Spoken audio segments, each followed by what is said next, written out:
Well, a very good morning to all of you at home tuning in. This is the RFU Ace League finals day, and it's live from Stourbridge RFC here in the West Midlands. We have 7 games for you over the next 2 days, 3 coming up today. The first game kicking off in just over 5 minutes time, and it's going to be Myerscough College taking on Gordon School in the 13th place playoff. Plenty of action for you over the next 48 hours or so, and it's going to be kicking off here at Stourbridge Rugby Club in a couple of minutes time. You can just sort of see to the right hand corner of your picture some of the teams warming up, and let's take a look at some of the previous results and form coming into this finals day.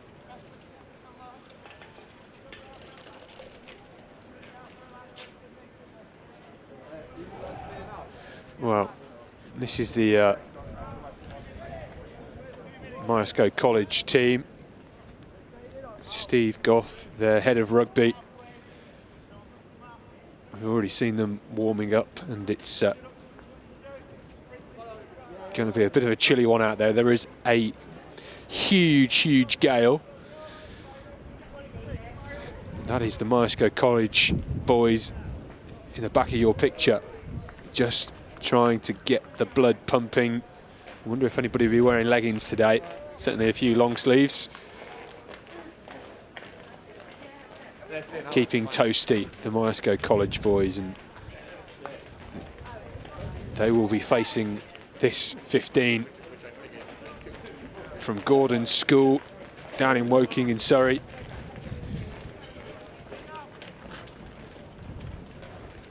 Chris Davies, the director of rugby down there. It's North versus South in this opening game.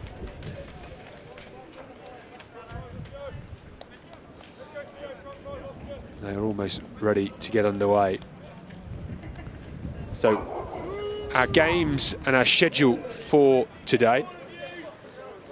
Well, we've got 3 games all in all: 11:30 kickoff, 1:30 kickoff, and a 3:30 kickoff.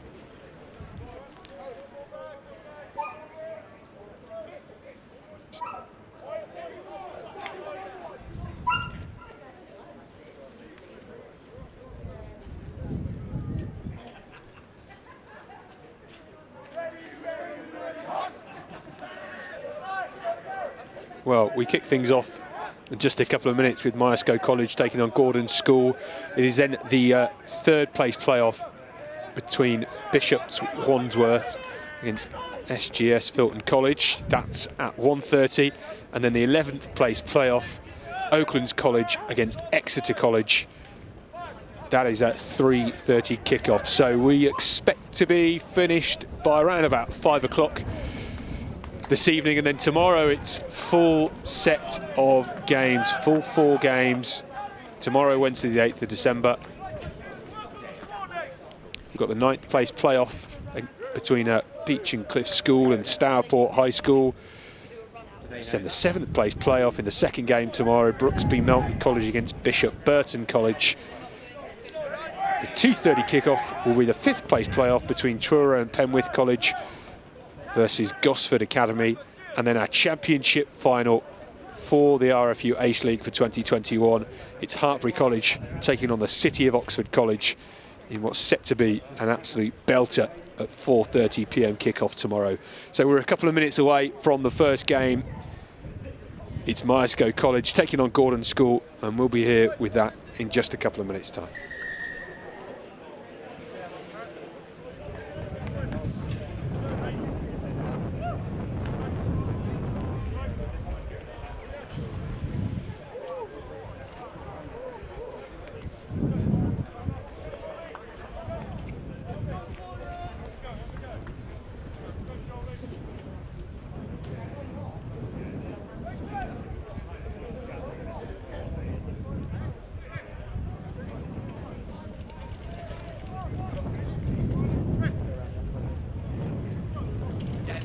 first half, and you can do second half. We've got one. So, and then one of you will have to do each half. They're doing it first half. No, we've got one. Yeah, and you'll have to do a half each, but they're doing it first. That's right. Bloody hell, the ball's over there.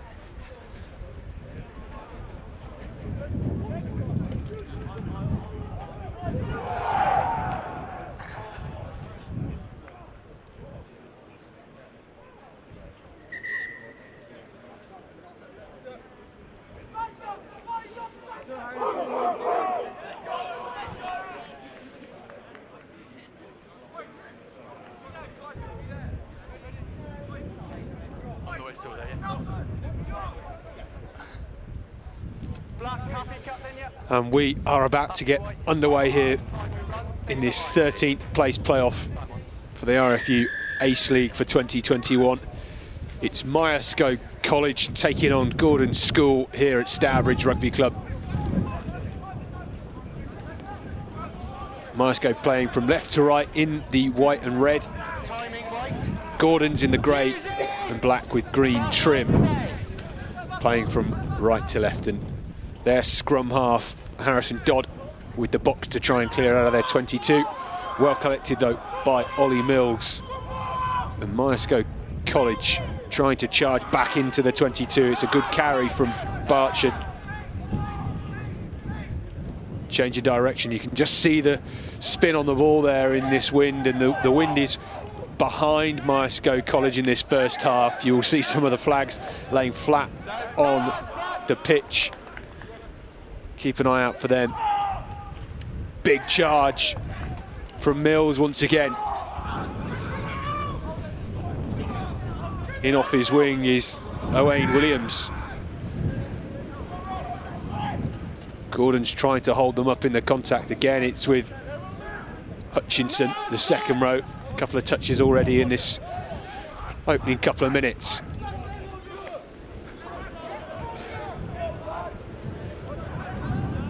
James Bonnier.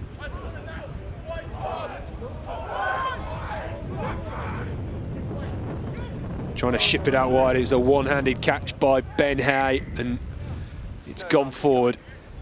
So we will come back for a scrum to Gordon School, just outside their 22.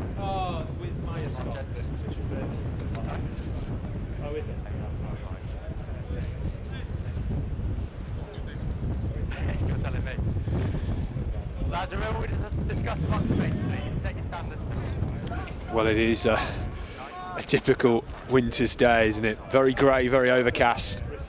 A bit of drizzle as well, fortunately, here on this wonderful 4G surface at Stourbridge.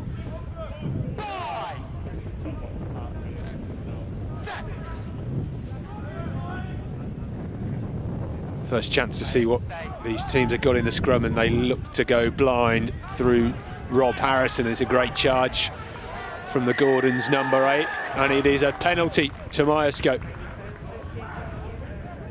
He made plenty of metres, didn't he, Rob Harrison, but it was a strong effort on the floor from the Myerscough boys, and trying to send this one long. And that is Freddie Spensley at fly half for the men in white.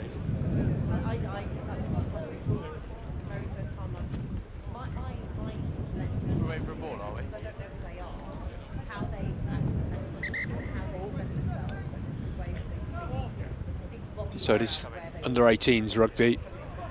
The Academy Colleges and Education League. 35 minutes each way.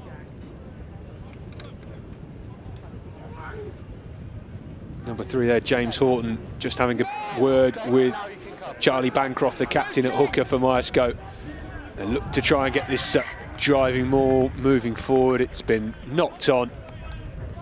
And again, another scrum to Gordon School, just inside their own 22 on the 5-metre line near the far side of the pitch. So already it's Myerscough straight from the kickoff with all the territory. A lot of pride at stake for these two teams. I'm sure they would have wanted a bit of a warmer day, less breezy for sure.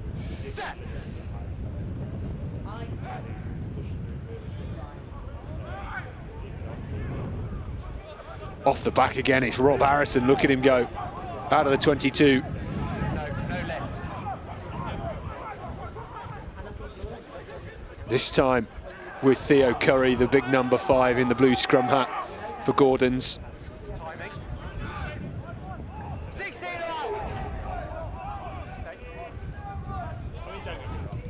On the box again, Harrison Dodd, and just look at that wind. It went backwards really well collected though by Gordons, and still charging forward. Guy Rogers there, fly half in support, and still going. No wide, no. Mason Owusu Delimore there. Quick tap taken by Whistlecroft. Big hit from Myerscough, but Gordons make the meters with Tozin Tariba. Rogers once again trying to find some space. Harrison, he's so good with the ball in hand.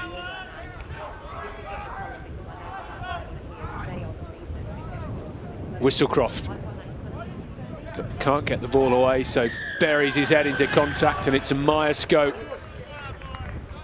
penalty. Again, Gordon's holding on, and you just get a sense that this wind is going to be so difficult to play against. All 6 teams today will have a chance, won't they? Is everybody? Goal. Shot called. Well, this is gutsy. Freddie Spensley is going to put this on the tee and line up the posts. Well, I didn't see him shooting with the wind. They were warming up on the left-hand side of the pitch as you look at it, and the posts on the left-hand side of the pitch are fully curved. Freddie Spensley then for the first points of the game from 56 metres out. And he has absolutely leathered that one and cleared it by at least 8 metres. Perfect trajectory, and that is 3 points for Myerscough College.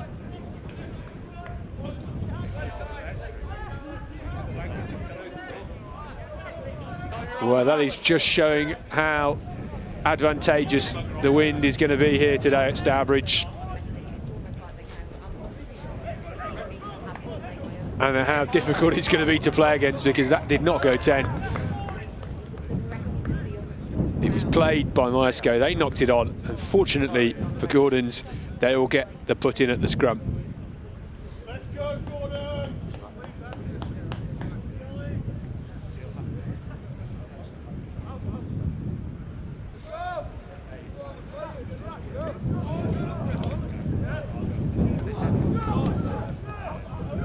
Well, I wonder whether we'll see a Rob Harrison pick off the base. The big number 8 from Gordons, using that to great effect so far in this game.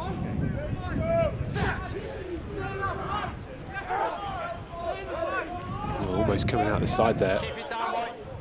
Bit of a battle on the floor, and finally snatched back by Harrison Dodd after a scrap on the deck. Didn't go to plan that time, bounced off of the hooker's foot. I think it came off Oscar Mercado in the scrum, but they're now starting to get a bit of structure. Straight from Rogers, who puts a bit of a dart and makes 5 metres. Whistlecroft to Harrison, who loses that in possession. And that has gone forward. So another scrum, this time to Myerscough. Right, gents, let's go, let's get the tempo up. Good tempo in this game so far. There's a bit more space on this side, please. And then the next day, More space on this side. and then I know.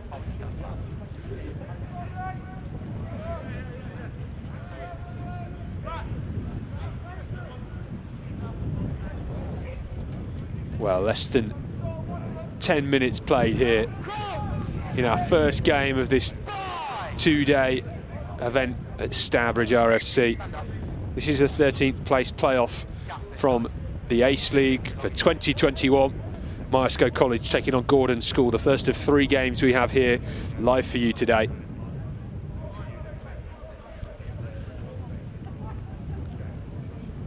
And there's a bit of a fine drizzle coming down at the moment, bitterly cold as well.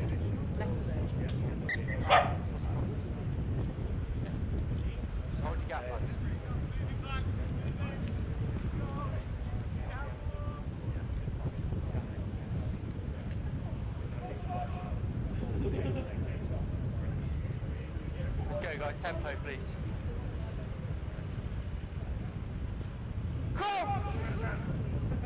Bind.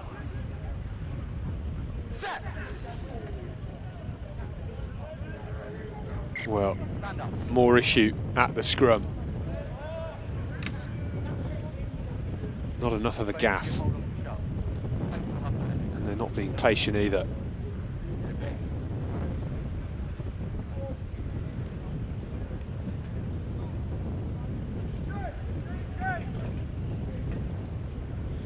Well, he's set to rain for the rest of the day here.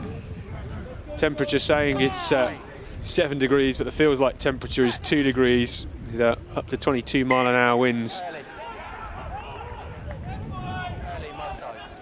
And finally, we get somewhere with the scrum. Free kick to Gordons.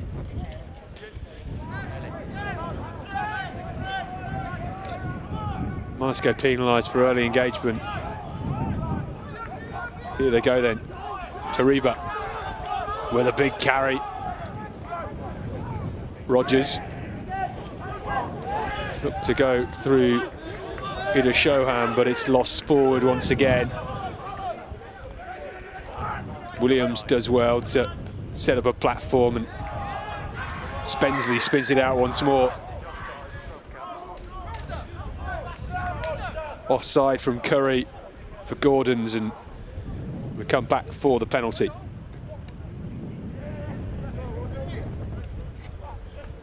What number are you wearing? 7. Shot called. And again, Freddie Spensley is teeing up for the posts. Interesting, they're keen to just keep the scoreboard ticking over at this stage. And he gets a bit of support from Ben Hay. I saw those two in the warm-up, both having a go. And having a bit of support on the tee. We saw Spensley get it from in front of the sticks, but from 56 metres out earlier on. What can he do from this slightly more acute angle?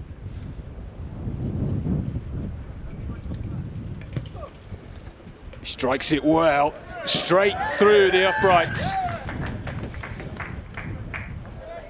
And that is another 3 points for Myerscough College.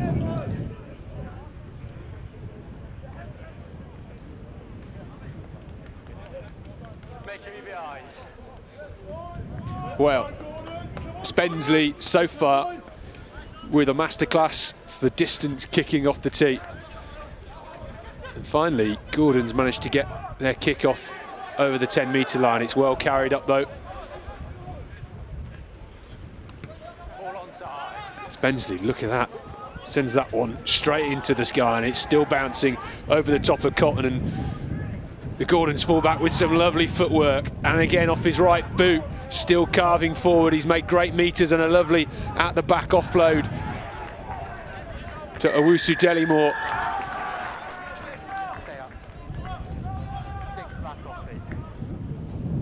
Unfortunately though, the captain, Ben Elsie, penalised. Shot called.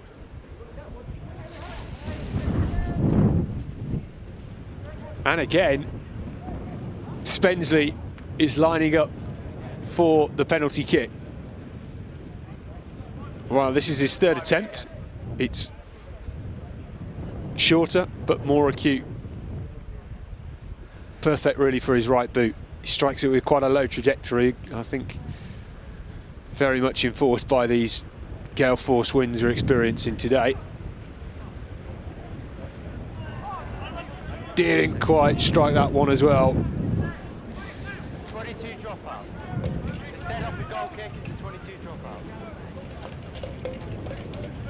And Gordon's will have a 22 dropout.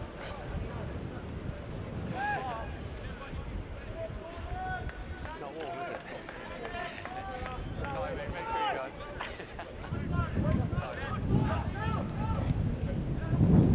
Oh. Really put the boot into that, didn't he, Luke Whistlecroft? Didn't quite get any distance on it though. So hard. And I just wonder whether or not when we get to half time and the team switch ends, whether or not that's going to have a massive impact on the way this game goes. At the moment, Myerscough playing White, edge of line, with the wind in their sail. inside foot on the edge of the line. You can just see Thank you. the assistant referee on the far touchline's flag just blowing. Usually they're quite flat, aren't they? But not today. McArdle with the line-out ball then finds Thornhill. Hold on, 5! Taken down by Black. Ball's available. The wind just making it so difficult with the pass, and another good carry from Rogers. Dodd into Thornhill. With the fend and burrows over a tackler. Adding to a bit of space. Maguire with a good hit, just fronting up in the 5-metre channel. Tariva with a strong carry again. Getting through a lot of work early on in this game.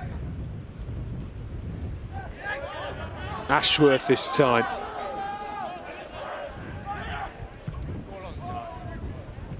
Well, the kick from Rogers just bouncing infield, and it's been collected on that right wing by Owusu Delimore.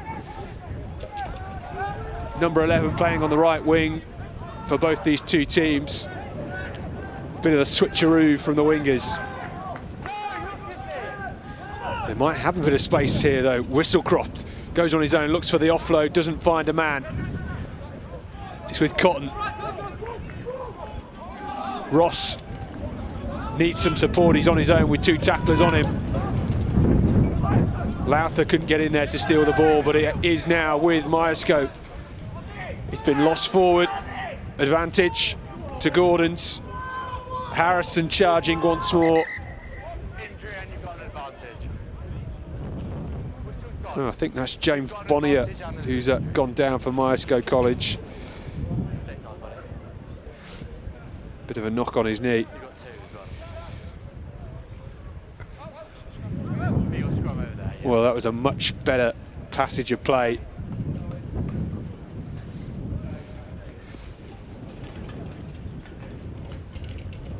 First time we've really seen Gordon's with the ball in hand and good play.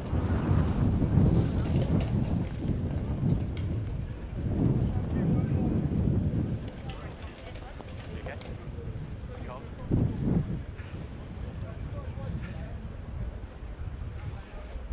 Yeah, okay, yeah. No, Well, they don't look too chilly down there, do they? scrum over there. No advantage. You going off one? Yeah, change. Thank you. You make a change as well. Well, unfortunately for James Bonnier, number 1 to the right of picture, just limping off. His day is done. Is he staying on?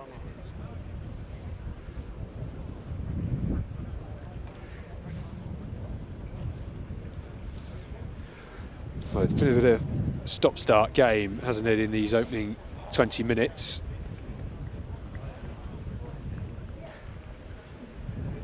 Both teams with unfortunate, unforced errors, much of it caused by the weather conditions today. 16. So that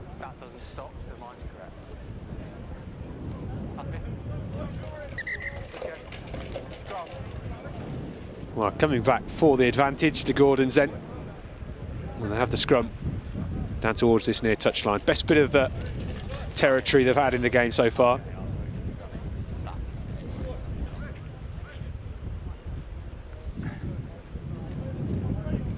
Remember our spacing, lads. 10 seconds forward, please, on your radar. Yeah, thank you. Gabe Maguire will give Harrison Dodd a bit of a hustle at the put-in. Big scrum, look at that, moving forward. Rogers tries to go. Looks as if Lowther was maybe held back there. Still going forward. Gordon's edging in deeper into the 22. Tariba.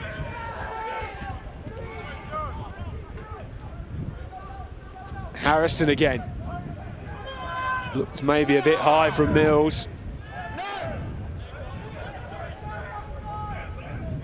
Whistlecroft, the ball just spinning out the back. It's with Rogers, and his pass again just bundling in to touch.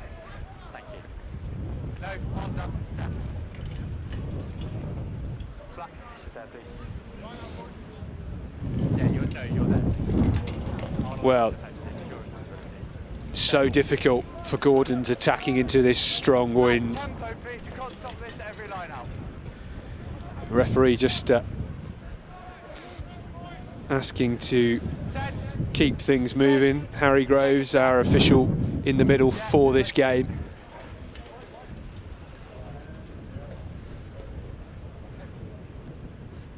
Myerscough then with their captain Bancroft. Doesn't find its mark, and it's gone backwards and in the hands of Harrison Dodd for Gordon's. Harrison steps in at scrum half, the number 8.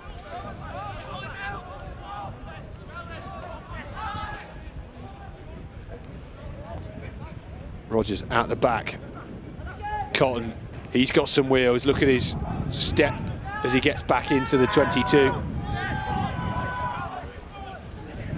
Whistlecroft has to go on his own again.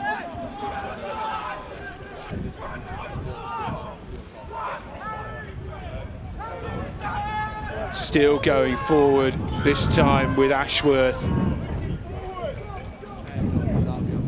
Big hit. Driving backwards, and that was the replacement, Harry Preston.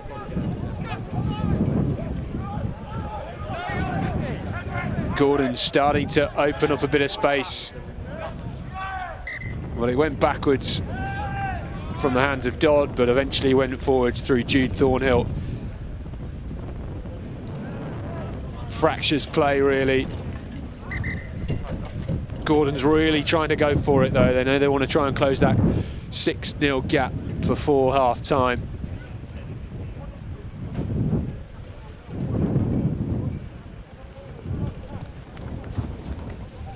And another little break for Nigel.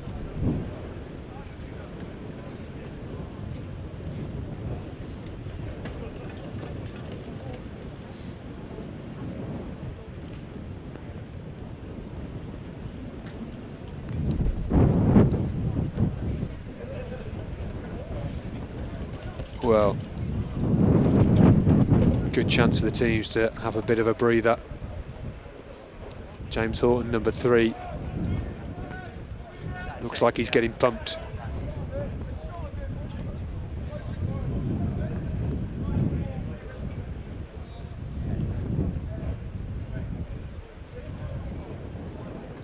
Unfortunately, that's another front row injury for Myerscough. We won't go, we'll get set up what is going on. Captain Bancroft, Charlie Bancroft, limping off. Lads, over here, lads. Come on.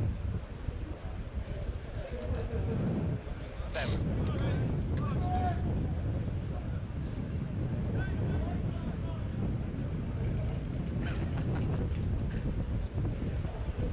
It's not like this down south. Well, as Just waiting for injured captain Charlie Bancroft to clear the field of play. Stay there. Crouch! Bind! Myerscough then with the put-in. Gabe Maguire. And their scrum going backwards a little bit, but he does well to get it away. Look how much spin the ball has as he releases it, and it's over the head and bouncing into touch, and that is a monstrous kick from Freddie Spensley.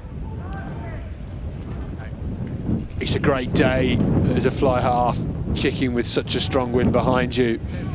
He won't have it this way for too long as they change ends at half time.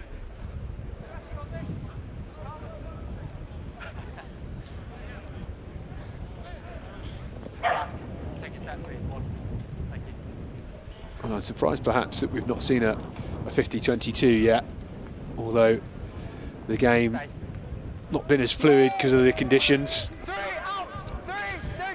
And look at this maul marching forward for Gordons. They've got it at the back and it's started to slow now, it's released. Well, Ida Shohan couldn't quite collect that ball from Guy Rogers. So it's another scrum for the knock-on. Wrong day for that. As well.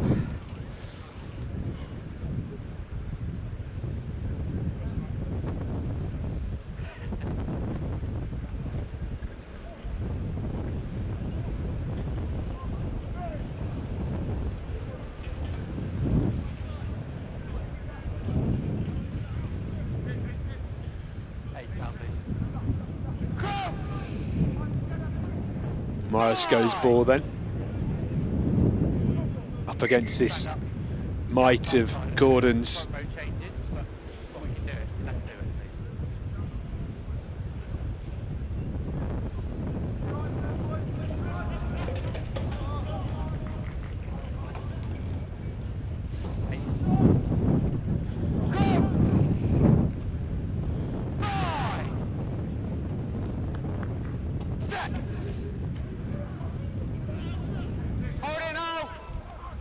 Well, it's 8 off the base to the 9 and to the 15. It's with Ben Hay down the left wing now. Still going forward. It was a pick and go from Ollie Mills. This time with Lowther. Myerscough just penalised and holding on at the base. Great pressure from Gordons. Just under 10, or about 10 rather. The referee just saying it's about 10 until the half-time whistle. I'm not sure they'll want to really stop for half-time.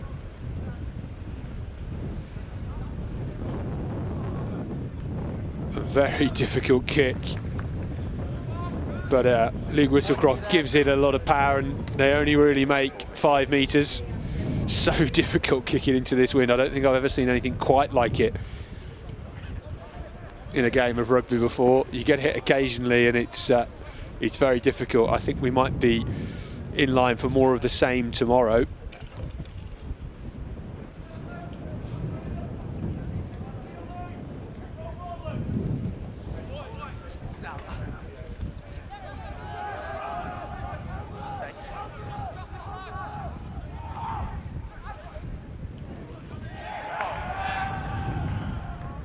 Well, it's been lost and we're coming back for the scrum once again.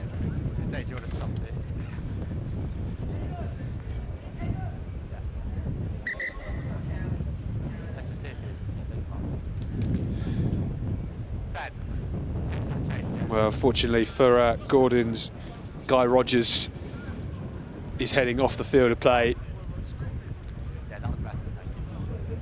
Despite being on the back foot a little bit, he's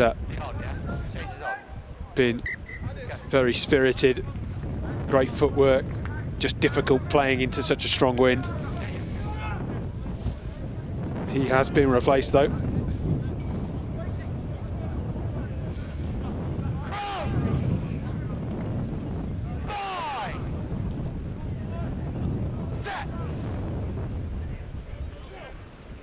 Look at that scrum from Gordons, and they do get the penalty.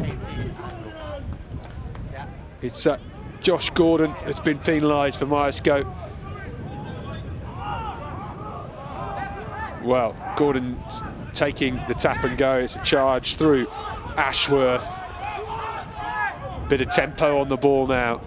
Whistle cross. Passel just whistles in front of the attacking line, but it's finally picked up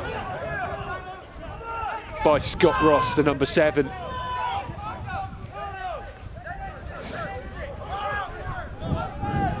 Pressure defence from Myerscough, just sending Gordons backwards a little bit. They won't want to try and kick to relieve the pressure, because realistically it's not going to go anywhere in these conditions.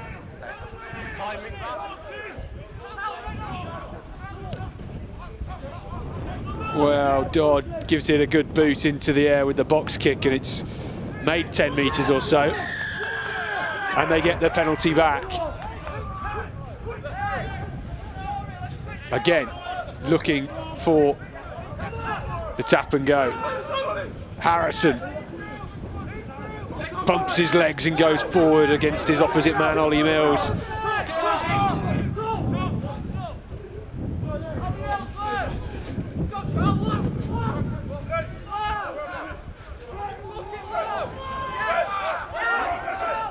Making their way into the Myerscough half.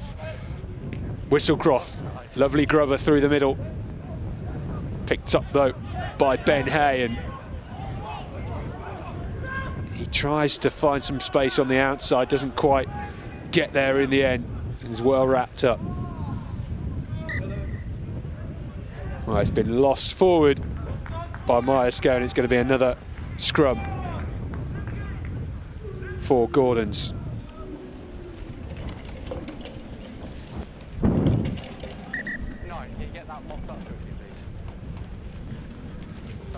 Blood. Yeah. 6 left. I just wanted to get his blood mopped up.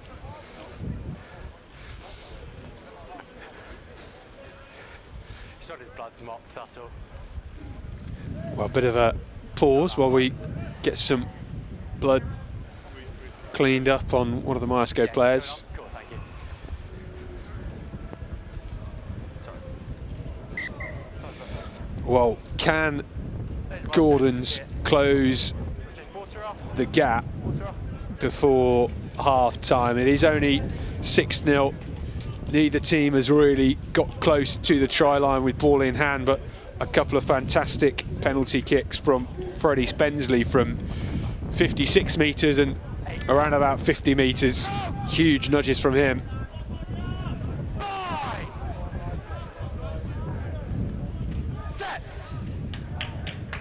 Well, replacement at scrum half for Gordons.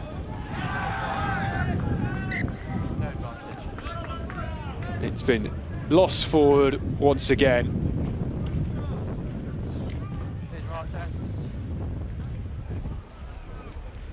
And again, another scrum. Possession changes hands once more.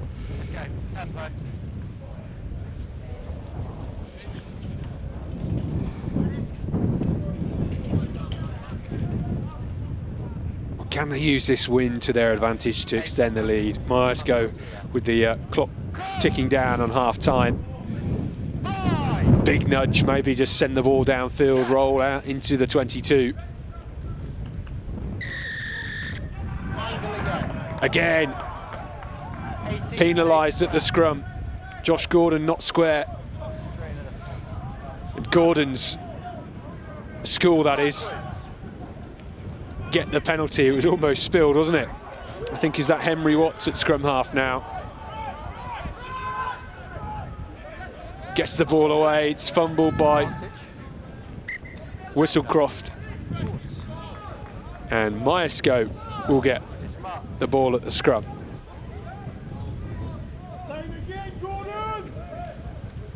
Well, you can't fault the effort of all the players on both sides, because they're trying to do the right things, but these conditions, icy cold wind and bit of rain, just making things more difficult here today in Stourbridge.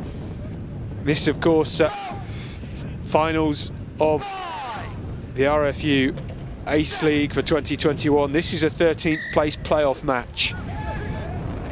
Myerscough getting the free kick. Free kick. About 3. If you want to know what the wind is doing, just look for the green flags on the side of the pitch. Huge up and under, and it's going to bounce, and still bouncing, still going forward. Look at that. Might even roll into touch.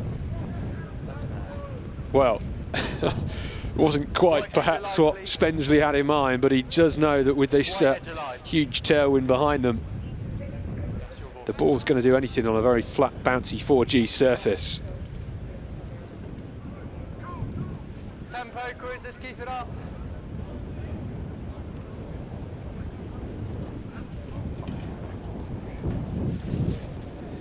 Yeah, look at that yellow flag, the RFU flag there from our assistant referee.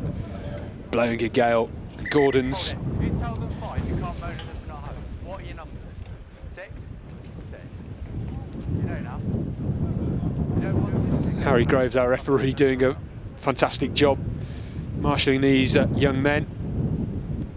Trying to make sure we've got the right numbers at the line out. Gordon's to the front with Thornhill collecting, and here comes the driving maul. We've seen a lot of the power in the forwards today. It's still going forward.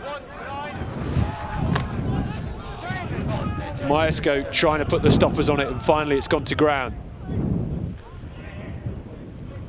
Crashed up through Lewis Phipps.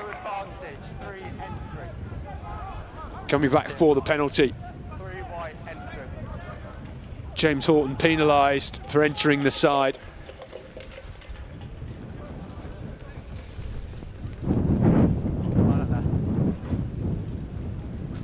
Well, I don't think Emery Watts is quite sure what he was going to do with that kick, because he was expecting it to perhaps come back and hit him in the face, but did well to just get 6 metres on that for the line out inside the Myerscough half.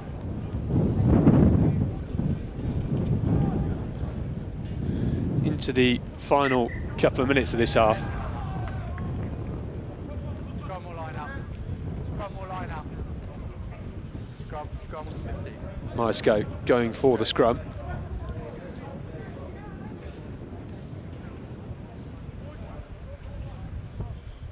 Clock's up, fellas. Clock's up, yeah. Well, it depends what happens.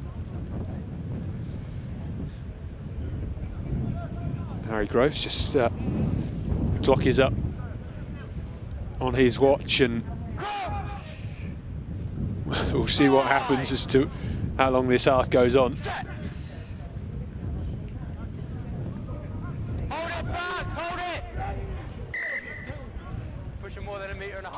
Well, you've got to feel for the backs in this game, because we're doing a lot of watching of mauls, scrums and line-outs.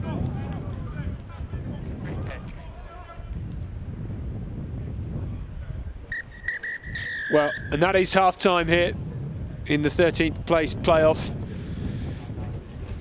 Horrendous conditions, really, very difficult, cold winter's day, very overcast, and just the most horrendous of winds. It's icy out there. Myerscough College lead though, 6 points to 0. 2 huge Freddie Spensley penalties doing the business.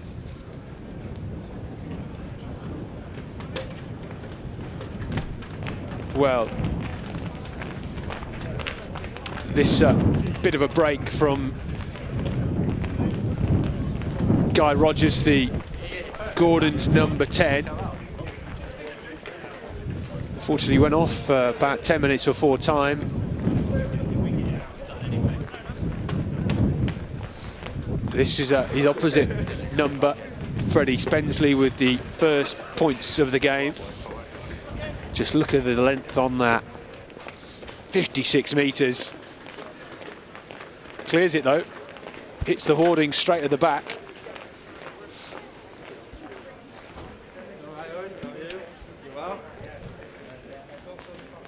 And this just inside halfway. 14 metres in from this near touchline. Didn't hit it as cleanly, but definitely had the distance again. And it is those two shots at goal that keep Myerscough in front.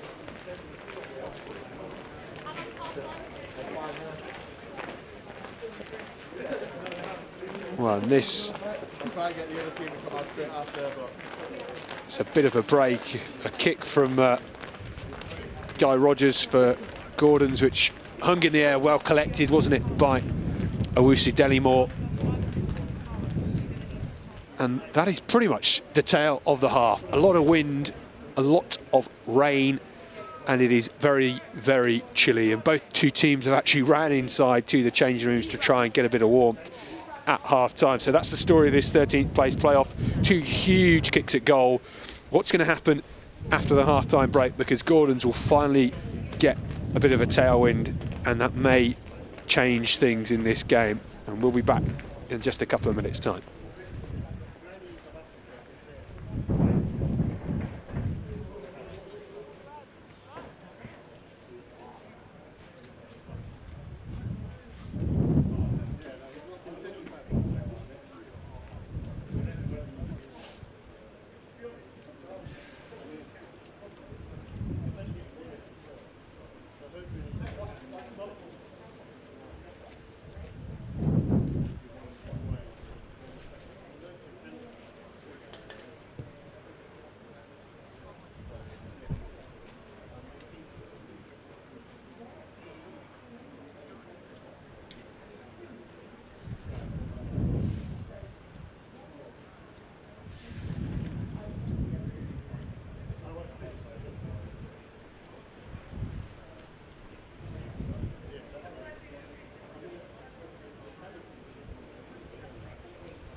Lauber! Lauber!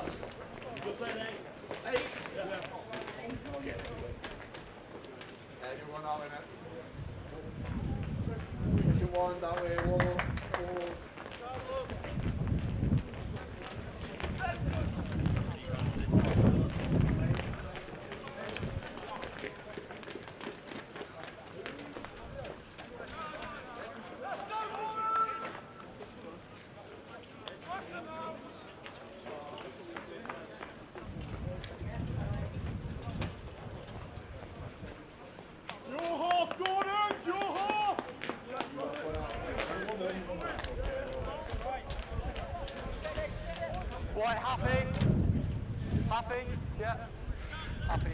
Well, we are just about back for the second half, and already you're seeing the difference because Gordon's, with the wind at their backs, have smashed that off the end of the pitch. It touched a Myerscough hand, and they will get a scrum, an attacking scrum on the 5 metre line, and that is very, very beneficial indeed.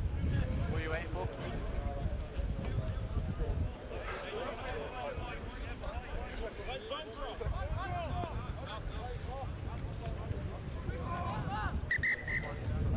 Please.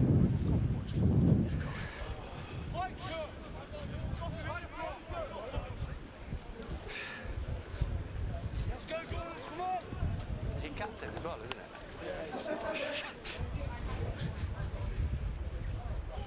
Well, already our first pause, and we've only been 50 seconds into this second half.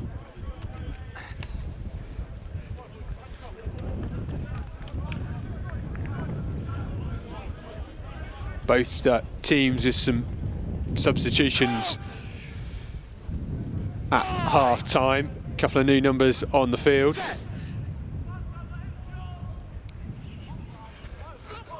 It's a pick off the base from the Gordons, number 8. Just inches short. They try again, and that is the first try of the game. And I said it before half-time, but how much will the wind play into Gordon's advantage in the second half? And it has done so already. And perhaps with Whistlecroft, they can take the lead for the first time in this game. And it was a pick off the base from the big Gordon's number 8. He couldn't quite there. He was well held up. He could see the line tasted almost. And the second shunt, nicely over. Can't quite work out which number that was. But a good score. And Whistlecroft to try and extend the lead. And first blood in this second half goes to Gordon's.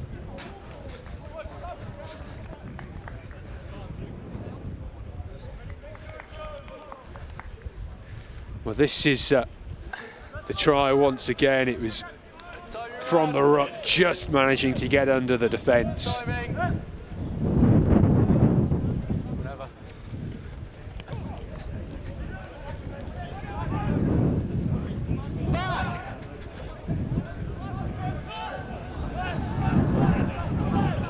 Well, it was a much better restart from Myerscough, managing to get it a good 20 metres down the field of play despite that strong wind.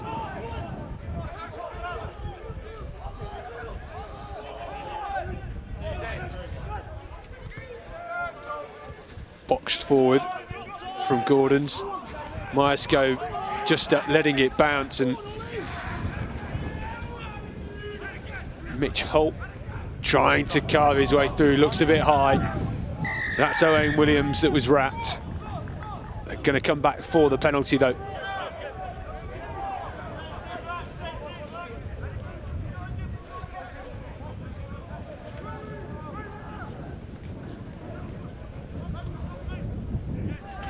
Backwards!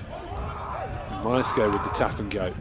Opt to go blind, that whiff of a pass from Lowther. Just going forward. And it is pretty much the first half repeating itself. Knock-ons caused by this wind and making it very difficult.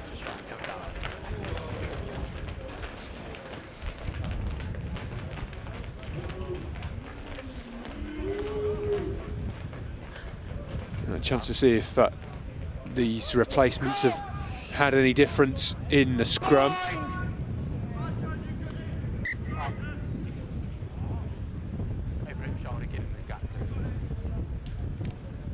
Let's go.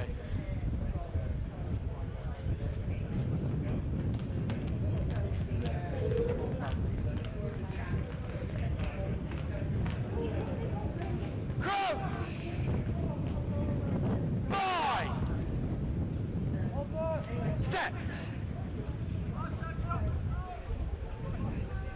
Use it. Black. Much better this time. Penalty to Gordons. No, back there, on the line. Whenever you're ready, yeah. Oh, interesting to see. Wow, we saw a few fingers and shouts asking to go for the corner, and Whistlecroft puts the nudge on it, and they get a line out some 20 metres out from the Myerscough line. And you still see that wind.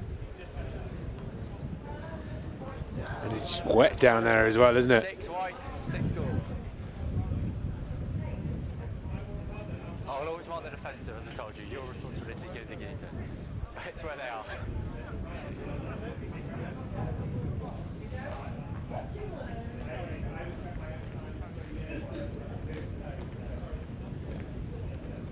Stay. McArdle with the line out ball finds its mark, and they look to come blind once again. Chris White carrying. 2 knock-ons, first is off black. And unfortunately Gordons have knocked that on.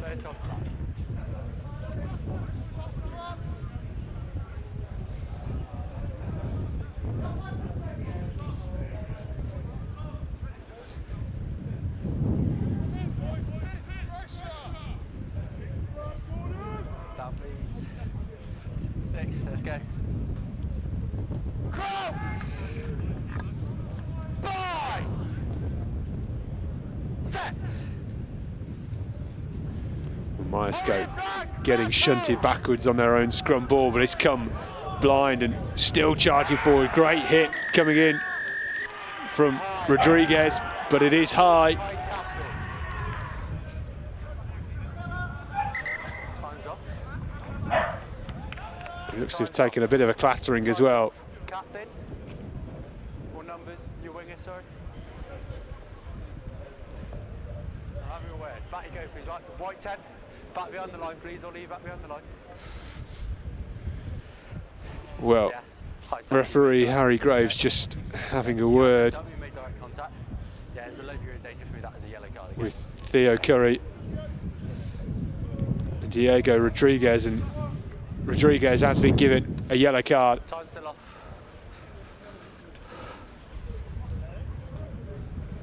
You okay, buddy? Is that head injury?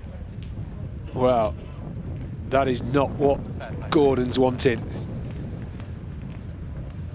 Bit of a tap of appreciation from Rodriguez, good sportsmanship, as Harry Preston's now back to his feet. Back you go. Back you go. We'll continue the game. Is your replacement on, sorry? Is your replacement on?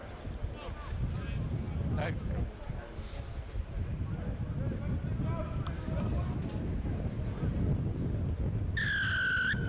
Alright, take another step for me. Oh, sorry.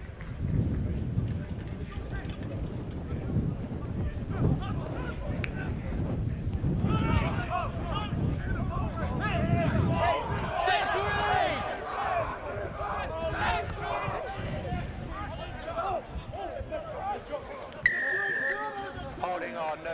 message. Good timing, captain, thank you. Well, Gordon's with the penalty.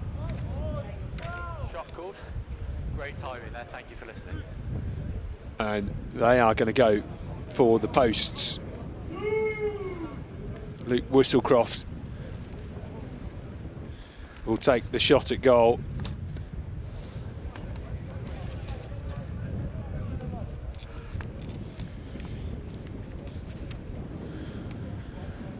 Well, it's just over 30 metres.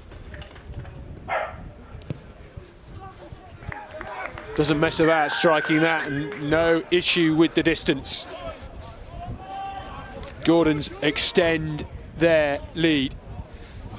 6 points to 10.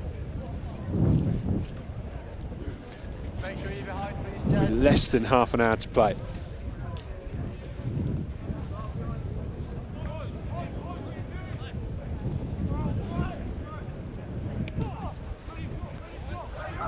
Well, Spensley going for the low nudge, and it's worked out pretty well because they have got the penalty from the knock-on.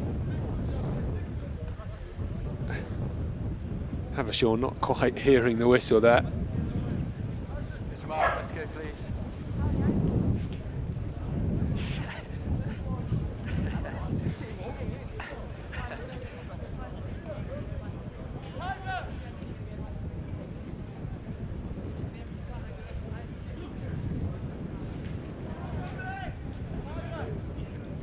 That's white. Go an angle already, take a step like this. Crouch! Bind! Set! Hold it! Well, Myerscough going backwards a bit, but they're going to be able to get this one away.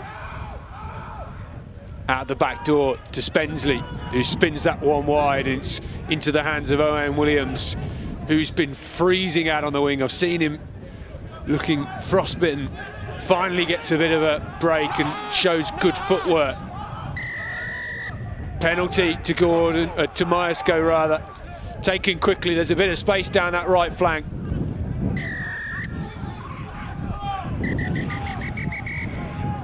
Well, a lot of cries. Jed, do you want to go back? And that looks very painful. Lads, back in. Quint, do you want to go in? Do you want to go in, lads? Do you want to take him in? Well, that looked nasty, Lads, didn't do you it? want to go in? It's going to be a while. Do you want to go in? It's very bad. Do you want to go in? Take him in. Well, the referee has just asked if the players want to go inside, because we might be here a little while with this.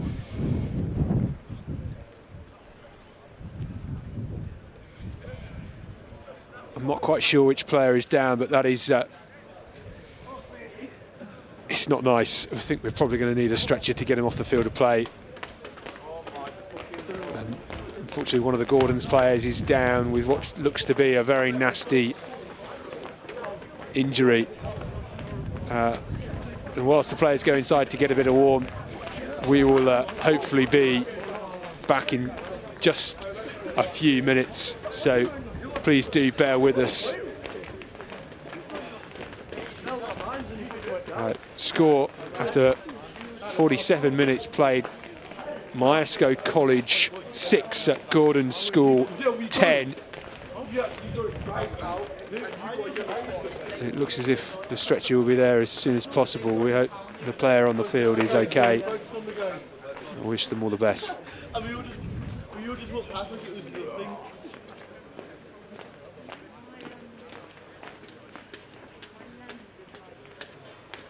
Well, whilst we have this pause in play, we'll just take a quick look at the points in this second half. Gordon School there with the big drive from the pick and go at the base of the scrum, and that put them in the lead for the first time in this game. and then it was a huge penalty which made it 6 points to 10. So this off the base, and I think it was Owen Habershaw, first time we've really been able to see who that is. The yellow card, it was a great break down the flank, and it was Gordon's number 14, which is actually Sei Ogundogba. We just got an updated team sheet start list. It's a bit of a change to the original list that we may have shown you earlier on, and that there, the lovely penalty kick, making it 6 points to 10 in favour of Gordon's with 47 minutes played. And we do have a player down injured at the moment. It looks quite nasty, so we'll be back with the continuation of this second half in the 13th place playoff in just a couple of minutes' time.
Oh, yeah, okay, cool. Yeah, that's fine.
3. They should all be unlocked. I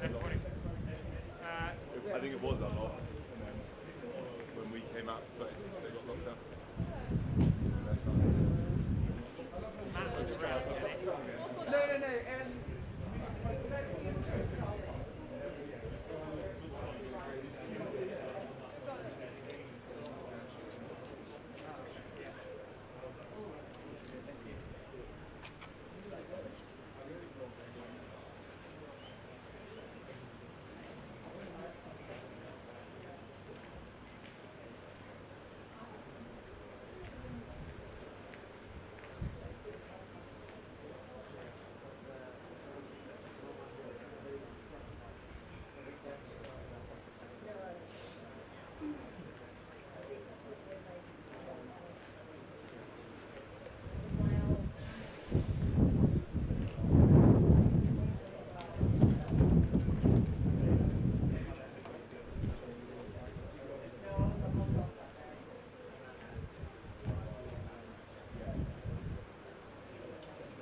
Enjoying the exercise.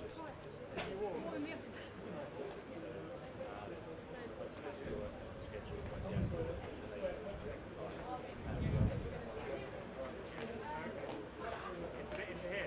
Yeah. Okay. Just because it's... If you can, great. Yeah. Yeah, because it's just living cold and that.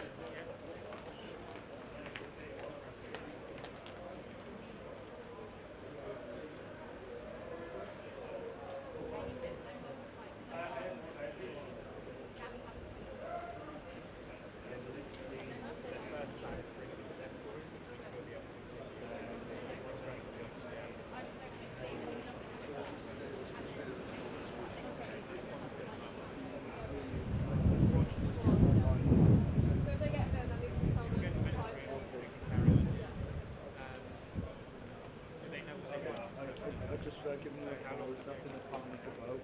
But Joel has had to come off, we had a bit of a situation with Amber. He needs under care, he's going to be going to the local hospital. With the man going to get hamper out, get all the stuff in.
You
can just stay here.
turned around, so I was like, are they even going off? Oh, right, okay.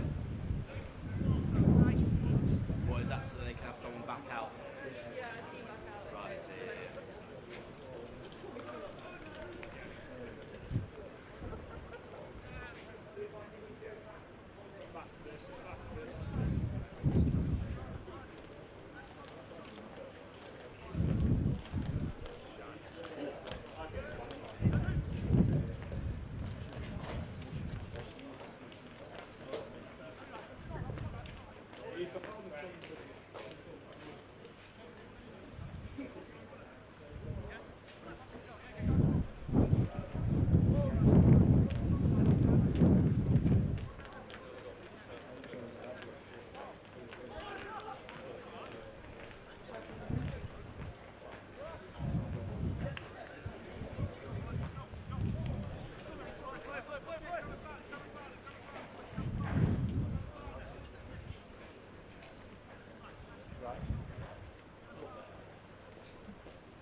Extra roll.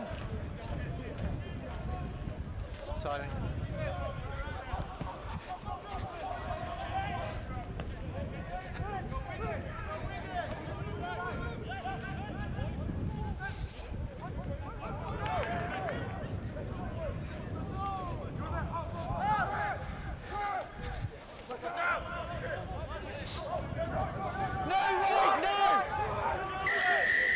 Well, I'm very glad to say we are back. And I believe it was Joel Idushohan from Gordon's who's unfortunately injured and caused a stoppage of play. He's got the very, very best of the RFU's medical team with him now, so we wish him all the best. And the players and the referee took a bit of a break inside from the cold to try and keep warm. I think the rain has just sort of stopped for a couple of minutes as well, which is good as the play gets back underway.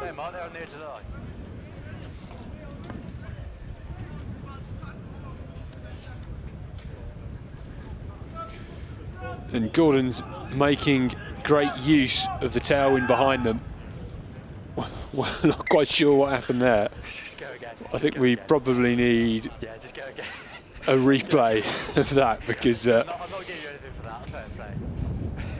was that the wind or was that just a slippy ball? I think it was probably the wind. Stay. No!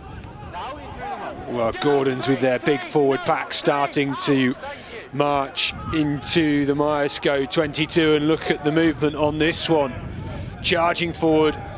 No, you've gone over him, he's just tripped. Now Gordon's looked to release the backs, but it's been spilled forward and there might be a bit of space out wide for Myerscough. Here comes Roberts trying to stay in field. He's finally gone to ground. Charged up this time by Lowther. Spendley into Bonnier.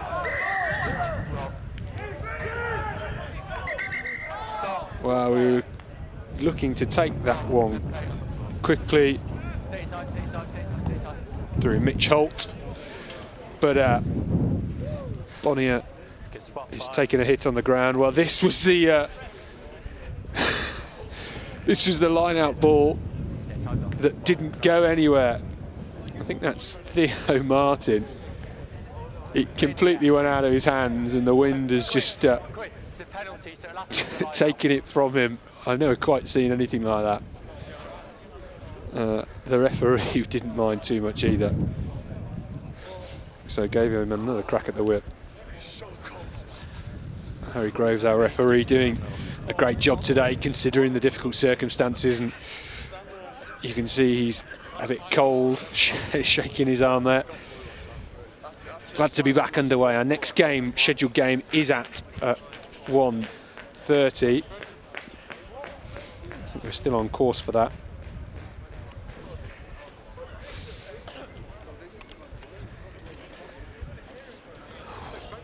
Our next game at 1:30, the third place playoff between Bishop's Wandsworth and SGF Filton College.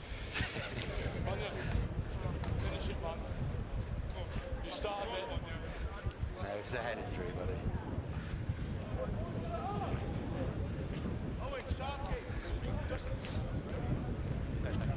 Fortunately for Bonnier, his day is over.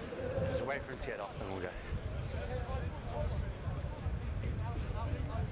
Potential head injury, so his game is up.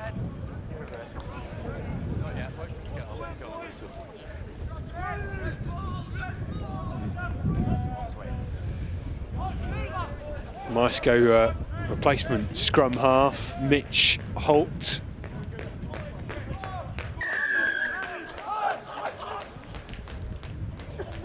Takes a quick tap.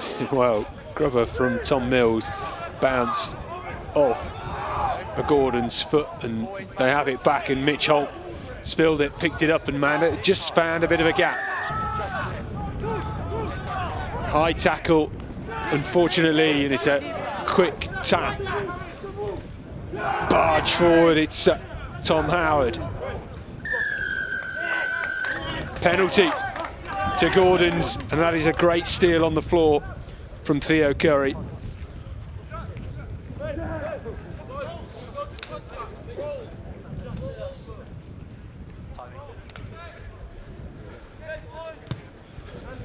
Whistlecroft Gets 15 metres on that. Take a step away. Yeah, there, please.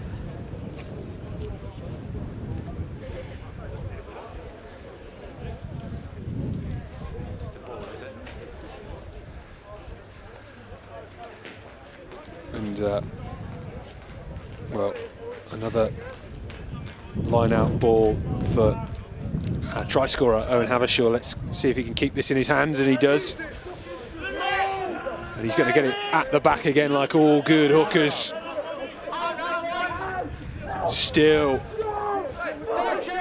charging this forward, and he's broken away from the main pack and has bundled his way into the 22. Gordon's with the penalty advantage. Whistlecroft kicks that over the head of Owain Williams, and what a great take that is from the Myerscough number 11. But we're coming back for the original infringement and the penalty. Over it. Claps.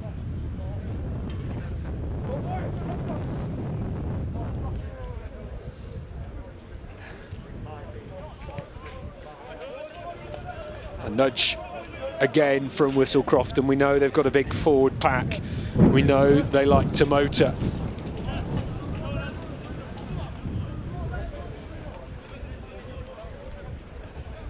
What can they do with a driving maul from this distance? Gordon's currently lead 10 points to Myerscough 6. They scored the only try in the game. Line-out balls just bounce forward. It's knock-on after knock-on in this game.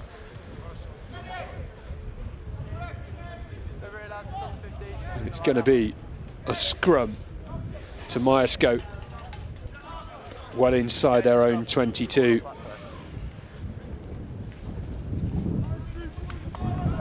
on, guys, tempo, please. So many stoppages and breaks in play in this game. It's just difficult in these conditions. It's stopped raining for now.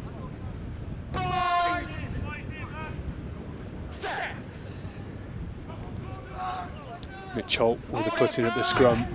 Gordon's trying to send them backwards, and Spendley with a lovely little grubber through. It might fall nicely, and in the end it's well collected. Gabe Maguire in at 13 in this second half for Myerscough, latching on the end of the lovely grubber. Gordon's strong in defence and just sending Myerscough backwards. It almost bounced nicely that time. Here comes Ollie Mills with another strong carry.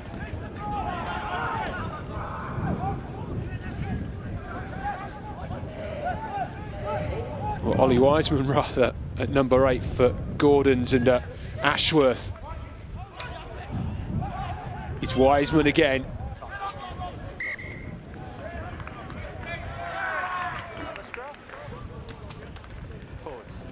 And we're going to get another scrum after it's lost forward from Gordons.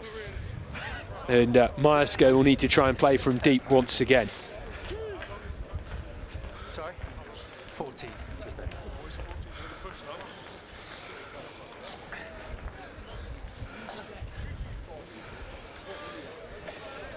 8's down, please. You'll be back. Coach! Mitch Holt with the put in for Myerscough. Set! Hold it! Hold back! Doing well to get the ball away off like a whippet from the base, and great ball through the hands for Myerscough, and they've made 20 metres. Still going forward, trying to run this one from deep inside their own half. Penalty to Gordons again, possession changing hands.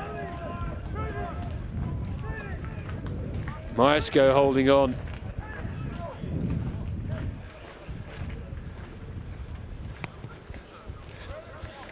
Whistlecroft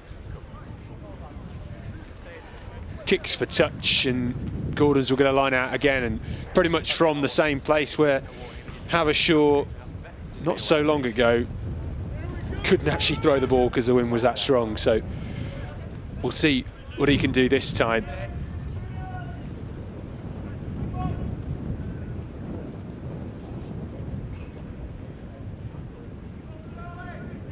To the front and to Elsie. Here comes this Gordon's driving more, which they've used so effectively in this second half, and it's still going, still charging. Finally gone to ground. Gordons have the advantage. Penalty advantage, still 9. Ashworth with the carry this time. Tariva smashing forward. You're legal, no advantage. That's it. Coming back for the original penalty. Time's up. Take your clothes back.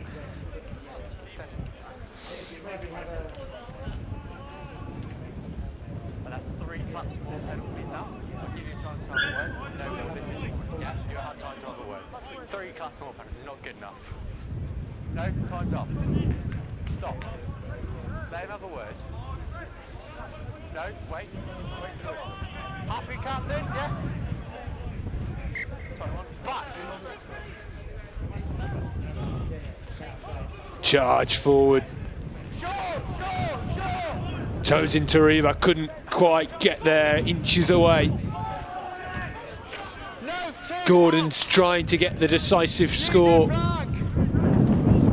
They lead by 4 points into the final 15 minutes. This time though, around the fringes. And they have done the business with that second try. Number 24, oh, we don't have a number 24 on our team sheet, so we're not quite sure who that is. Maybe Harrison Dodd, but it was great initiative, great speed.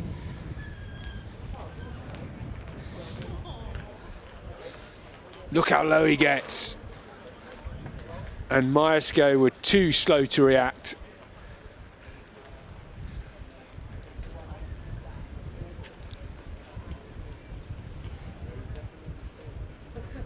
Luke Whistlecroft with the conversion. Not successful this time. So Gordon's lead 15 points to 6. Discipline, keep it up. It's perfect first half. Ball. It was good. Well, this is it again. Number 24 for Gordon's. Quick from the bottom of the ruck, and you can't stop him from that far out.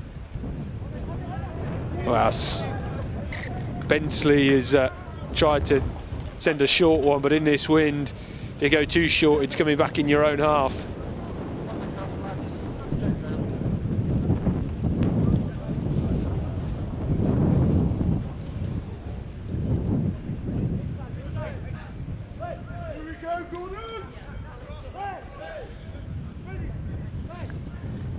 It's going to be a Gordon's scrum on halfway, and I just wonder whether or not they're going to try and kick this one long and put the pressure on.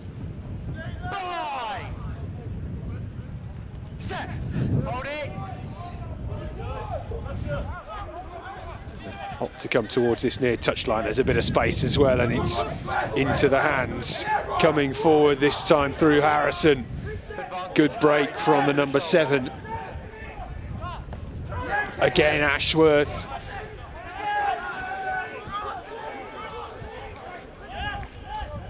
Great speed on the ball. Habershaw, he scored one earlier. Can he get another? He's still going. Takes 3 white shirts to bring him down. Whistlecroft, and it's going to go out and in through the hands. And that is a 3rd try for Gordons, and a first in this game for Harrison Dodd, number 19. And Gordon's using the tailwind to great effect in this second half. This break from Habershaw, just bullocking his way through.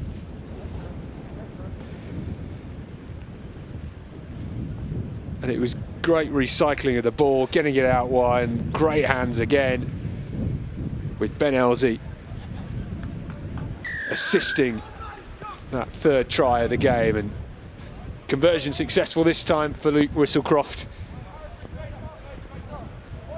Gordon's leading 22 points to 6. Just over 7. Yeah. Ball. It was lovely hands in the end. Myerscough just getting sucked in.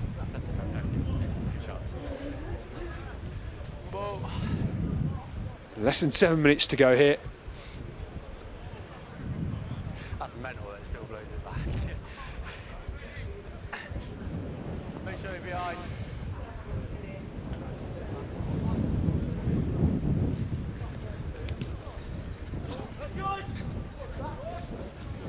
This time Spenceley's kick goes more than 10, and Gordon's wanting to try and run this from deep. Ball spilled and it's gone forward again. Back with Myerscough, spilled once more. Wow, the first knock on from Gordon's, and it would be a scrum to Myerscough. I'd love to know the stats in this game, how many scrums we've had. It's got to be well over 20, I would say. Even more if you're counting the reset scrums. 8.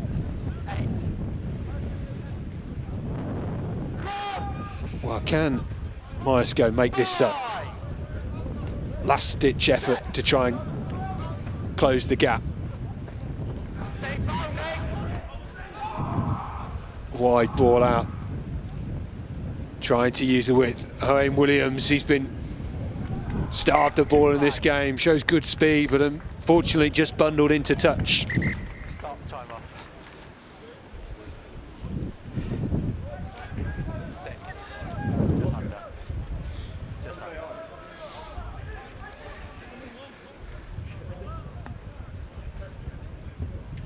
It's a head injury, lads. Like, you've got to be careful. If it's your play, Well, we've got another player down from Gordon's. Potential head injury. We're just going to have a pause for this one.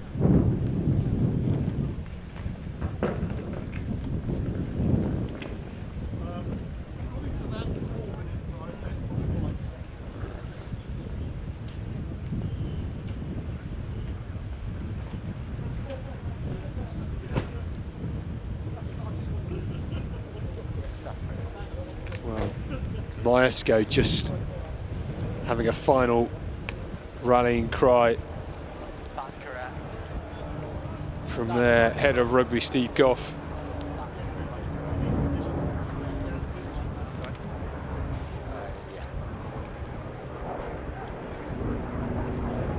There are only a few minutes left in this game. Stay warm, lads. I don't think you can do that. Sorry? Try then, mate. I'll be in there. The Diet Coke. You can say, isn't this an under-18s tournament? Yeah. Well, our second game of today, 3 on the schedule for you. It's Bishop Wandsworth against Filton. That's a 1:30 kickoff. Both those two teams are going through their warm-up at the moment, and we hope to be with you on this pitch right in front of us in around about 15 minutes time. Sorry? Maybe a slight 5-minute delay because of the earlier pause in play. It's not like this down south, is it? That was very much correct. Oh, they stopped it, so yeah, that is correct. We'll be going by that. We've just got another pause due to a potential head injury for Gordon's school.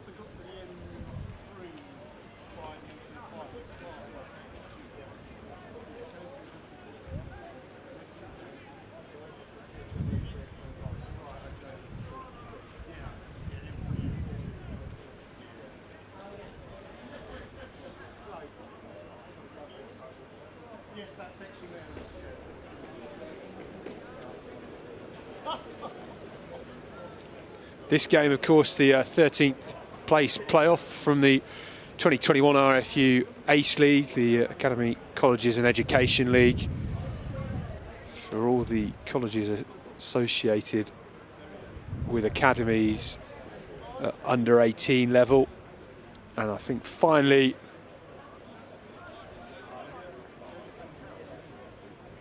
we look as if we might get back, and unfortunately it was Nathan Cotton that took a bit of a knock in the tackle on Owain Williams. He's back to his feet, thankfully. If we do have any more scrums, they will be uncontested, as I think with a number of injuries in this game, we are finally out of front row replacements. So on their own line then, defensive line out ball. Habershaw does well to pick out Ben Elsie. Myerscough penalised for contact in the air in the line out, and Gordon's can have a breather perhaps and try and use the tailwind to their advantage and send this one very long through the right boot of Luke Whistlecroft. And he's going to have made 50 or so metres on that. They'll have a line out just inside their own half.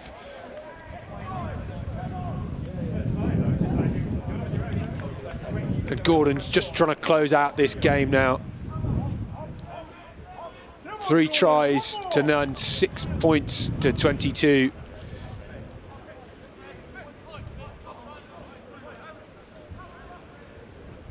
Habershaw with another line out ball, trying to keep this one straight and get it in the air. Hutchinson up. Wow, it was a good line out ball. The wind just blowing it off course towards the end, but it was a great take in the end from Elsie, who's had great success off the top of the line out so far. That maul is marching forward. It's gone to ground. Not through any fault of Gordon's, and it is Tom Howard from Myerscough who gets a yellow card for collapsing it.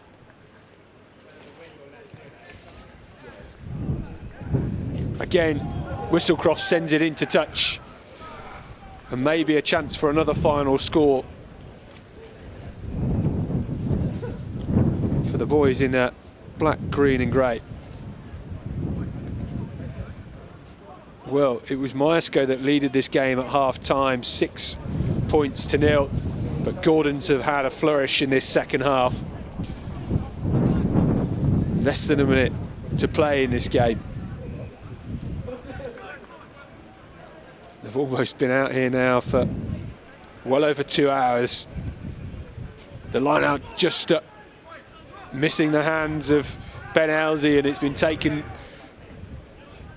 by Myerscough, and Spensley sends it high, and it's going to come back, but it's gone into touch, and that is full time.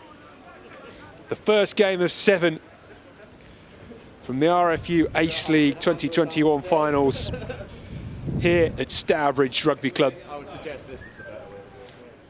Well, a tale of two halves really. A very difficult game, a lot of unforced errors. But in the end, Gordon's school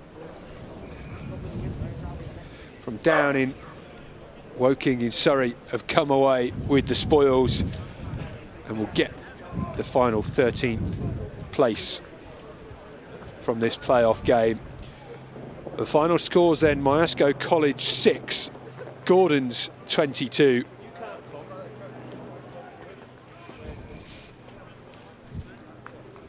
Well, these are the highlights, and this the opening points. It was a huge penalty from Freddie Spensley, well over 50 metres, using the tailwind to their advantage. This is second, slightly inside halfway, over 50 metres again with the angle, went over nicely, and that took them into the lead at half-time, 6 points up. The opening try of the game coming from Owain Habershaw, the replacement hooker for Gordon School, he was rampaging when he came on the field.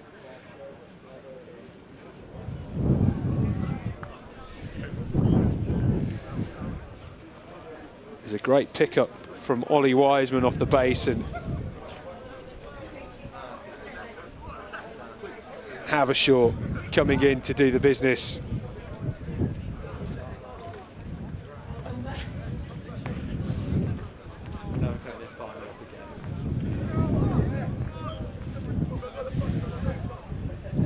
This the high tackling yellow card for Say Ogundogba. Whistlecroft got a very tasty 30-metre penalty to extend the lead to 10 points to 6, just before we had quite a big pause in play due to a nasty injury for, we think, Joel Idu-Shohan.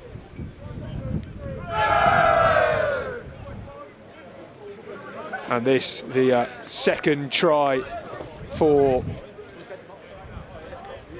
Gordon's, a similar grunt and nudge over the line.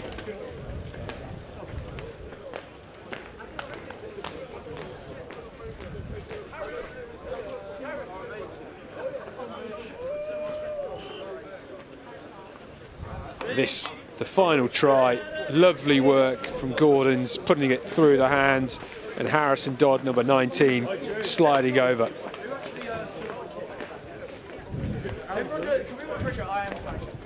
Big break from Habershaw. Such a difficult man to stop. It was 3 men to bring him down in the end.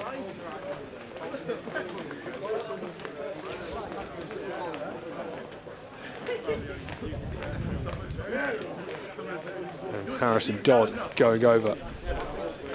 Well, that is full time from our opening game here from the RFU Ace League Finals. Myerscough College 6, Gordon School 22. Next up, our third place playoff game, and we'll be back with that in just a few minutes' time.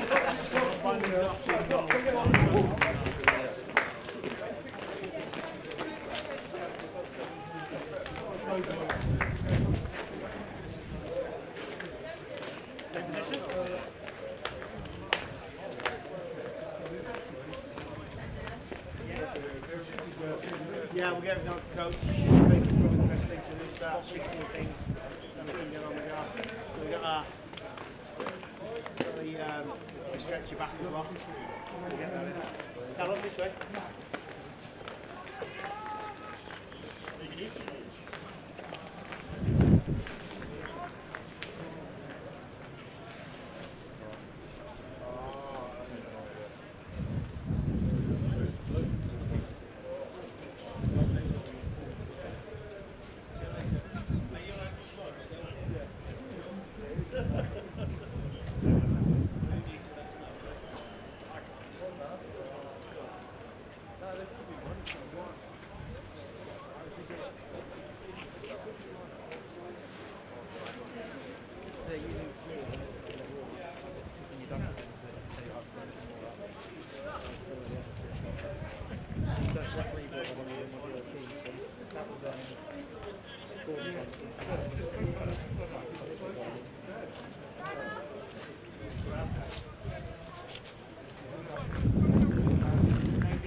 Filton are blue and white, I think.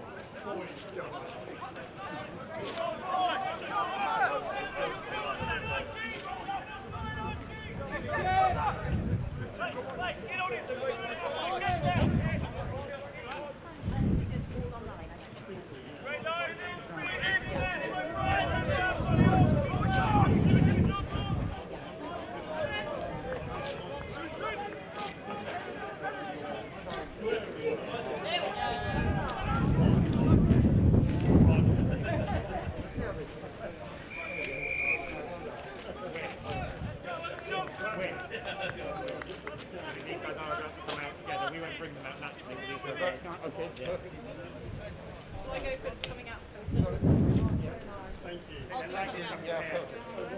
Yeah. Okay, Anna.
Well, we are a few minutes away from the start of our third place playoff game between the Bishop Swan Civ School and SGS Filton College. A big game here, live from Stourbridge RFC. I think we're going to have a couple of minute delay before the start of the game. The team's just going through their final bits of preparation, so we can take a look at the teams. Bishop Wand are the home team, if you like, for this game. We've got front row of Reeves Hall, Davard and Murphy, Okarefe and Wally Brady in the second row, Barton Knott, Abbey Fussett Ogben and Kirkham in the back row, Flecker Lister and Grantham the halfbacks, Enright and Rockley the centres, Williamson and O'Brien on the wings, and Salisbury at fullback with their head coach Richard Pryor.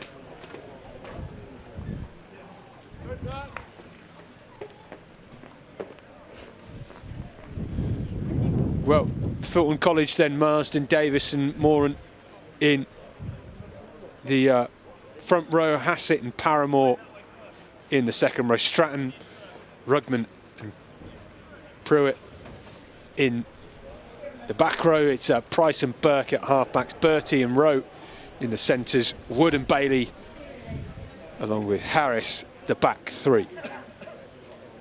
So we're just waiting for both teams to get to the field of play. It's starting raining again, it's still cold. We've got a wind gusts of up to 45 miles an hour. So if you see the ball drifting from left to right as it rolls along the floor, that's because those are the conditions we have today. So we'll be getting things underway in this second game of the day. We've got 2 more to go, including this one. It's the third place playoff from the RFU Ace League for 2021, and Filton Rugby now just starting to make their way to the pitch.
Well, we are ready to get things underway.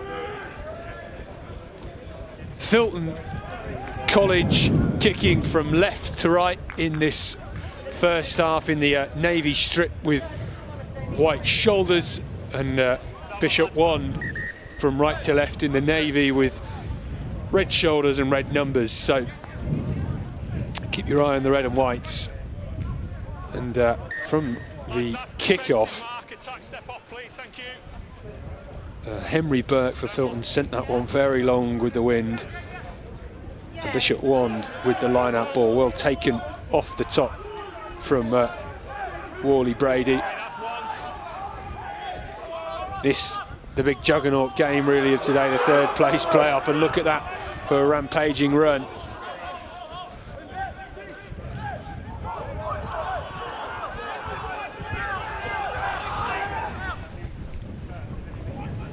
Lovely hands and into the Sam Rockley, and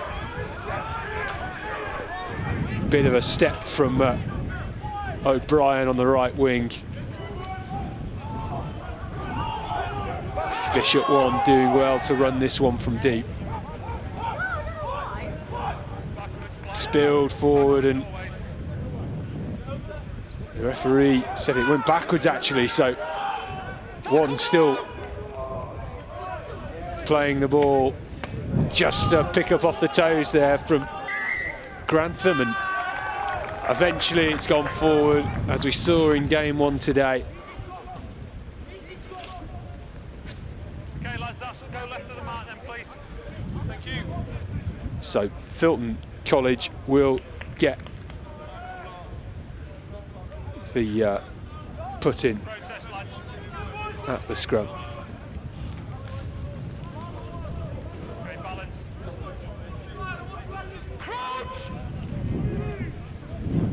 Well, good place for a scrum, teeing this one up, and Reece Price at scrum half for Filton. Go again. Balance this side. Both players balance this side, bind long. Right.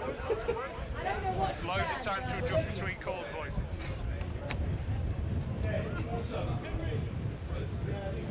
Crouch! 5! Set!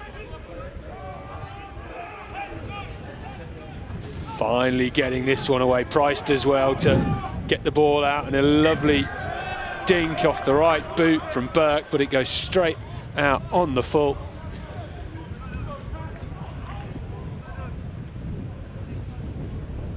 We're going to come back for a line out to Bishop Wand.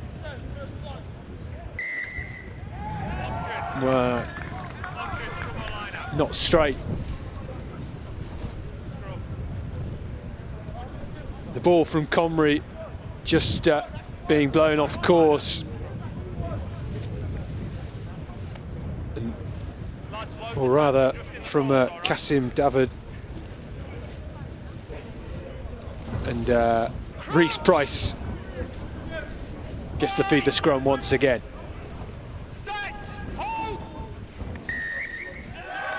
Free kick to Wand.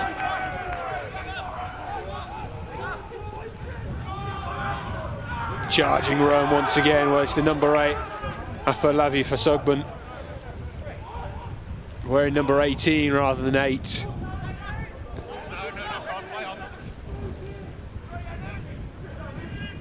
On right. Still going. Look at him charge forward the inside centre. Made good meters there.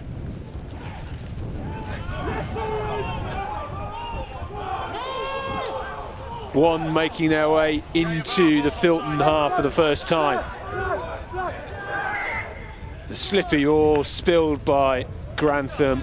And we're going to come back for a scrum to Filton. Boys, the gap's too big. All right, let's tighten up. It's far too big. Left of that one, boys, okay?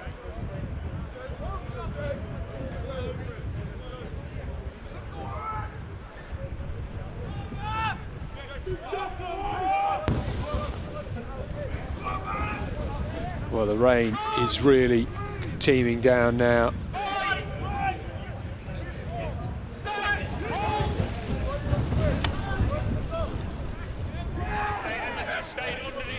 Well, it's come out on Bishop Wand's side, and we might have a bit of a break. It's been lost forward.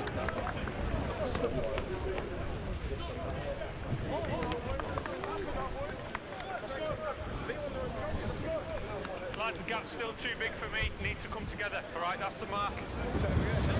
Such difficult conditions to play in. You can just see the sheets of rain in this gusty wind.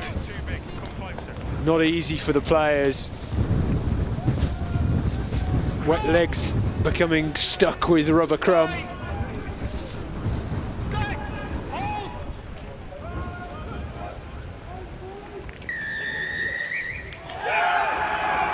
And Wand get the penalty at the scrum. Taking it quickly, and here they go.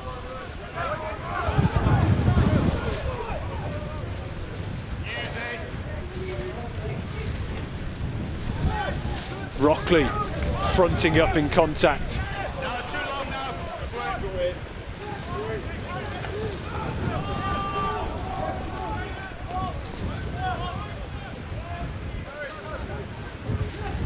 Charging forward once again through David, and he's still going. Look at him march on.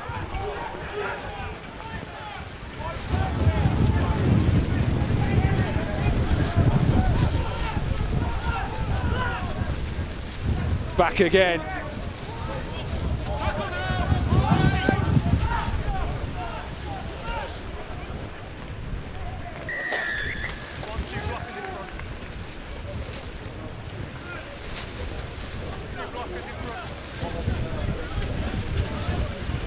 Well, it's absolutely chucking it down now.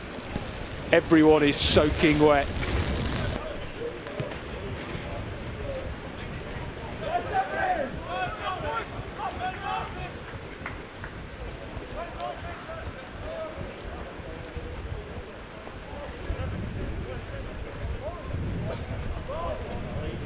That's your man, Red. That's your man. 5 man. Lads, if you're not in the line out 10 metres, please. A bit more for me, please. Gap's too big, we've got too much space again. Come through.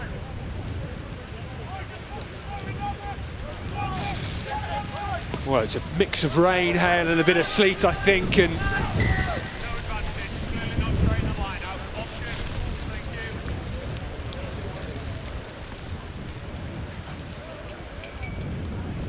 you. wasn't straight at the line out.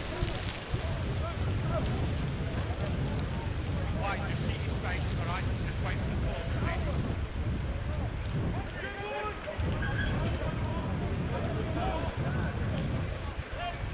Crouch! Fight! Set! Hold! Use it!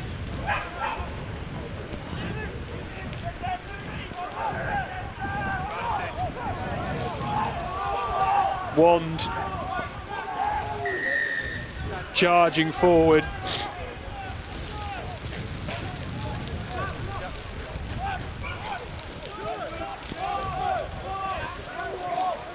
Into the wind, Bishop Wand playing excellent rugby at the moment, trying to break forward. That time through Wally Brady.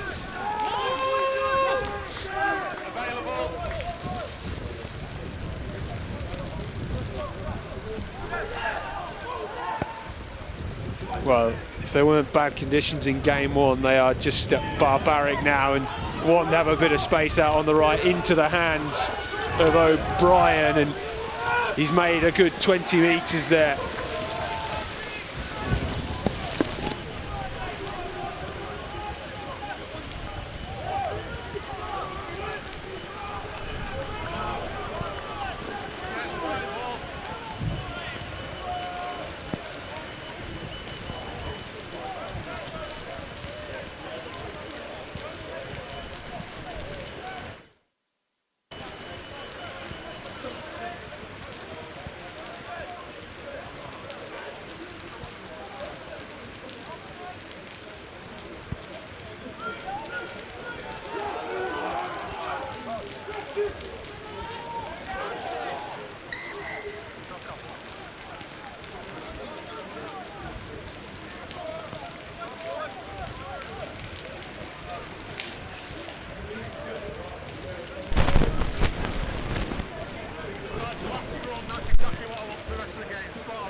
Well, Bishop Wand have struck first blood here.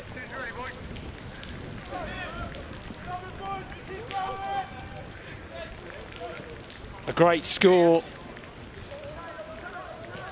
an unsuccessful conversion.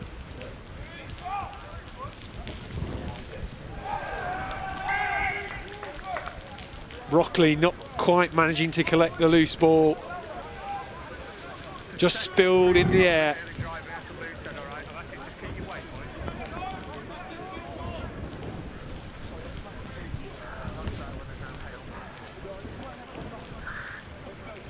And considering they're playing into the wind, Bishop Wand doing a superb job at the moment. They'll need to try and play it from deep again.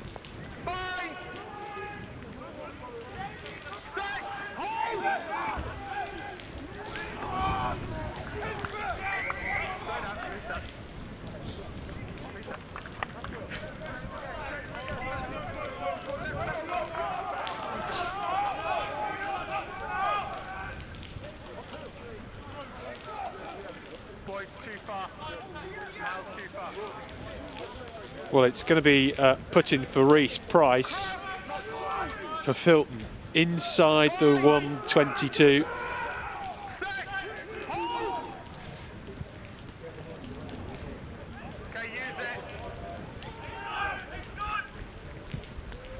Crossfield kick might just fall nicely here.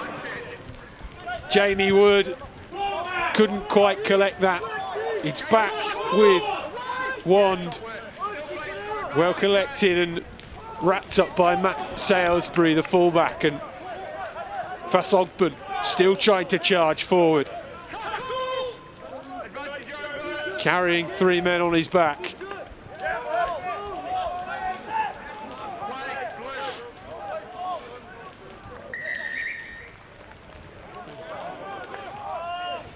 Penalty to Filton.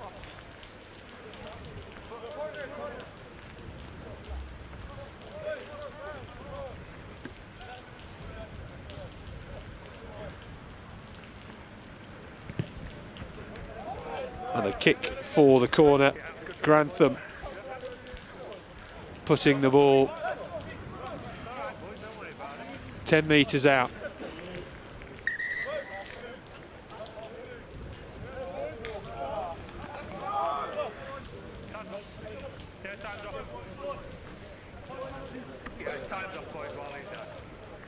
Restart with 5 man, yeah. Lads, 5 man once we time on.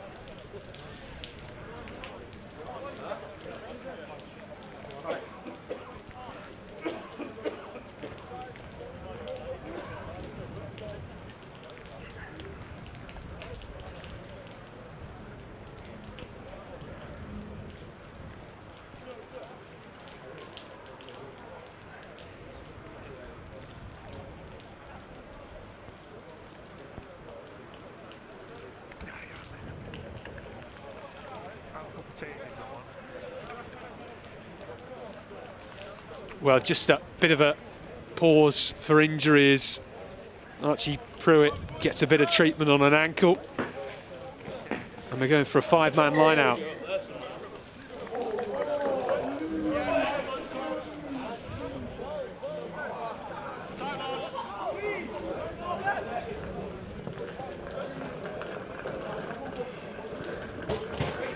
Well taken off the top, and here comes the Filton driving more, Wand nudging them backwards.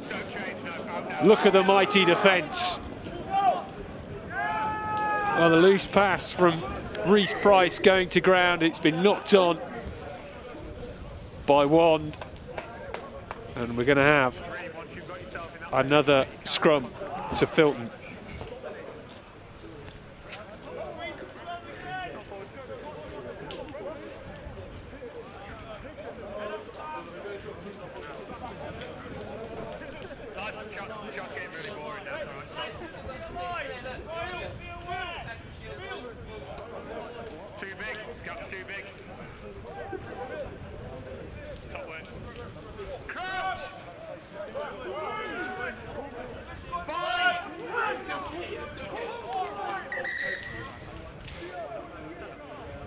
I'm trying to tell you the gap's far too big because everybody's overreaching, all right? We don't need feet, we need inches, please.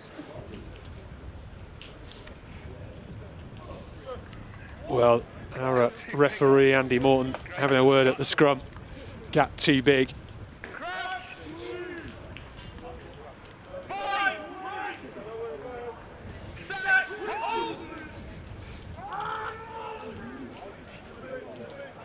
Much better scrum this time as it goes 8 to 9. Loose ball. It's like bees round a honey pot as Alfie Harrison takes it in. Price doing well to get it away under some heavy traffic as Marsden heads into contact.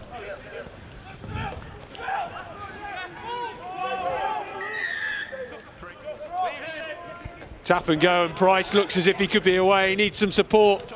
Chipped on, it's been touched by a Bishop one hand. Dotted over the line. And it's a 5-metre scrum. Well, what a break. What intuition from Reece Price to take the quick tap. He found a huge hole. Didn't really have much support. Tried to put the kick through. And Filton now have a 5-metre attacking scrum.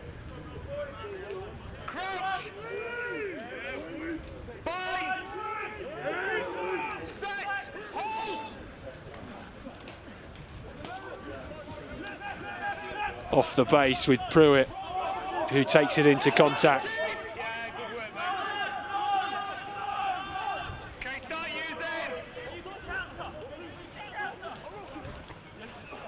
Pick and go from the ruck and being well barged backwards by Wally Brady for Wand. And they might have some numbers out wide if they can spin it through the hands. Bailey did well to step back in field.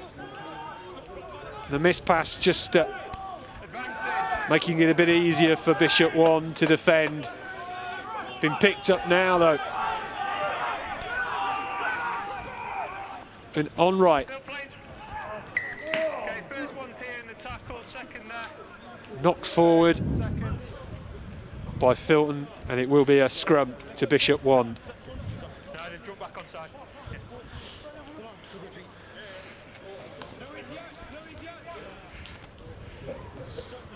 Yeah, we're trying to make marks, boys. I'll keep going. Just come closer, just come closer. Come closer. Well, the rain has diluted to a very fine mist. The hail has dissipated for a moment. Bishop Wand with Flecker Lister at scrum half. Decides to go on his own. Bit of a weaving run, and Rockley heads into contact.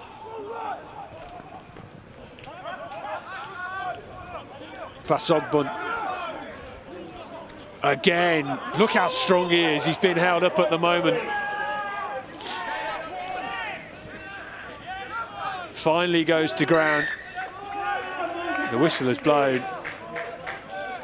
And Filton have done well to wrap him up just outside the 22. Lads, your setup at the minute in the front row, all right, is not equal, all right? There's heights, there's issues with distance. Get square and get the same height, please. Marks that.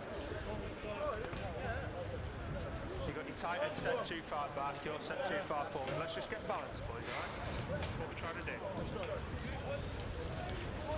Well, Price again would look to get his backs alight here. Henry Burkett fly hard, just marshalling his men.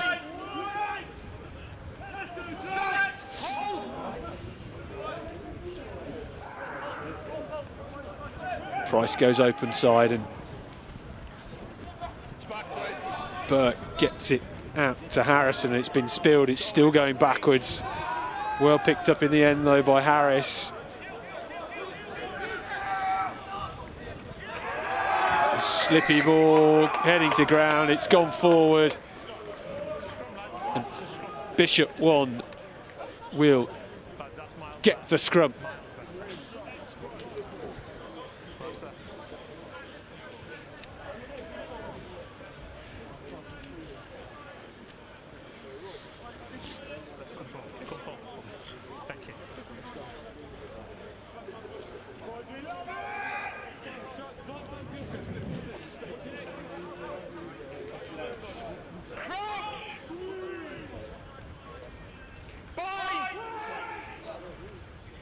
Flecker Lister.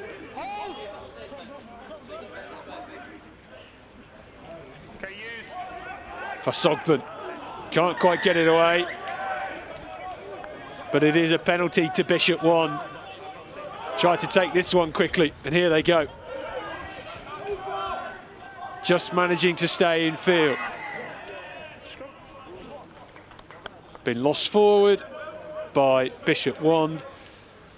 And Filton will get the scrum on that far touchline. And it is pretty much the message of the day. These conditions, cold fingers and all sorts, making it very difficult for players to keep a hold of the ball. This 4G pitch, nice and greasy. Time off, captains, come in, please. Well, now our referee Andy Morton wants to have a word with the captains, Kirkham and Charlie Cox. Right, you're both in the scrum. You can both hear what's going on now. Right. Let's get to the point. It's just going beyond the values of the game. Right, go speak to them. It stops now. We'll just stop the goading, or I'll just start penalising. Is that fair enough? Yeah. Go and have a word, and then we'll have this scrum. Well, I think based on what's been said in the opening 25 minutes, there's been a bit of bashing at scrum time between the front rows. He says it's now got a bit out of hand, and just to curb it. Let's build the scrum.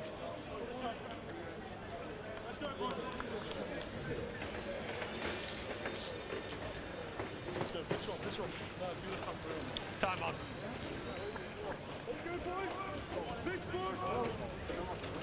That's the mark, boys. Let's step up.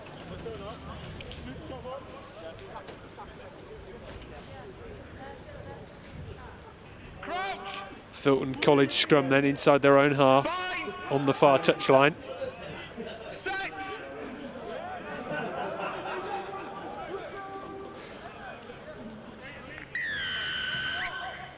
And they get the penalty.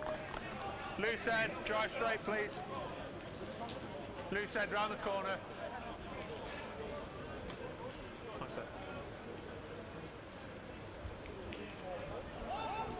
Bishop 1 penalised for not driving straight in the scrum.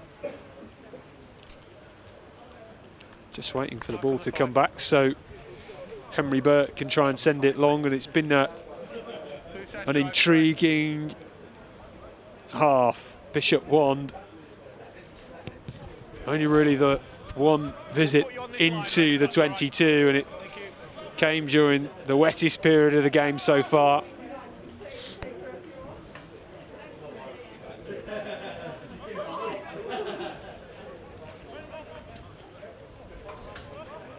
Yeah, all good. Henry Burke, the Filton College fly half there, playing from left to right with the navy and white hoops.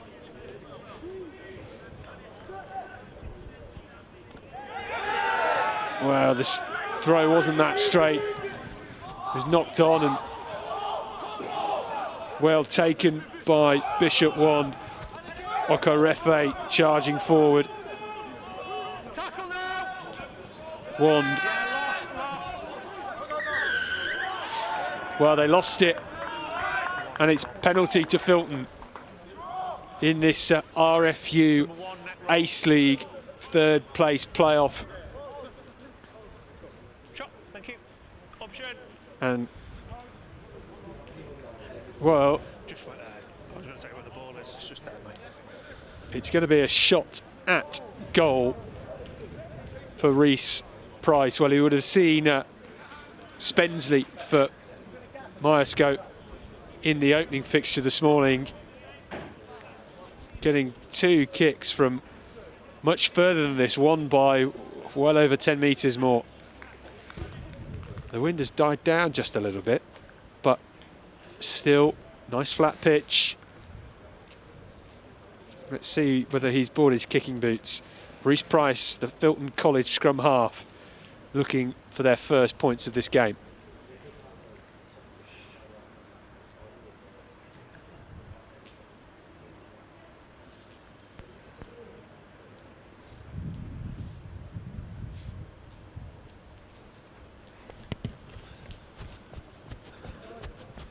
Well, he struck that sweetly, and it's just dipped over the upright. Filton with their first points of the game. It's Bishop 1-5, Filton College 3. Inside the final 10 minutes of this first half.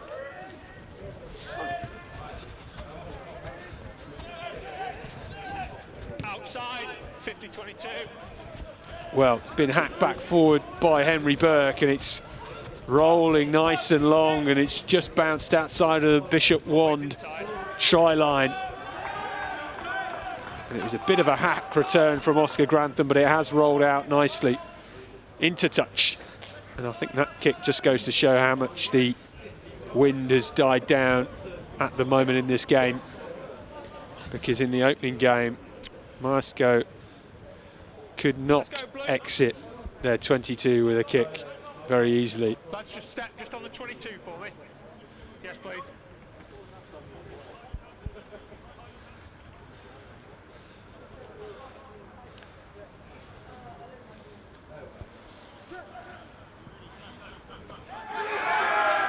Well, it's a stolen line-out ball. Bishop Wand did really well to get that. Charging run forward from Cassin Davard. Murphy.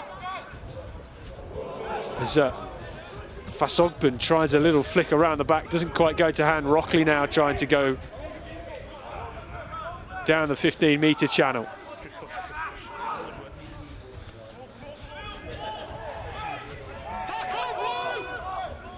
Backwards, always backwards. Wally Brayley. It's always backwards. It's gone backwards and looks as if Wand have still got it. Penalty to Filton inside the 22. Number 18, holding on. Minutes before half time. And they point for the post once again. A chance perhaps for them to take the lead for the first time in this game. It's good turnover, 3, top work, good pitches.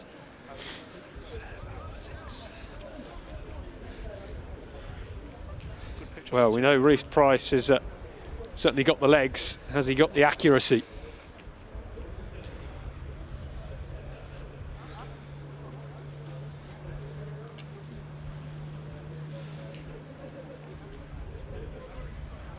A chance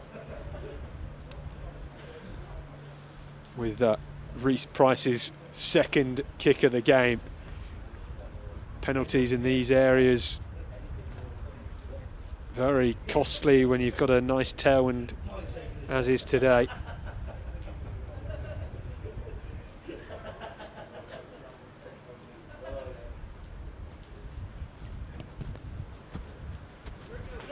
Struck it well, straight over.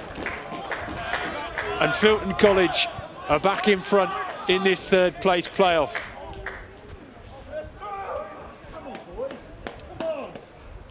Reece Price with the points on the board for Filton.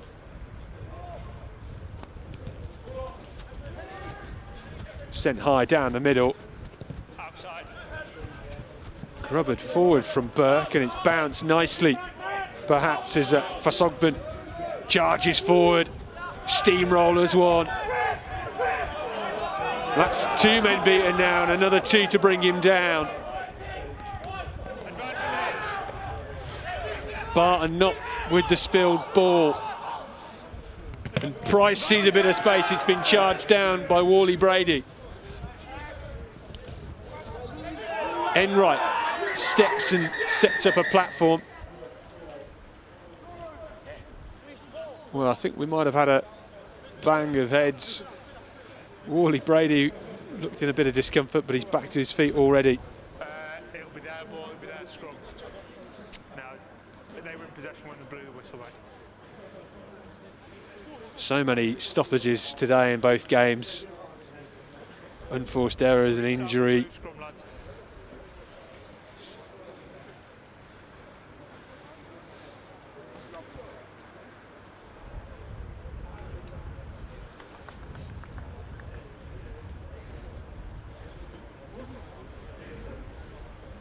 just on the cusp of half time.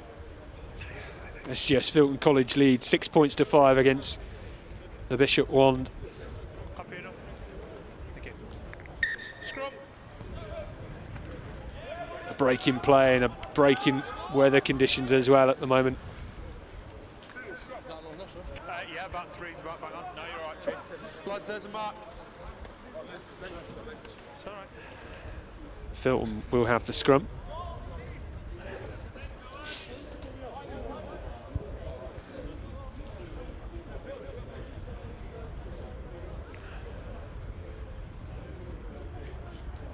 Alright, start building them, boys, as soon as he's ready.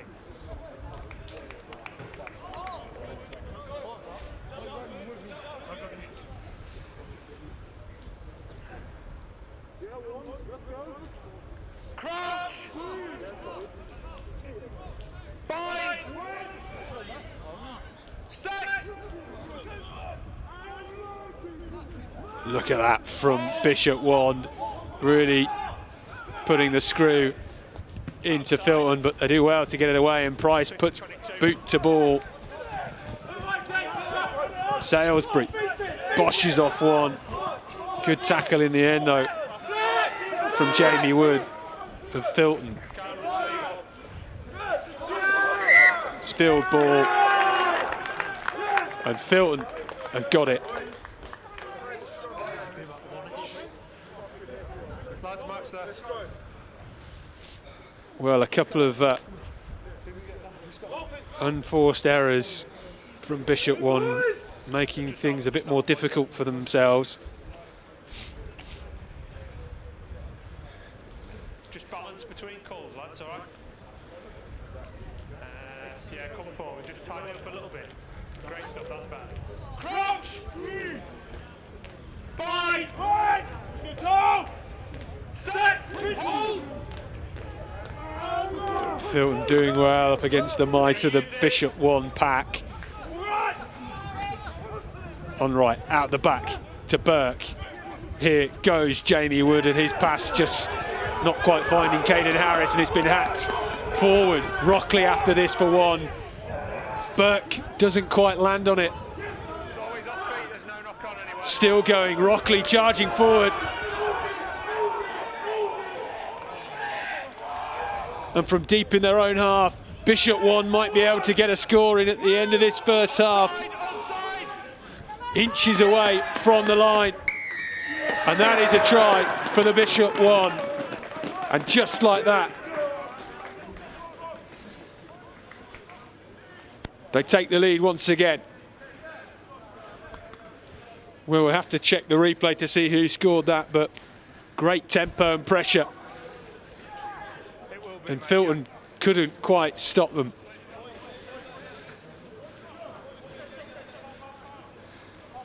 It was a great hack forward from Sam Rockley.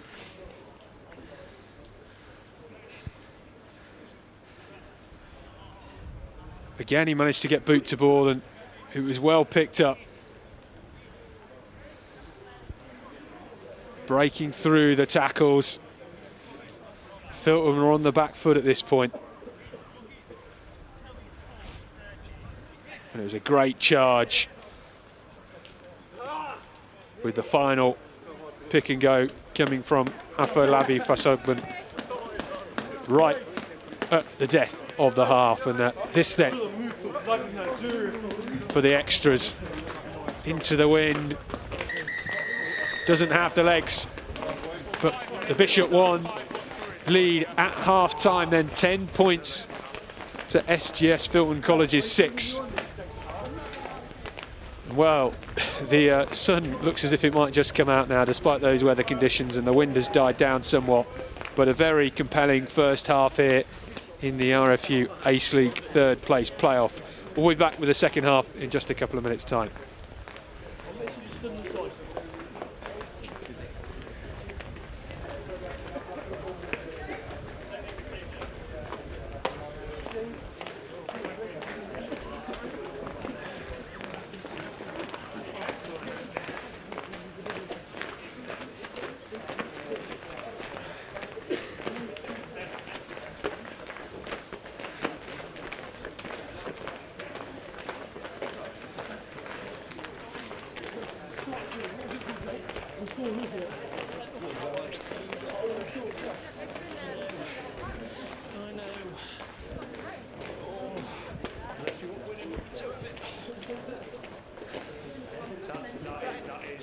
coldest they've ever been.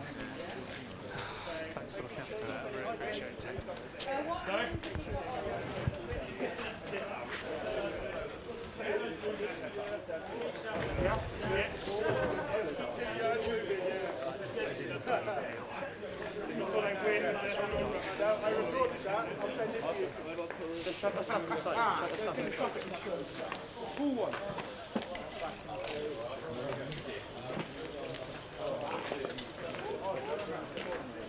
Right, share that around with Henry.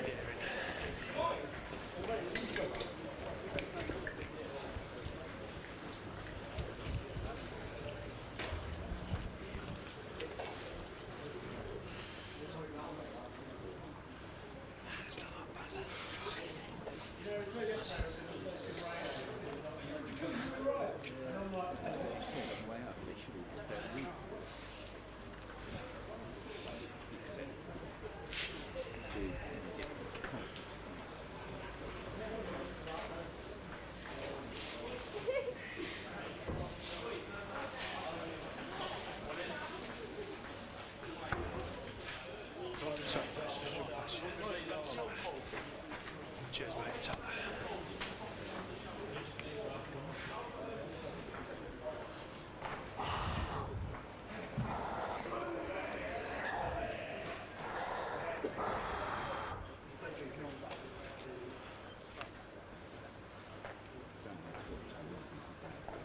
I've refed in some cold before.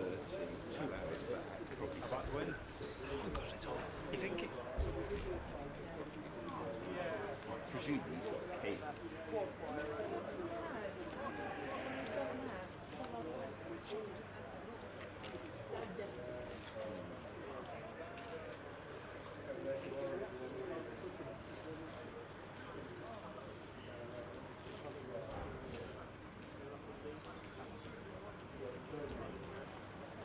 Well, this is the opening score of the game then for Bishop Wand, charging forward.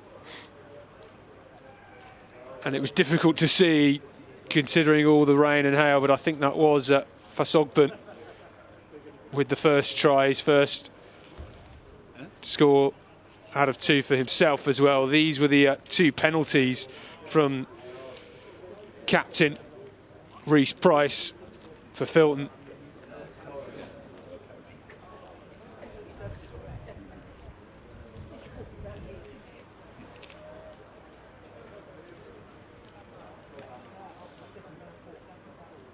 And this, well, the start of a long passage of play which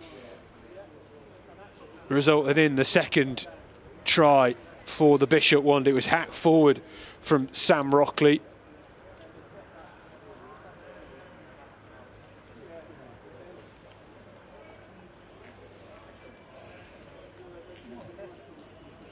Still charging forward, and it was eventually finished off again by Afalabi Fasogban. Really put the pressure on.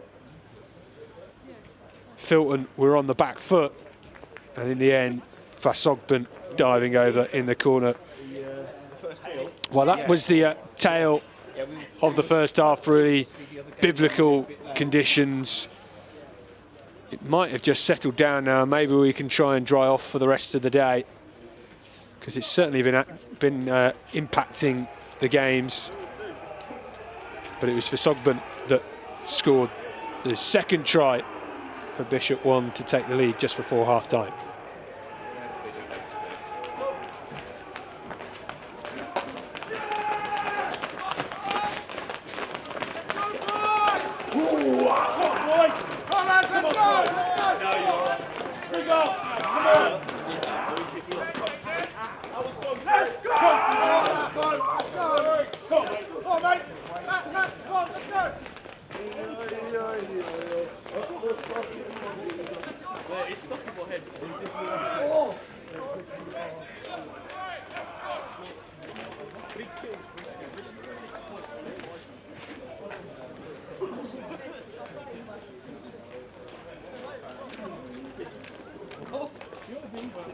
Watching goals and just like, what are we doing?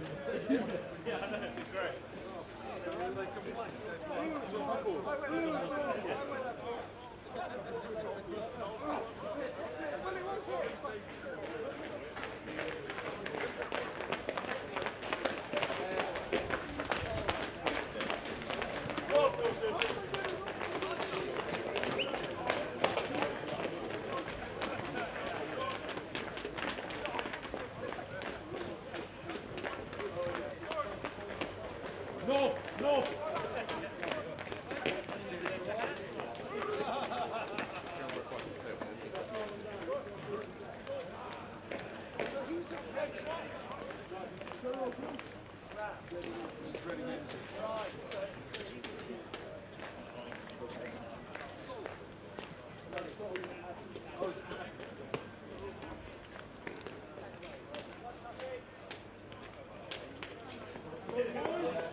Well, change of ends. We are back underway with the second half, and already for Filton, the ball has been spilled by Archie Pruitt. He's taken it quickly. Kirkham driving forward, a captain's run. Fasogban trying to go forward, maybe on for his hat-trick. And that is Bishop 1 at their destructive best.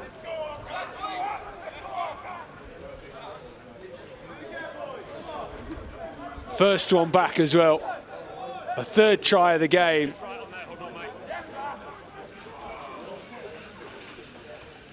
Well,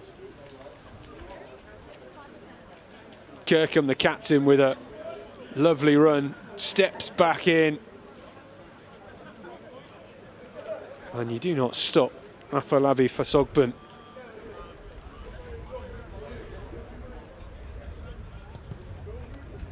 Look at him go, so difficult to stop. And successful conversion as well. And the Bishop 1 are up to 17. And I'm not quite sure what to make of this, but the sun is just starting to creep through the clouds. Well, this is the score once again. Pick and go from the base of the rut. Finished just near the post. Well, from the restart then it's been knocked on by the Bishop wand.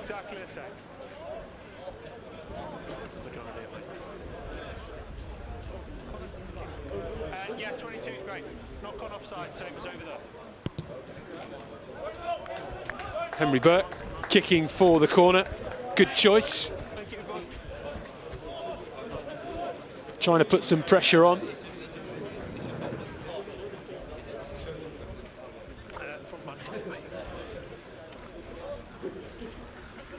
Yeah, just on the 5, boys, no more.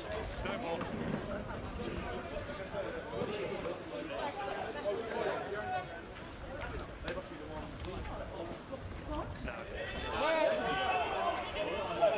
Off the top, and it's at the back with Sims Preston. Replacement hooker. Change of direction. It's Bertie. Rockley trying to pull him into touch, but it manages to stay in field. Stratton. Penalty again. Not rolling away. 16, roll away. This time Tom Lang. Guilty for the Bishop wand. Paramore. Penalty to the Bishop wand.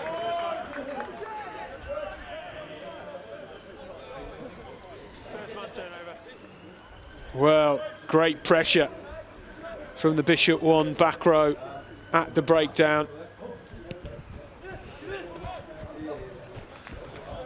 Kick into touch. Makes about 30 metres for the Bishop wand. Tom Lang with his first line-out ball. Right, charging through, Stratton just getting a hand to it. It's been knocked back, and we're going to come for the original infringement. It's taken quickly, and look at the pace here on the ball. Charging forward, it's Ollie Allen back over to Enright.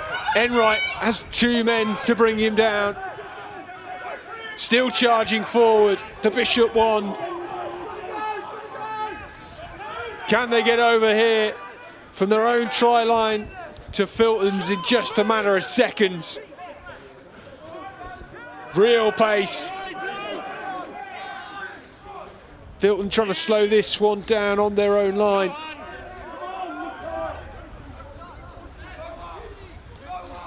Looking to move the ball wide again.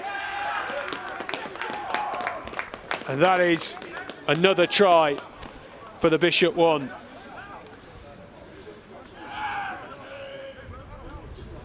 Well, when they move the ball quickly, they are so difficult to stop.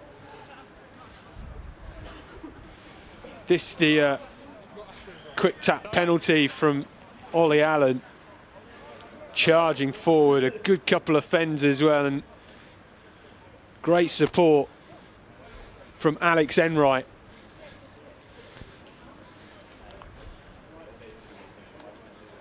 Allen did well to secure possession, and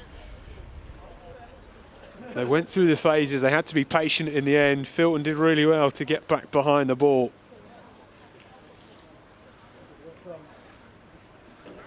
Inches away, Fasogban close to the line.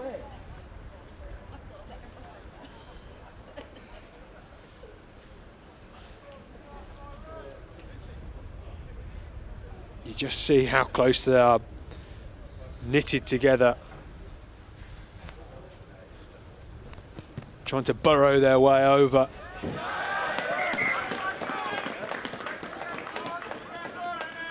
And Grantham with the successful conversion. So Wand extend their lead to 24 points to 6 here.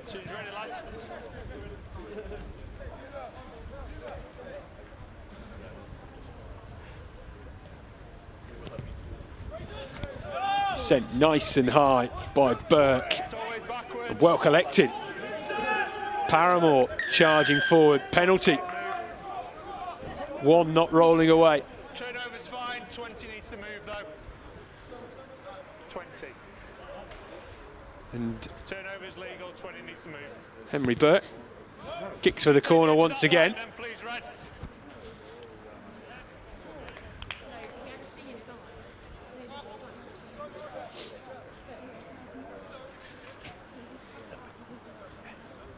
Just in front of the line, yeah, that's fine.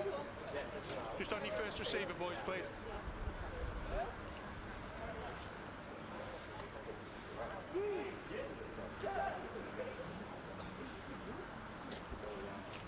Straight to the top, well collected by Paramore. Break through the middle. Price almost feeds it in to Bertie. It's a spilled ball, it's picked up by Wood. We're going to come back for the original knock on by Filton.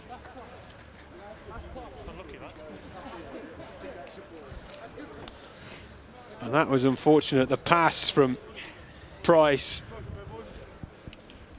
What a line that was from Lucas Bertie. Surely would have been over had he managed to collect the ball. Okay, balance. Bind. Set. Hold.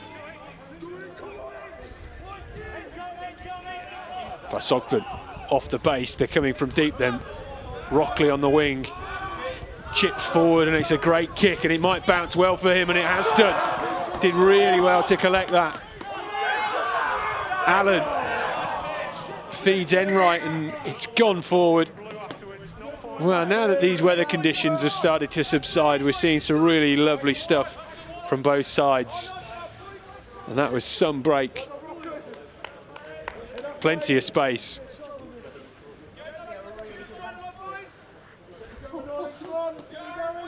There's a great chip as well forward from Sam Rockley.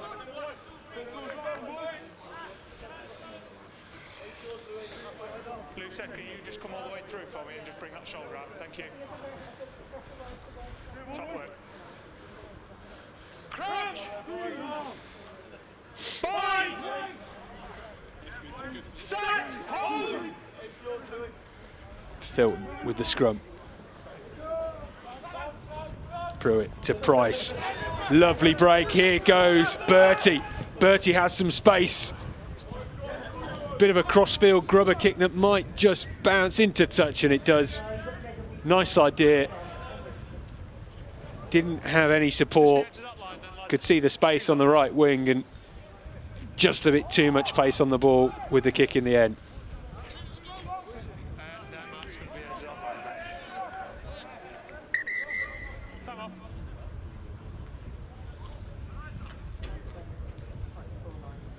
Well, the time is off. We've got a bit of a knock to one of the SGS Filton College players, who's now receiving some treatment.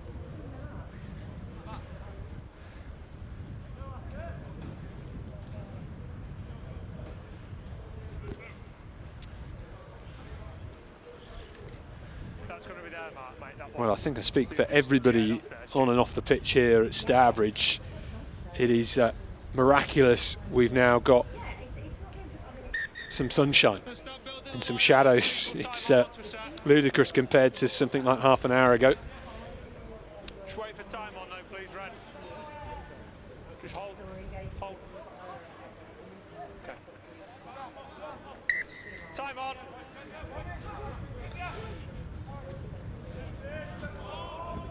Great line out ball for the one. Setting up the driving maul, the referee says to use it. They do. Enright sees a gap, bit of a half break. Good line. Fasogban. Trademark stuff from him. Penalty to Filton though. First man, number 8.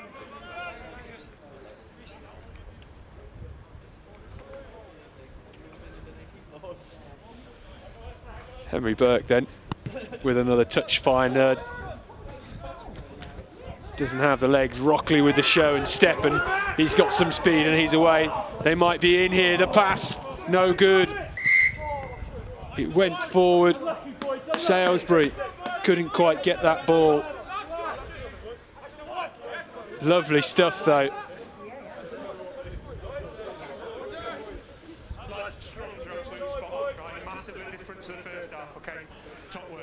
Well, that was a chance gone missing and potentially another score lost for the Bishop one.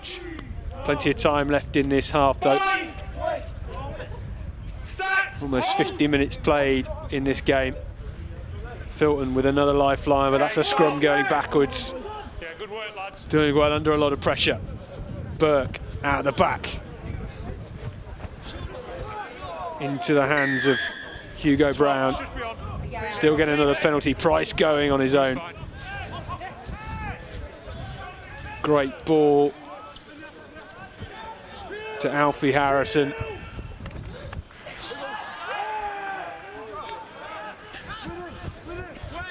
Finally into the one's half, and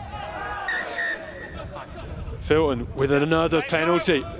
Price with another quick tap.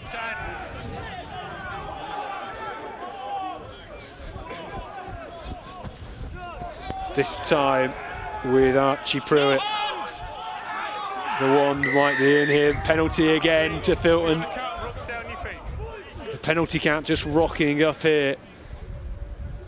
Really giving Filton so much ball. We're still in the middle of the park though, aren't we, mate? If you're going to count a ruck, just stay on your feet, 18, yeah?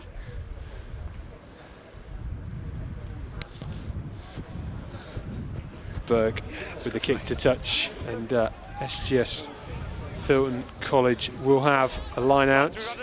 We've had a bit of a mixed bag of penalties as we work as well, but let's just try and tidy up generally, all right? It's all right, they're all different penalties, but we're just starting to work down, aren't we? That's what it is. Yeah.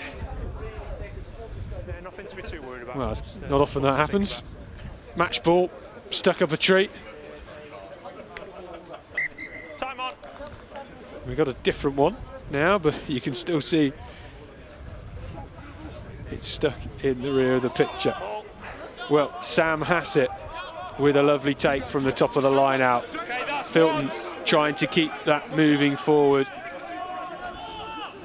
Price decides to release it. Lovely ball from Bertie to Pruitt. Penalty again, quick tap taken by Price. Knock on, and I think we might have a card here. And that is a yellow 21, deliberate knockdown. for Ollie Allen, number 21. Well, a chance there maybe. Advantage. It's been lost forward, and the Wand can try and power this out of their own 22. They are down to 14. 8 minutes on the Simbin clock.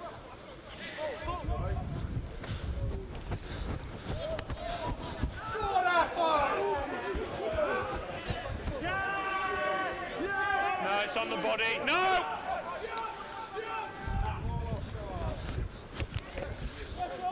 The Wand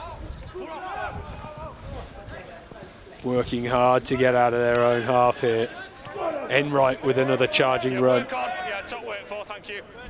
Does so well just to straighten things up for the backs. Tackle!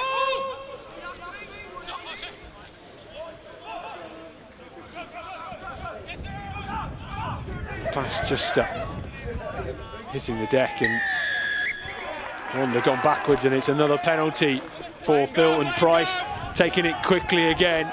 This time Pruitt gets the pass, he needs some support. Finally the offload comes, shunted backwards. Okay, use it. Keeping it close No, off it. through the forwards. Use. And again from the ruck.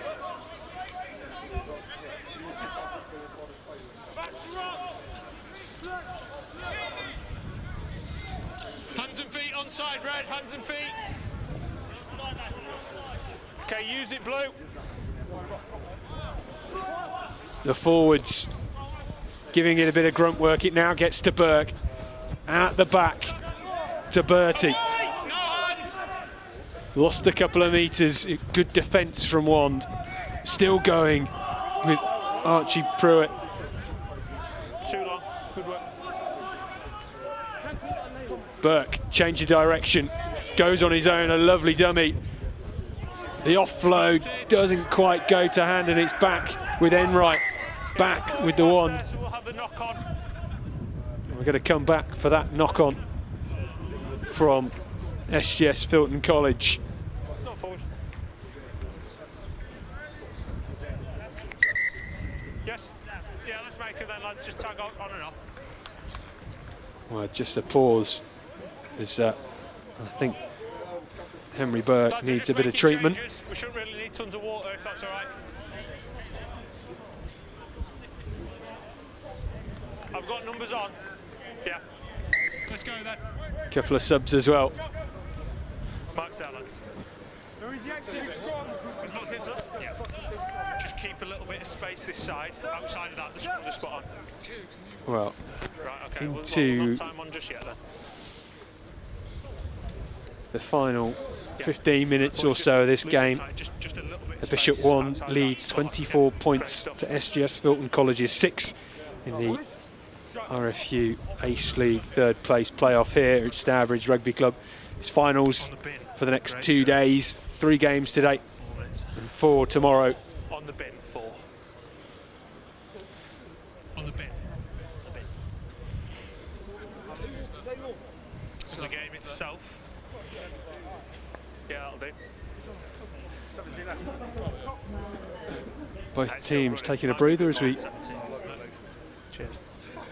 Might be 18. get some treatment, and I think Lucas Bertie, number 12, Let's go. for SGS Filton College is, well, he's limping a little bit, but he is back to his feet.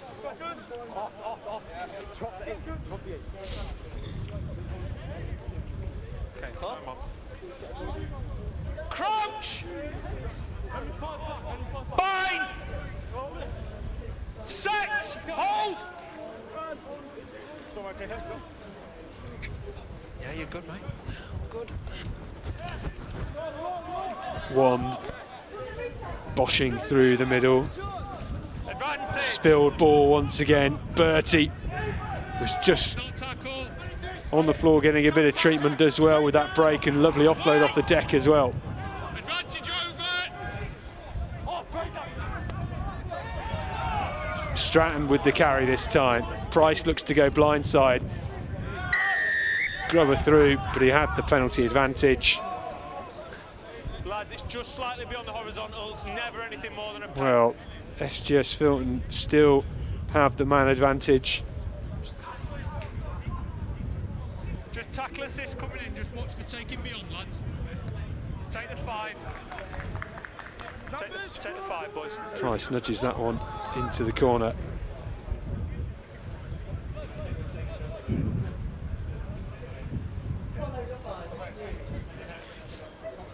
We all right, lads? Numbers? No numbers, lads. 5, thank you.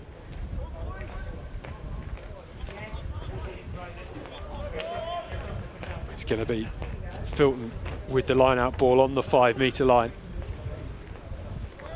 Doesn't quite find the mark, and it's not straight either. So Wand will get the ball back straight away. Opportunity lost perhaps for Filton, but they've been winning so many penalties. They might be back here with the ball in just a few minutes. Space, lads. Gold standard this, all right? Just a bit more space.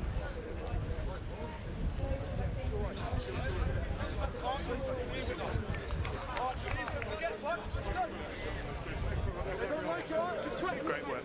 Good set. Crouch! Well, the Bishop won then, leading this game 24 points to 6. Been pinned back in there 22 for a lot of this second half, despite the promising few tries they have scored. Big lead at the minute, and look to try and play this one from deep. A lovely netball pass, and now they're out wide. Have a bit of space. Stepping back inside with Matt Salisbury. Easy 60 metres just made by the Bishop one. Wally Brady with the carry. Filton doing well to try and shunt them backwards. Yeah, good work, mate. Well done. Ollie Fraser this time. Enright with the grubber through, saw a bit of space. Well collected though by Jamie Wood, and Jamie Wood's off on a bit of a run here. The offload doesn't go to hand, and it's lost and knocked forward. And the Bishop one will have the ball at the scrum. Well, we've had a lot of scrums today. The first game certainly plenty of them. This second game in the third place playoff here, a little bit less. But it just comes down to the weather conditions really. So difficult, it's cold, although the sun is out now. And SGS Filton College are playing in to this bright sunshine and into the bit of a wind as well. Get your feet underneath you, you set too deep. You need to get your bind a lot longer, all right, and stay connected to your hooker. Let's get a better picture this side, both players. Feet underneath you, come through, all right. Crouch! Bind! Set! Okay, use. Wand with a big carry, and here comes Josh Law, and Josh Law is going to go under the post. What a line. Scrum half to inside centre. Loose end across again. And that is great work from the Bishop wand. Big dominant scrum. Great line, just cut between the 10 and the 12. So difficult to stop at pace. And Josh Law gets the try. Another chance for Oscar Grantham to extend their lead.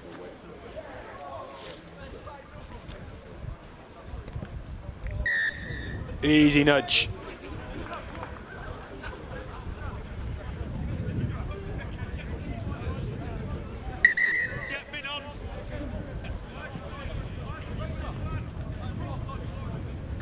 Great break. Unfortunately, the tackle couldn't quite stop him. Okay, bins back on, lads.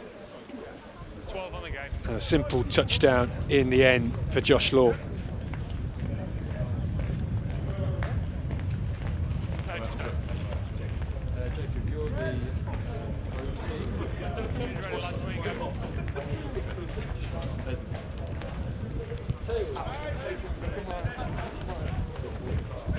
Well taken by Finn Hawley-Brady. Start using. Keep it on the Integral part of this Bishop wand machine. Ollie Allen is back on from his sin bin, and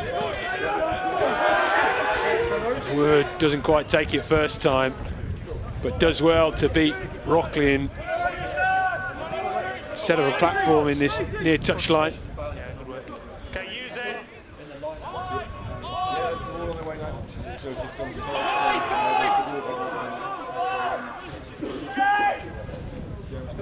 Stand, boys. Hey, stop. Hack down the middle from Henry Burke, and a chance for Salisbury to run it back, and he's found a bit of space, a good bend, and Salisbury's going to be going in for a 5th score. Well, open play, broken play, and Matt Salisbury, the Bishop wand fullback, licking his lips as he saw the gaps open in front of him, carved his way through. It was a kick to nothing really, and straight down Salisbury's throat. Look at that fend, and you don't stop him when he's got that much space. He's waited for his opportunity all game, and Matt Salisbury doing the business. Another conversion from Grantham. And that is in fact the Bishop wand's 6th try of this game. So much cold as well. I'm starting to lose a bit of count up here. But it's a superb fend, wasn't it, from Matt Salisbury. Quick as well. Fantastic score, just what you want from your fullback. Always looking for those counter-attacking opportunities. 38-6 now on the scoreboard for the Bishop wand.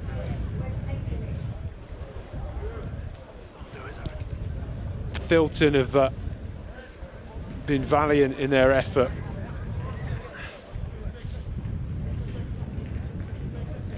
But ultimately not managed to convert some of the territory they've had in this second half. They've played well. The Bishop wand just beginning to turn the screw. Advantage. Knocked on by Bishop wand. Advantage Start using, lads. to Filton, and here they go, charging forward. Oscar Sims Preston this time. Burke. That turnover's fine, so we'll come back for the knock-on.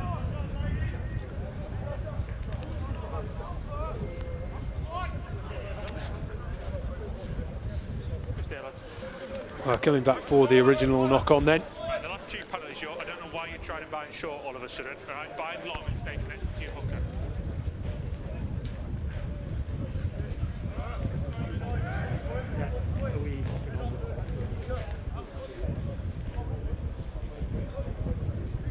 Crouch!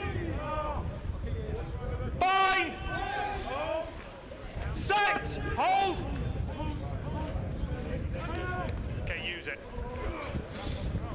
Price out the back to Burke. Wide ball to Wood, and he's well wrapped up in the end.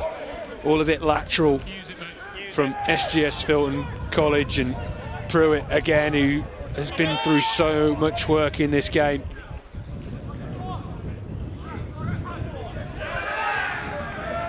Wrapped up once more. Hugo Brown and Price trying to get this one moving once again. Burke smashed backwards. But we're coming back for the penalty.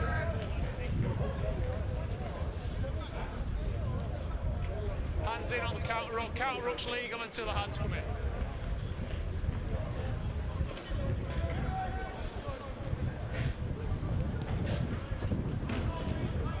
So we'll put them on the 22, lads. You're outside on a turnover. Well, kick for touch by Burke. The line's yours. You're outside if you turn it over. Counter ruck's legal until the hands come in. All right.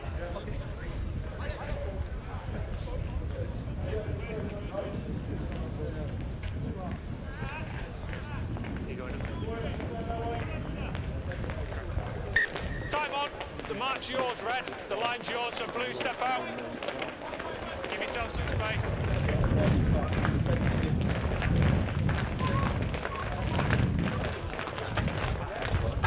Price with a long looping ball out to Burke, who is under a bit of pressure from Ollie Allen here.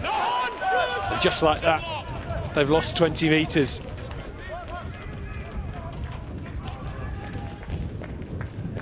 Good hands from the forwards down the short side for Filton. Carry this time.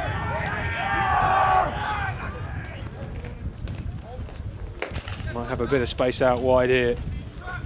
Into the hands of Hugo Brown, and gets back into the Bishop 1 half. Pruitt again with a carry.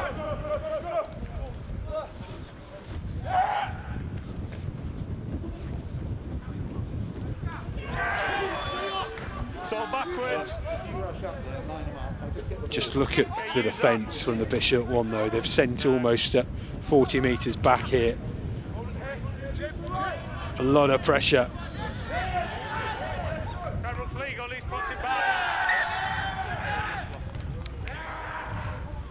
It's been lost forward once again.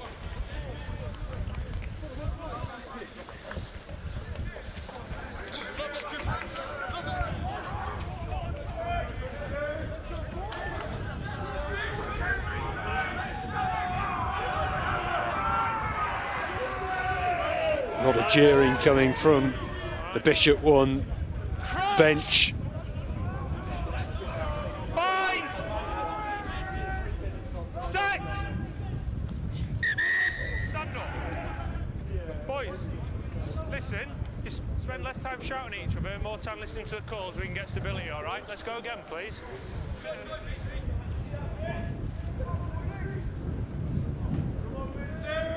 You need to stay connected to your organ, mate, all right? Crouch! Bind! Set! Hold! Allen with the put in at the scrum. Much better hit in the scrum from Filton, and here comes the big fend, still charging forward.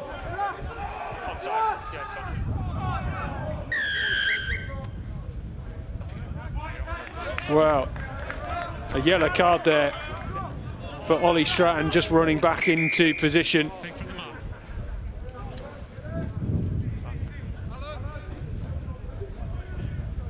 Yeah, that's good. Well, Filton down to 14 for the final couple of minutes then. Script in the tackle. Bishop 1 trying to get a second, No hands, Red, no hands. final try. Just watch it going over the line. Looks as if Filton has got this one back. Bit of afters. You go and you go. 2 players to the bin. Well, I'm not quite sure what was happening there. Hands down or I'll just send more of you. That is a yellow card, and I think that's Ollie Fraser. Well, I've not seen that. What I have seen is these two, which is why they're both being yellow carded. All right. Well, it was off the ball. He was not even onside, and almost squaring up to one of the Filton College players, who's also been sin-binned now, and they'll be off for the rest of the game. Not sure what that was about. All handbags, really. Ollie Price with a kick to touch. Lads, yeah, just nose up.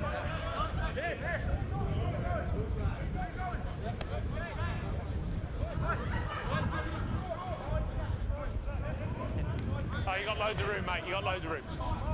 Well, SGS Filton College then. Down to 13. 13 against 14 we'll end this game with. Not quite how anybody really expected it to go. Well, not gone straight. It's been hacked forward by Filton and might just fall back here for Theo Williamson.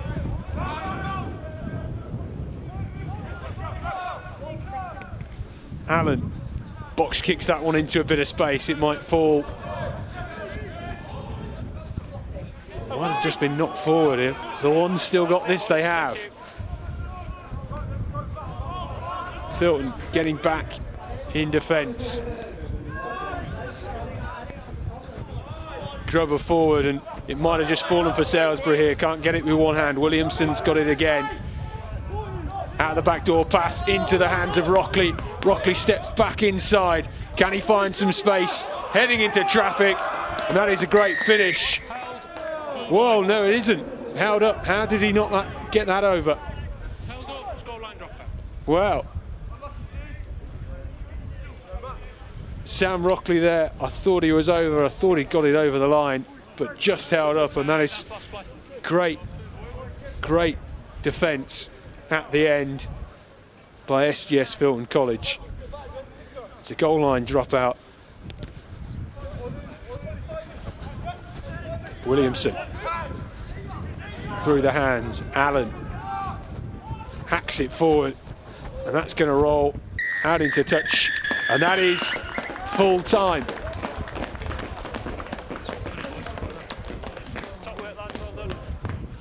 Well, a great game. Some horrendous conditions in that first half, but the Bishop Wand coming through in the end. Competitive throughout, but the final score here from the third place playoff in the RFU Ace finals. It's the Bishop Wand 38, SGS Filton College 6. And it was really that second half effort that cranked that scoreboard up and saw the Bishop Wand take the win and the third place in the league.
Well, here they are, the Bishop Wand. Winners of the third place playoff for the RFU Ace League for 2021. They look very happy with themselves, don't they? A lot of cheering from their travelling reserves as well. I think we can take a look at the highlights from this game.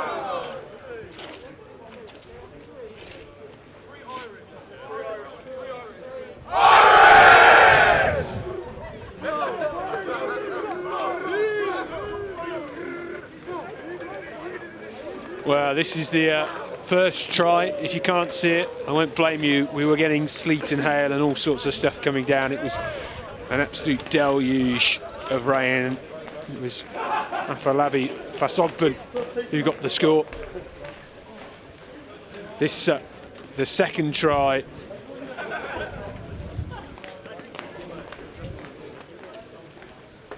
Well, it was hacked on by Sam Rockley and eventually finished off by Afolabi Fasogban.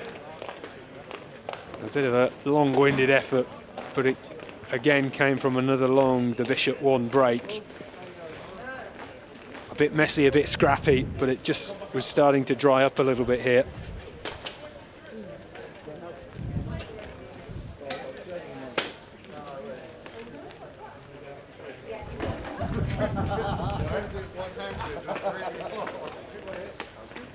A bit of power.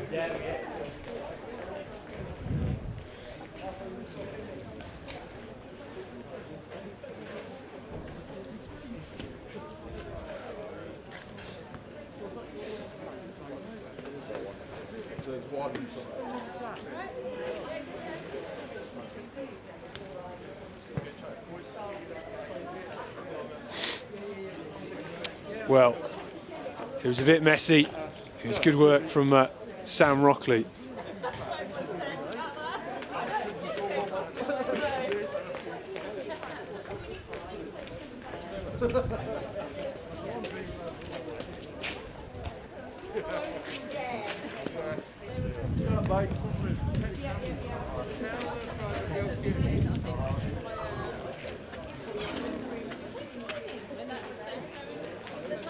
Well, this is the third try at the start of the second half. It was another special. And his hat-trick for Afolabi Fasogban. Charging forward, his big man, powerful man. Don't stop him from there, do you?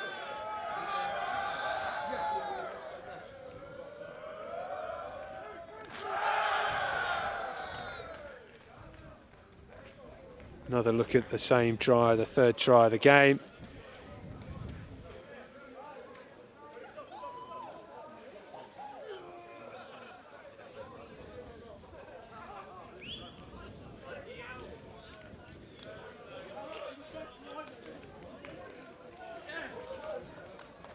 Well, the long range effort.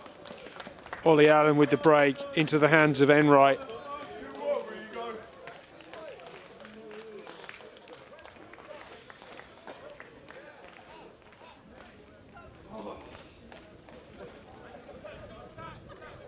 Another breakthrough, showing their power. And the Bishop Wand at this point, at the start of the second half, really beginning to show their class.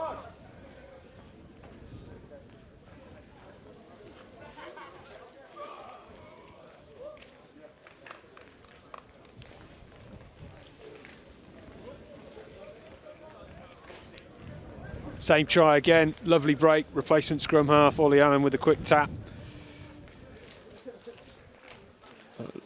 Gained a lot of territory with just this quick break.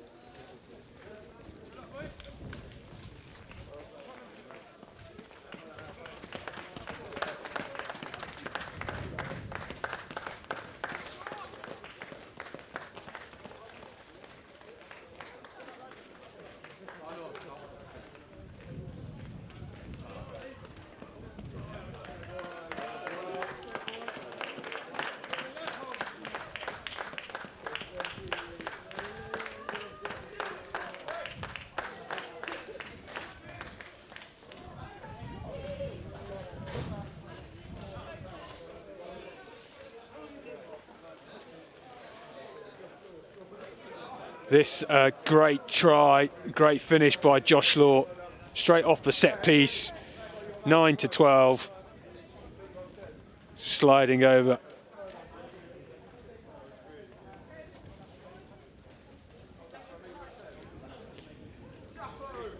And this, the lovely counter-attacking fullback score from Matt Salisbury.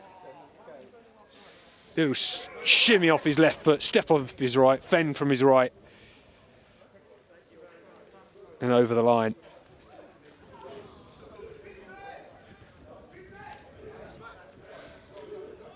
Well, final bit of play, almost a perfect break. Salisbury collecting it, it went backwards. Williamson with some good work and out the back door. Here's the hands to Rockley and step back inside. He didn't actually score it in the end. Spoiler. Couldn't quite get it over, and great bit of work from SGS Filton College to hold that up at the end. But that is the third place playoff, which goes to the Bishop Wand. The final score from our second game on day one here. Bishop won 38, SGS Filton College 6. And we'll be back with our third game of the day in just a few minutes time. Well, in actual fact, it kicks off in around about 27 minutes time, so we'll be back shortly before then and bring you the teams.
So yeah, so the proper bridge of Brunton and the bridge of 35. Okay.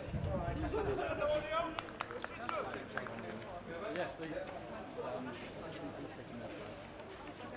I've got another. Do you want to? Thank you. Yeah, they should be. I sent them a text yesterday, so they should. Yeah, we'll do. Now go and give me We'll live up to expectation now then. I know.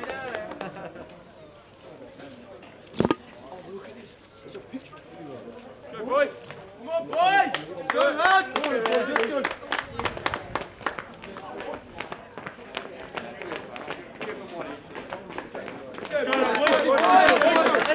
Let's go!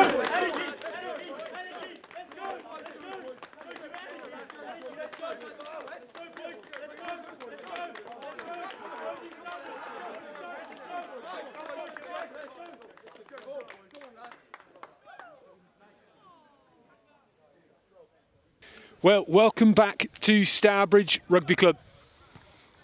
It is the RFU Ace League finals for 2021. We've already had 2 games today. We've got 4 tomorrow, and this is our final game of the day. Oaklands College taking on Exeter College in the 11th place playoff. Well, we've had all sorts today, but Oaklands, they come in with Griffin, O'Hanahan and Chapman, Hay, Burgess, Souter and Creighton. That is their front row.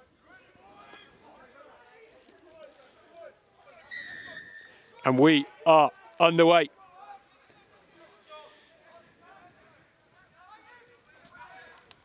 Matt Sharp, our referee for this game. Well, remarkably, we are still on time, despite a few interruptions in the opening 2 games, particularly in the first game. Gordon School with a player who looked like a very nasty injury, so we wish them all the best and hope for the recovery as quick as possible. My toes are just about thawing out. I'm not sure about anybody else that's been here, but it's tricky conditions. We've got a bit of sun once again. There is an ominous black cloud over the far side of the pitch. I'm not sure if it's coming towards us or away from us. I think it probably is coming towards us, but Exeter are playing in the black, white and black hoops from right to left. Hands out, black. Oaklands from left to right, and Exeter beginning to work their way out of their 22 through Jake Martin. And a bit of a loose spiral kick down the throat of Will Spencer. Spencer looks for the offload. Good dummy and well tackled in the end by Rene Lang. Hands out, blue. Rock was formed. Reynolds West at scrum half for Oaklands. Exeter's defence dominant at the moment, just trying to shunt Oaklands backward.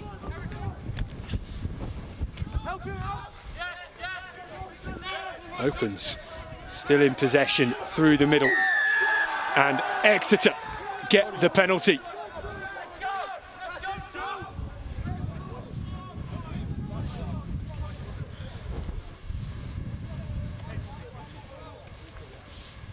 Just in front, 10, just in front of me.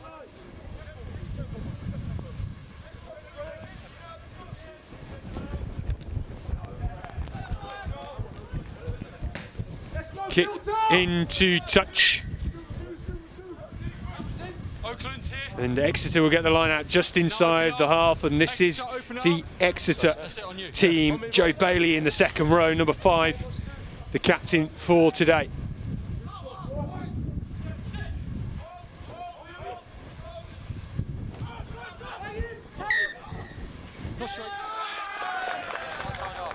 And Oaklands are going to get this one back.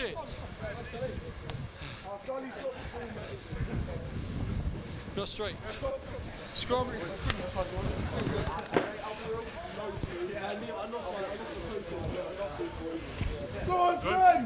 Patience and balance, gents.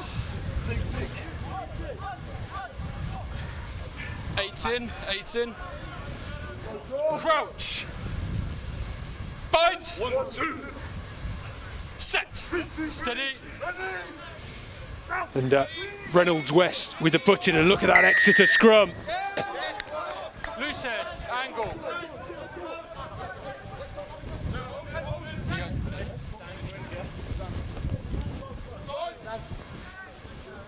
Oaklands get the penalty, and unusually Ben Burgess, their second row, with a long nudge into touch.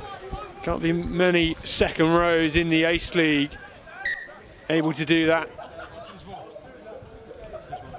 Yeah, keep that hip attached. Yeah, you're just on you on that line. Yeah. Ball. Time's off. Sorry, ball. Deep. Just there you go. They're staying warm, that's why.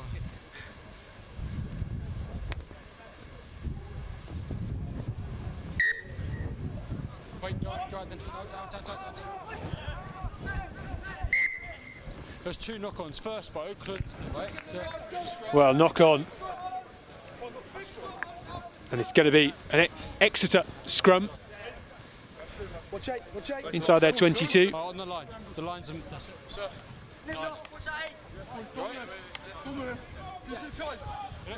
Line. So first chance to see what Hayden Gosling can do from scrum half for Exeter. Bind. Big scrum on. Set. Hold it.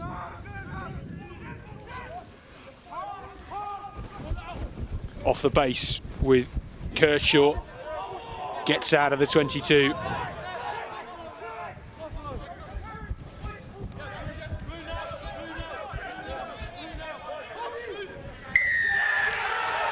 And that is a penalty. Oaklands. Well, what will they do here?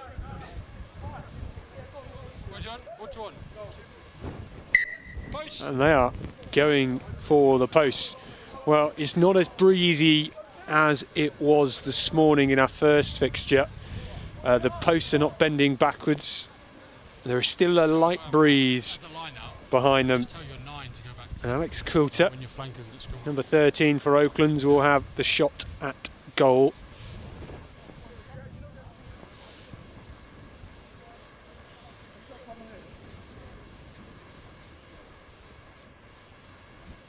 Chance for first blood in this game.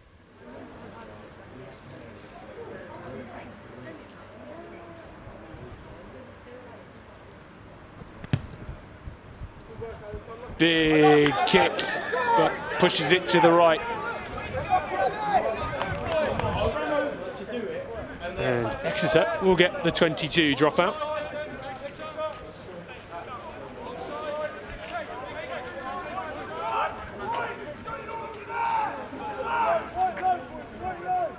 Giles Clark, the Exeter fly half, with the ball.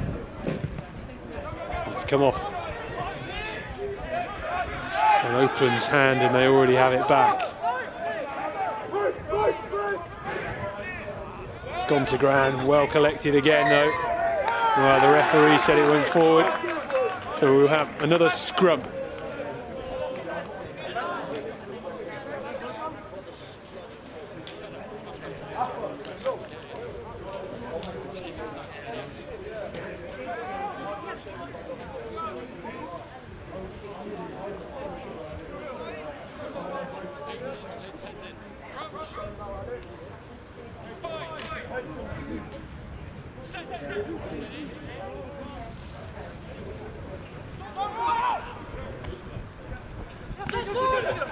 Exeter using it out wide. Here comes their fullback Groves, and Groves gives it back inside to Jeremy Tuima.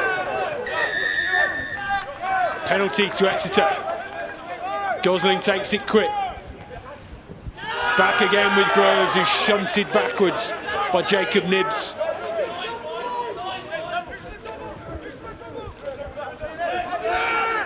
Findlay for Exeter this time. Change of direction. Lang on the switch and another big hit coming in. Again another spill ball, and it's Giles Clark that has to front up and put his head down. Let's go, Harvey!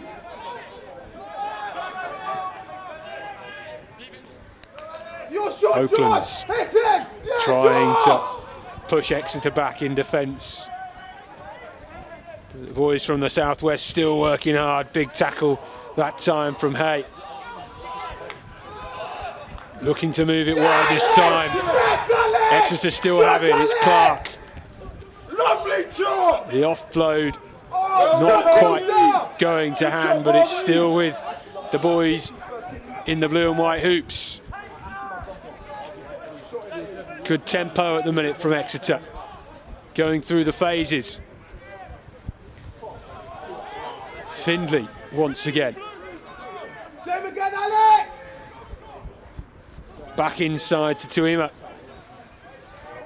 Still charging forward and just makes his way into the Oaklands 22. Clark tries to go on his own.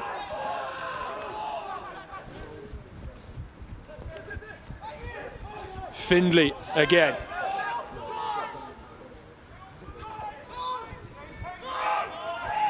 Groves. And it's an Oaklands penalty.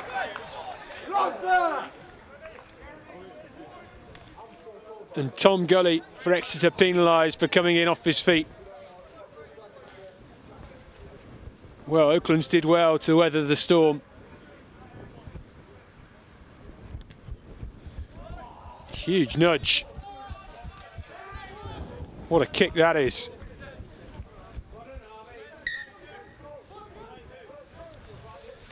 Exeter, give a step. Joe, give a step. You're going to be on the line.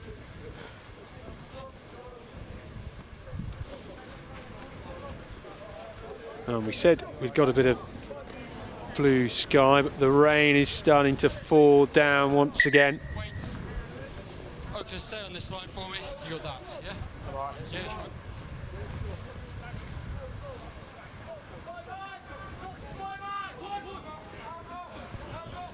Doesn't quite go to hand. It's collected by Exeter. Findlay. Penalty. Souter. Not rolling away at the breakdown. Bit lazy movement, just subtle dark arts of the breakdown. Give your space there, yeah? Well, that big black cloud I said has certainly come our way now. Yeah.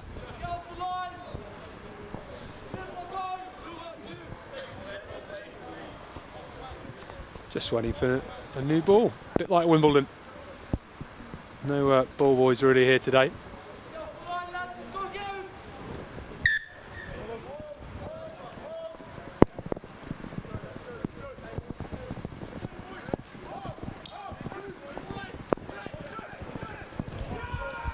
Ballot with the ball in, but it's gone back to Oaklands, and here they go. Kershaw trying to wrap them up. Cutting back inside.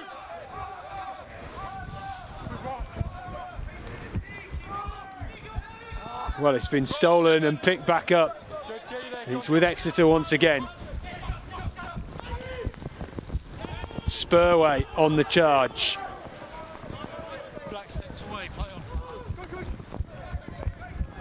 Tuima with the shuffle. Come out to the right wing, and Brinkley goes. A kick forward off the end of the pitch. You have an option, you have scrum on 22. Scrum. And Oaklands are going to take the 22-metre dropout. 22. But it's grubbered forward and straight into the hands of Ballot, and Ballot gives it to the Exeter outside centre who looked to find a bit of space. Mitchell just getting wrapped up and bundled into touch.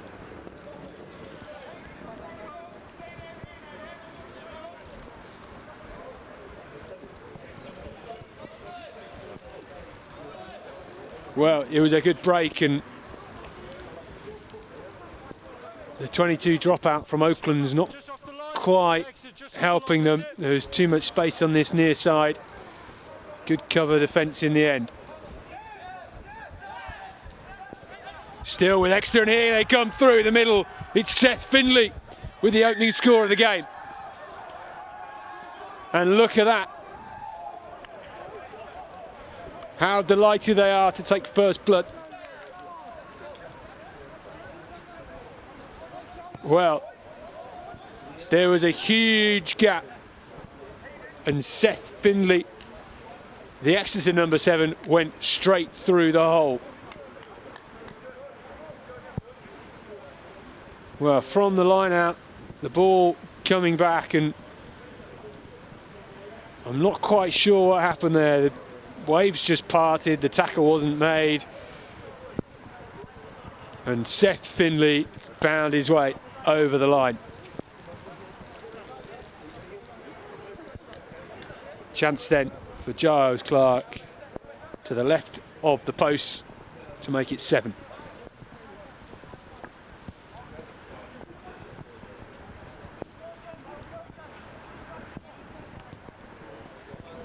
Beautifully struck.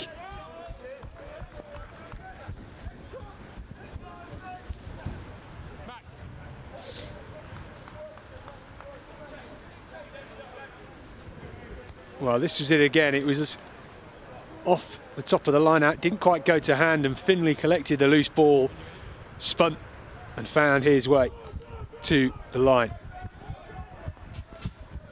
Well, just what Oaklands would have wanted. Exeter looking into the rain, couldn't quite collect that.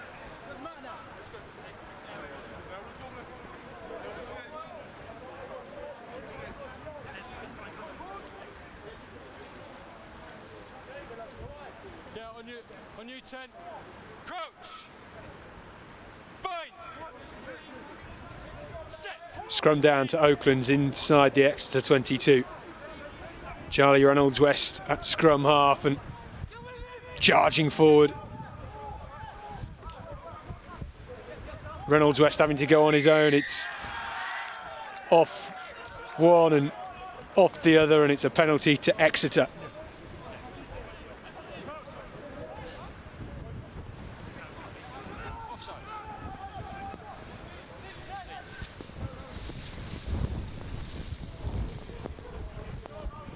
And it's been shunted into touch, and Exeter will have the line out.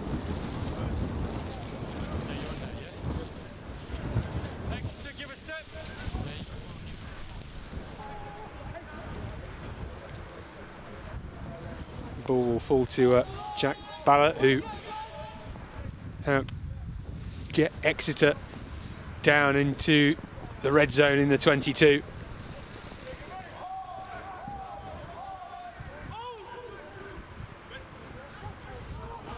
Nicely done off the top to Ed Spurway, and it's been lost forward though, and which is just something which has happened in all 3 games today. These conditions don't make it easy. The wind is picking up a bit again now as well.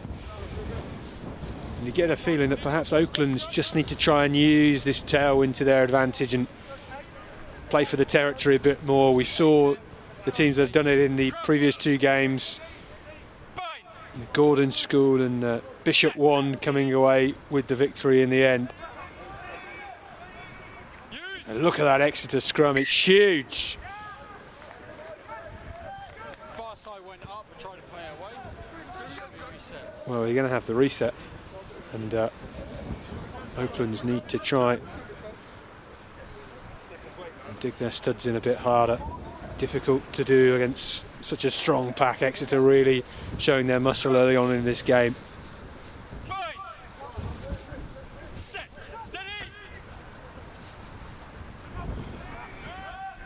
Well, it's out the back, having to go blind. Reynolds West finding a bit of space. Something out of nothing for Oaklands, and open play suiting them a bit better. Exeter trying to be dominant in the tackle. Zane Beattie with the crossfield kick. It's just going to roll off the end of the field of play, and it's another 22 dropout, this time though for Exeter.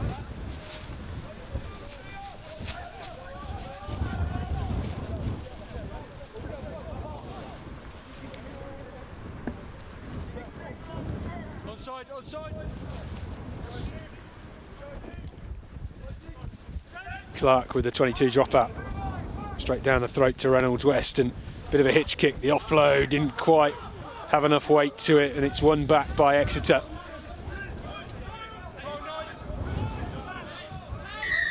Jake Martin in to contact, and it's Reynolds West that's been penalised for Oakland's penalty to Exeter. And this suits Exeter, just going to shunt this one downfield. See what the wind does with this one. Well, it is into touch. You can still see on the assistant referee's flag just how breezy it is.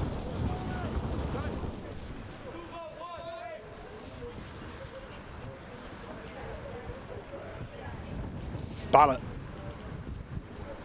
that hooker for Exeter.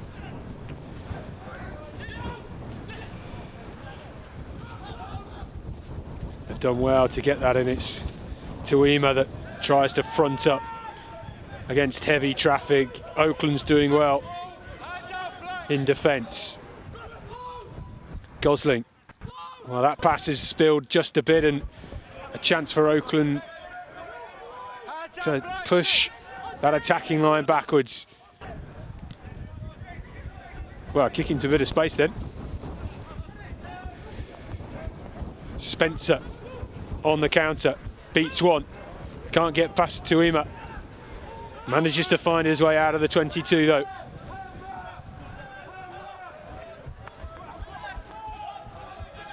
Trying to muscle their way into good field position, but they've lost it, and it's an Exeter penalty once again.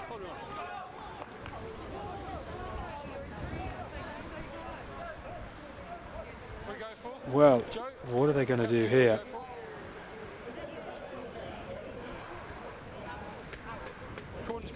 And they're going to go for the jugular into the corner. They already lead 7 points to 0. Exeter against Oaklands College in this 11th place playoff.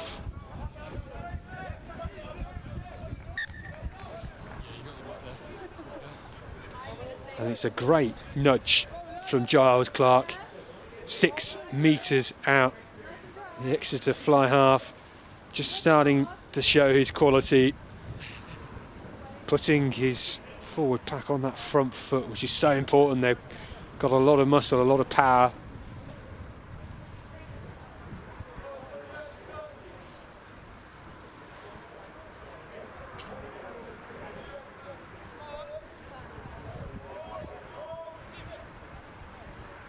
Ballot does well into the hands of Martin, and the Exeter machine is rolling and rolling, and they're over for a second score.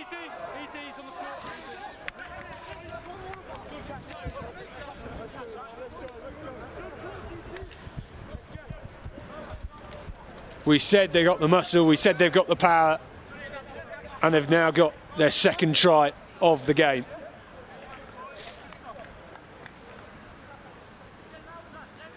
Well, it was from the line out. They set up the driving maul. Who's got it at the back? And I think That is Tom Gully, the Exeter number 3, doing the business for the forwards.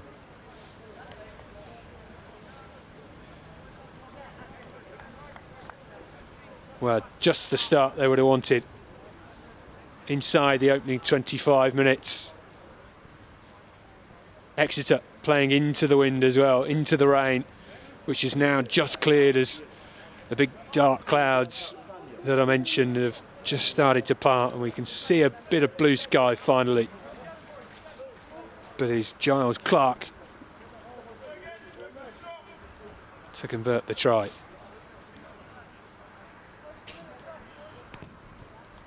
Wow, beautiful strike, straight through the middle,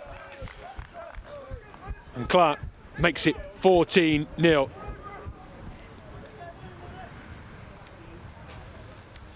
Oaklands with a bit of work to do. 10 minutes to go until half time. How can they stop this Exeter train moving? Both sides conceding way too many penalties at the moment. And again from the kickoff, it's gone forward off an Exeter hand.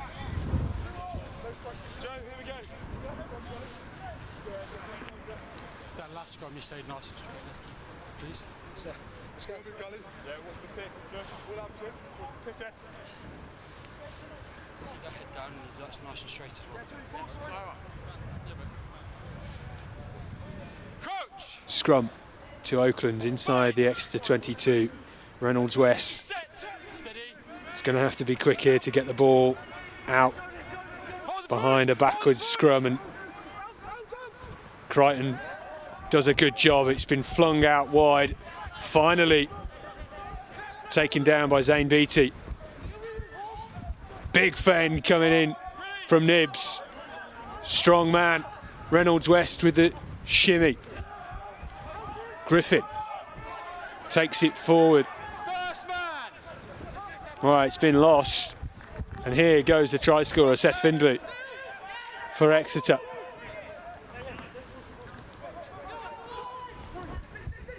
Tuima looks to move it out wide. Again, a spilled ball. Good jackal, knock on first. Well, it's a knock-on from Exeter, and Oaklands will be grateful to get the ball back. I wonder whether they prefer a line-out, because this Exeter scrum is very strong indeed. Crichton did well to get the ball out in the previous effort.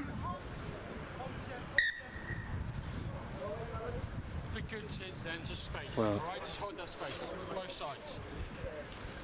reset scrum.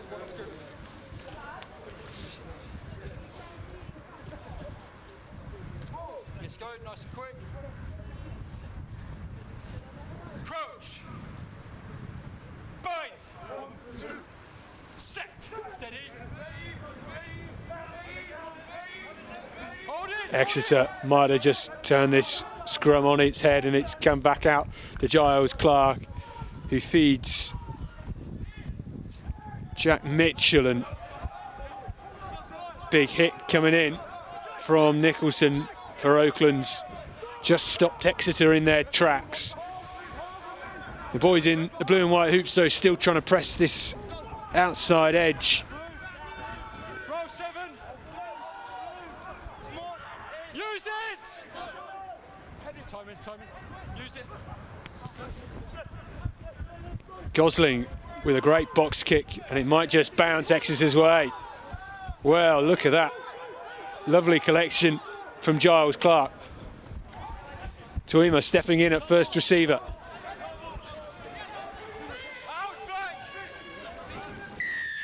Penalty, Exeter. Oakland's in from the side and off their feet. Well, not easy to play against a team that is just on fire at the moment. Exeter starting to turn the screw. We'll look towards the end of this first half, and can they come away with something this time from inside the Oaklands half? Ballot picks out Martin. Big looping pass from Gosling, and here comes the firepower through the middle for Exeter. Ballot, the hooker, still going. Exeter have numbers, but it's just been spilled by Clark, and there was some space. They had their numbers as well. They're still going to come down this short side. Kershaw.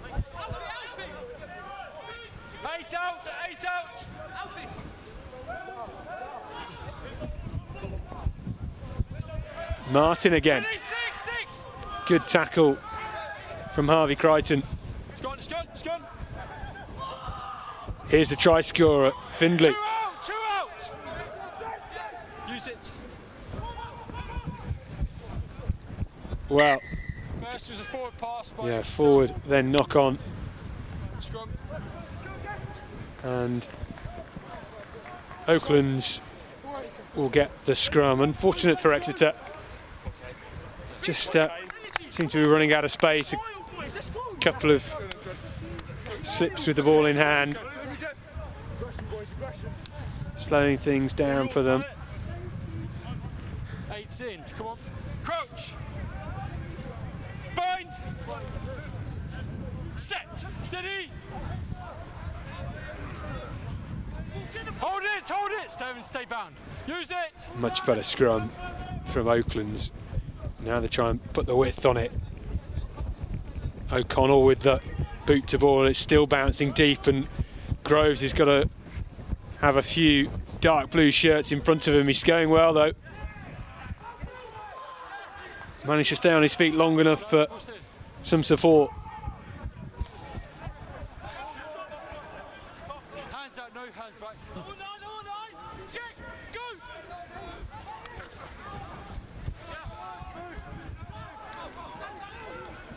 Spurway for Exeter. Gosling just lining up the clearance kick, and that's going to hang in the wind, something rotten, and it's well taken by Ben Burgess for Oakland. Penalty.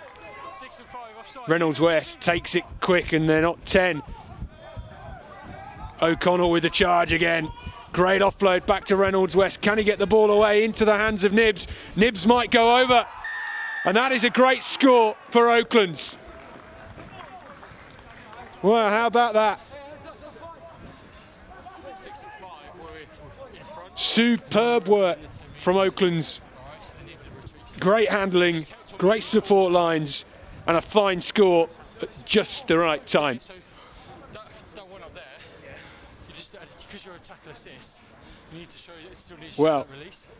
it was scored by Jacob Nibbs, but it was started by Charlie Reynolds West. Just need to see more positive, all from you going through the gate. Look at that off the floor. Great take from Griffin.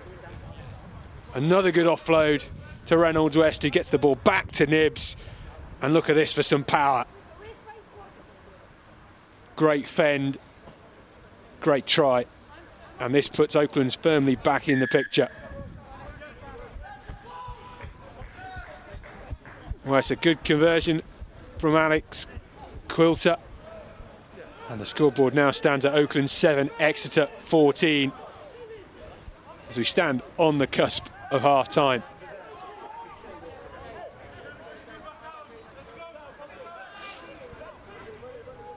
Great power, great support line from Jacob Nibbs.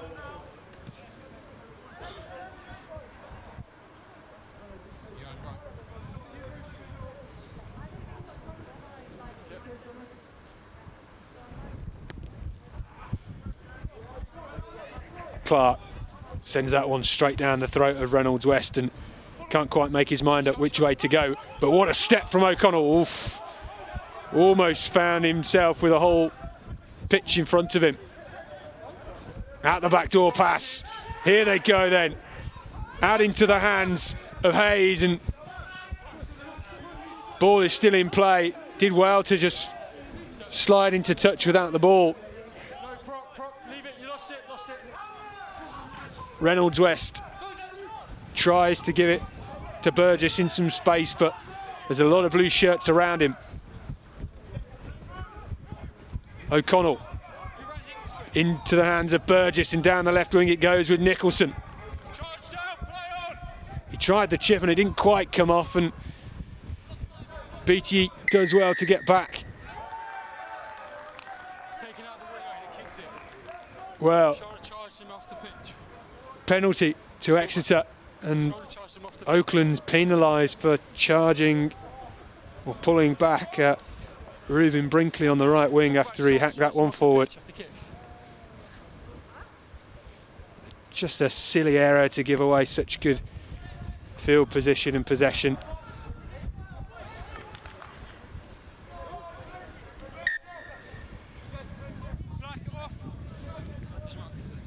Good nudge forward from Giles Clark. Exeter with the line out inside Oakland's 22. Oakland step at the backs.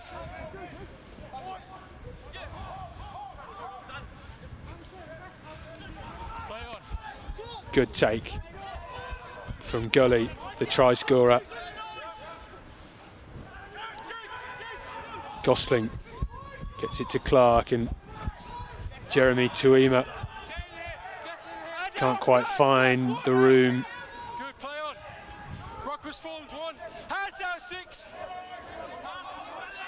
Inching their way forward, and Clark into the hands of Thompson.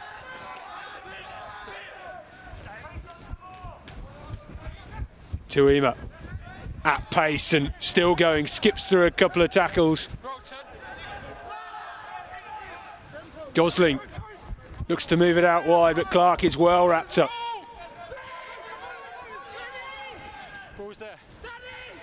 Exeter still going forward. Gully once again. Oakland's trying to slow this one down. Less than a metre now for Exeter. Bombarding the Oakland's line. Can they get over this time? Yes, they can. And it is through that Exeter forward muscle where they get their third try of this half. Well, they just kept battering and battering, and eventually they managed to get over.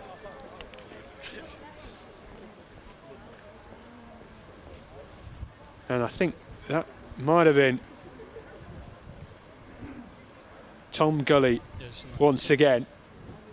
Couldn't quite see the number on the back of the shirt as they came up for air. But that is just what Exeter wanted. Oaklands, when they thought they might be back in with this just before half-time, Exeter managed to extend their lead. Giles Clark with the conversion attempt then.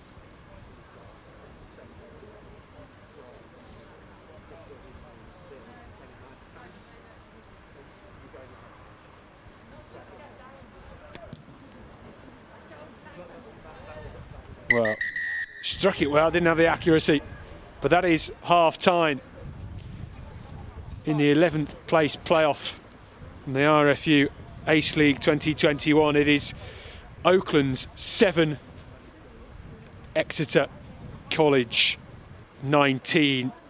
3 tries to 1. But a bit of rain, it's started to dry off now, for the time being anyway.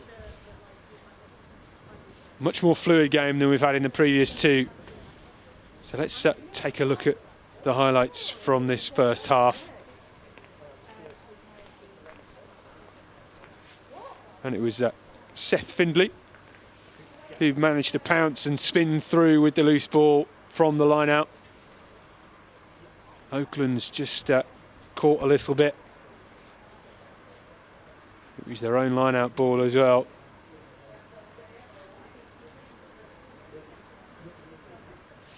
Good opportunist try.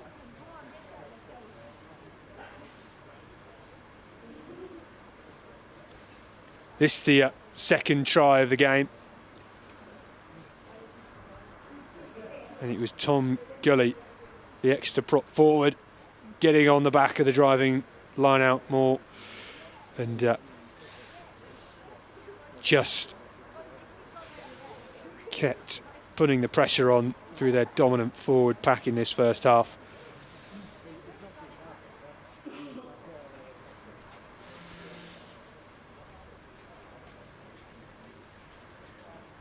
This though, probably, well, it's most definitely the pick of the tries in the first half.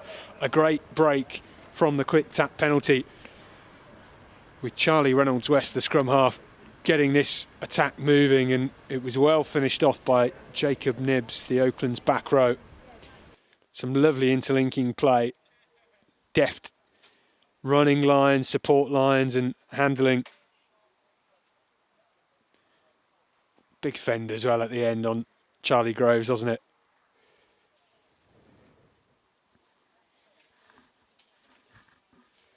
And just when Oaklands thought they might be closing the gap, Exeter put the pressure on once again,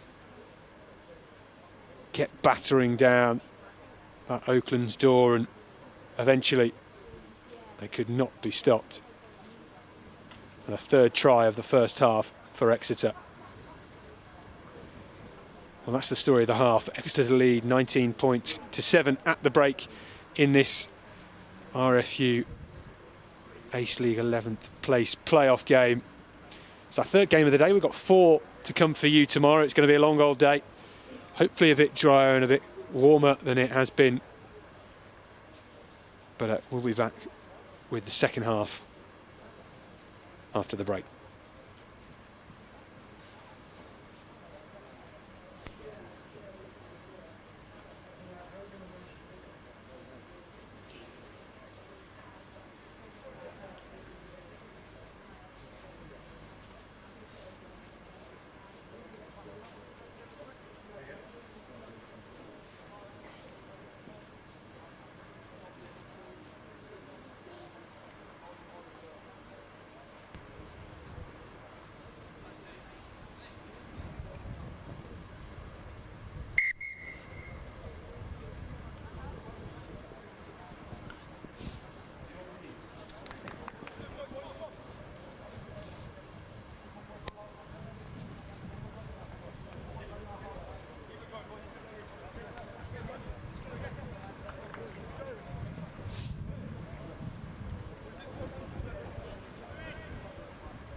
Well, change of ends, and Exeter College will get this second half underway, sent very long by Giles Clark into the Oaklands 22, and Reynolds-West tries to have a bit of a break and go away. O'Connell has a bit of a buzz about him when he gets the ball, doesn't he? Bit of a fizz in the way he runs.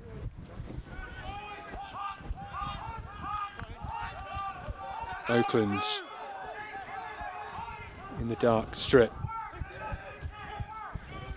Currently trail 7 points to 19.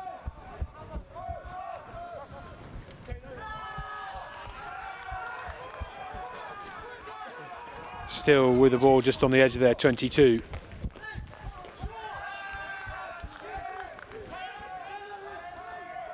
Alfie Griffin setting up a platform, but this aggressive Exeter defence just shunting them backwards. Reynolds-West sees a bit of space over the defensive line and it might just fall. It doesn't for O'Connell. Good cover from Exeter, and now they find themselves in a good attacking position, and they have numbers to this near side as well. Straight up with McGee.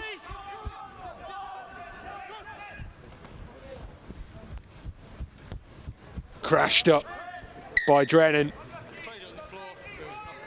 and it's been knocked forward. So Oakland's will have the scrum.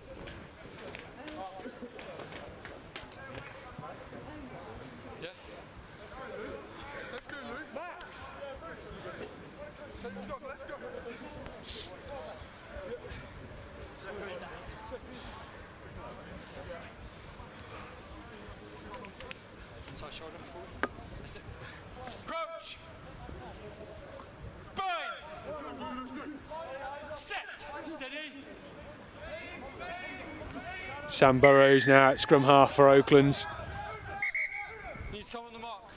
Well, went to take it quickly, but was nowhere near the mark and lost the ball.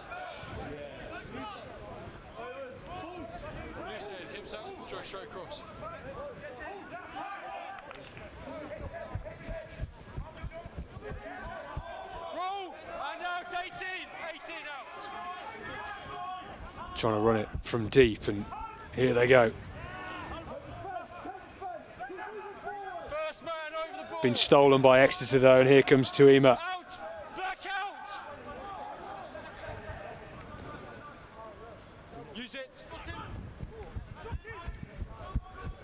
Exeter trying to puncture some holes down the blind side. Look for a bit more space, and Findlay is there with Spurway. Again, trying to charge through.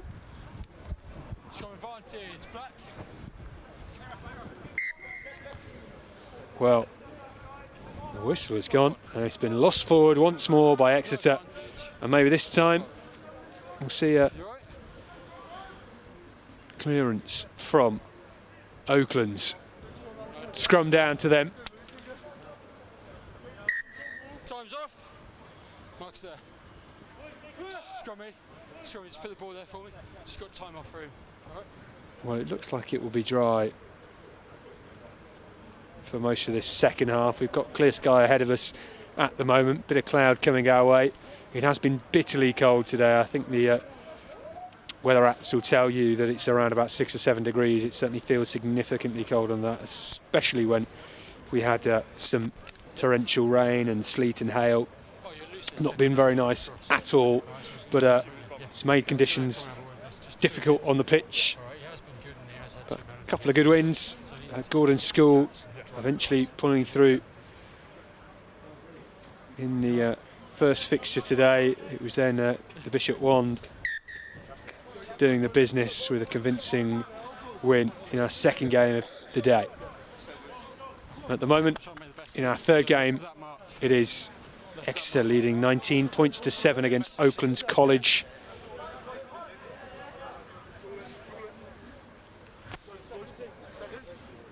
Oaklands with the scrum inside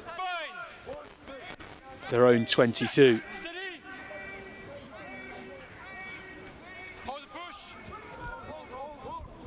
Sam Burrows doing well to get it away.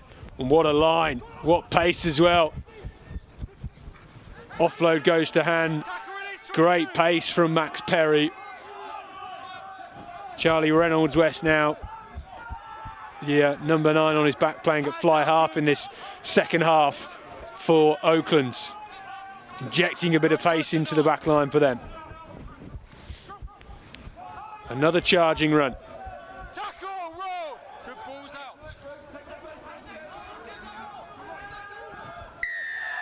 And it's a penalty to Exeter College. Easy. Hold on. 2. Oakland's guilty of holding on. Just pinned in their half so far. Plenty of time left on the clock for them. But Exeter do have the wind at their backs. And Giles Clark makes no doubt about that, sending it well into the 22. Yeah, go from there. Yeah, this will mark, yeah. And you get a sense that Exeter College just love these driving mauls. Bit of the grunt work, they seem to lap it up and have scored successfully from it in this game already. 6, you got 6? Okay.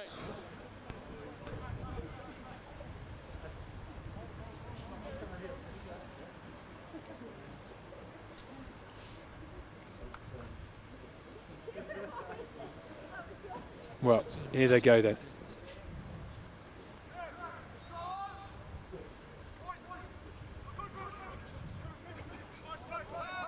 Well taken by Spurway. Oaklands have almost put the stoppers to that, but the Exeter train gets moving once again, inching closer to that line. Finally gone to ground.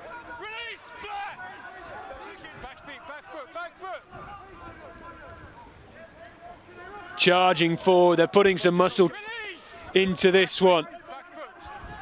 Oakland's doing well to stop them in their tracks for now. Another effort, and that is the score. That is the 4th try of the game. Well, they couldn't keep them out for that long. And Exeter rewarded once again from the driving maul and the forward power they possess. Oakland's made them work for it. I think it was Joe Thompson this time that got over.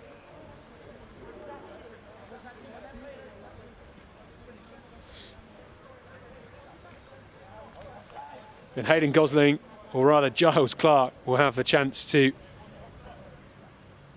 extend this lead off the tee.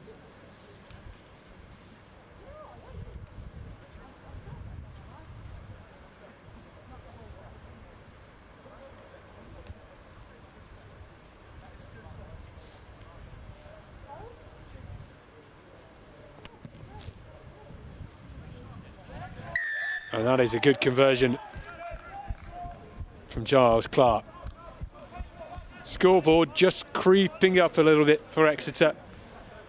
Oakland 7, Exeter College 26. This was the first try of the game. This, the 4th, the one they've just scored through Joe Thompson.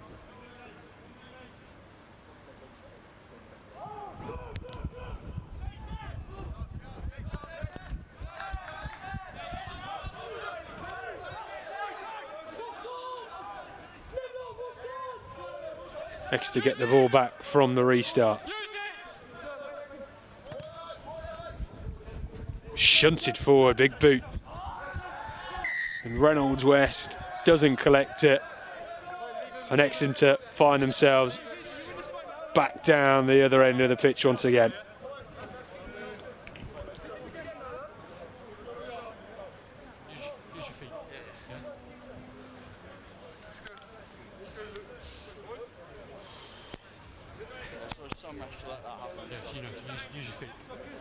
Well, they have a scrum, and it's a good position.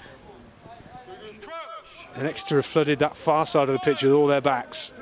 So what have they got conjured up for us?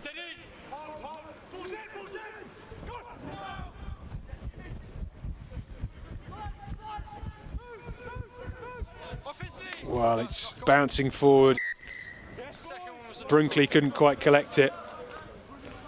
And it was Drennan who made the first smash in the middle. Just like that, Oaklands get it back for a scrum again. So many scrums today. A day for the purists in these sort of conditions, despite the fast, flat, flowing, wide pitch.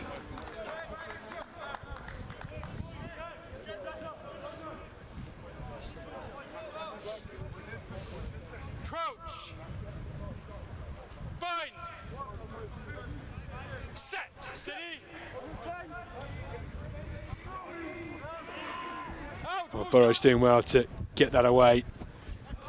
Hot defence as well, but Reynolds West finds a bit of space. He's a bundle of joy, isn't he, in attack? O'Connell tries the up and under. There was nothing much on. They might yet get it back. Just like them in the first half, people in the 10. Well, it's a penalty to Exeter. 4 forwards offside. Step. There were many Oakland players offside when O'Connell chipped that one forward. It wasn't really much on, but difficult when you're under so much pressure from the Exeter College line.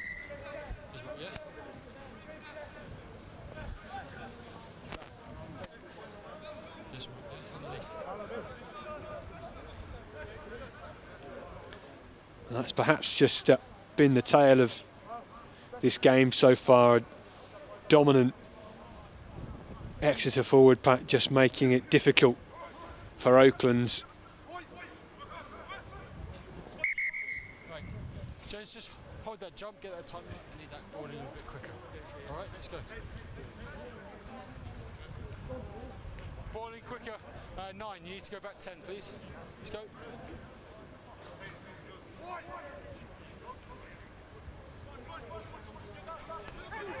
Nicely taken again by Ed Spurway at the line out, and they might be in.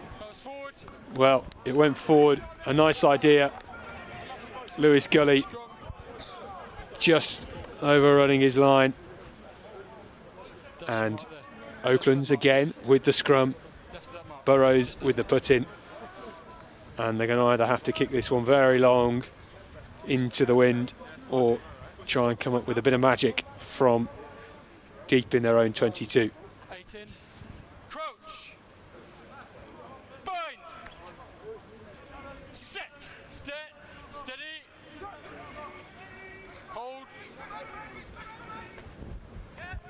Much better scrum from Oaklands. Oh no, it's another score. This time, Jeremy Tuima. Unlucky for Oaklands, but great work from Exeter College, pouncing on the loose ball. These conditions, this wet, greasy pitch and icy fingertips, making it so difficult to pluck out the ball from the air.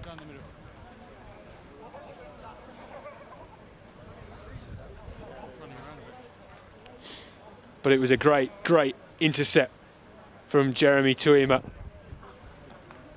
Read that beautifully, didn't he? The pressure from the Exeter line, though, on Oakland's attack is making life very difficult for them. And the scoreboard, again, just creeping up. And another chance for Giles Clark to extend that lead.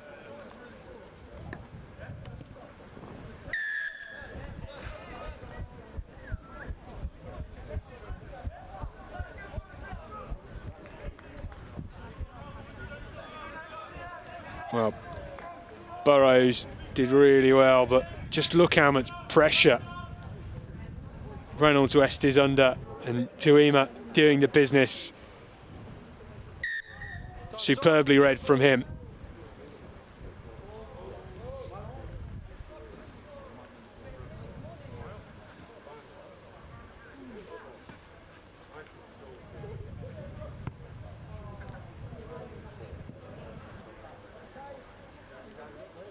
Well, finally we get a ball back, and Alex Coulter sends that one high into the night sky, and it's going to bounce, and almost Oakland's got it back. Big hit coming in. Always under pressure. Knock on. Crichton with the smash and grab then. Well, it's going to be an Exeter scrum after the knock on in the air from Oaklands. Can't quite get any luck today, can they?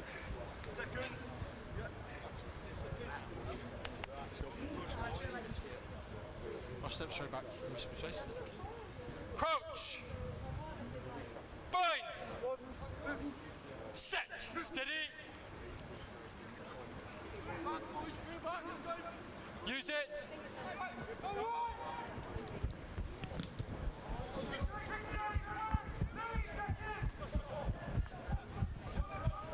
Reynolds West with a shimmy and a step, showing good speed.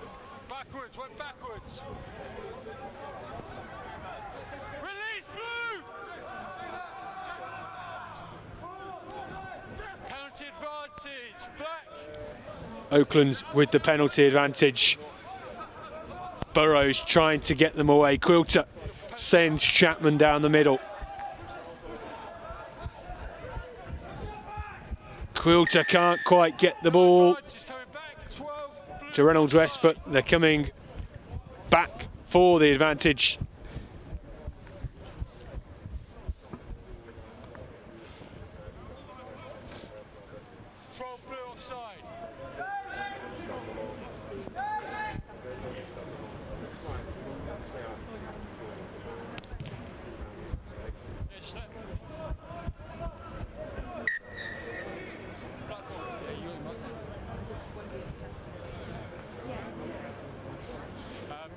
Just give a step, just get on your front line, ready for the ball.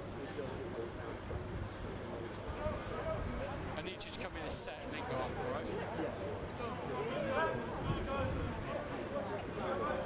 We need to, boys, Black, you also need to watch the 5 metre. 24's not in, that's it. Line out for Oaklands then. Can they turn this into some points? Well, they go for the front, but it's not forward. Exeter on that loose ball within milliseconds.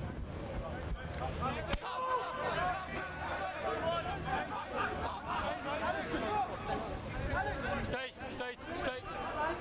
Use it. Advantage is over. Well taken by Quilter, and he's done a great job in getting an extra 10 metres out of that. Burrows pass just skimming the floor, and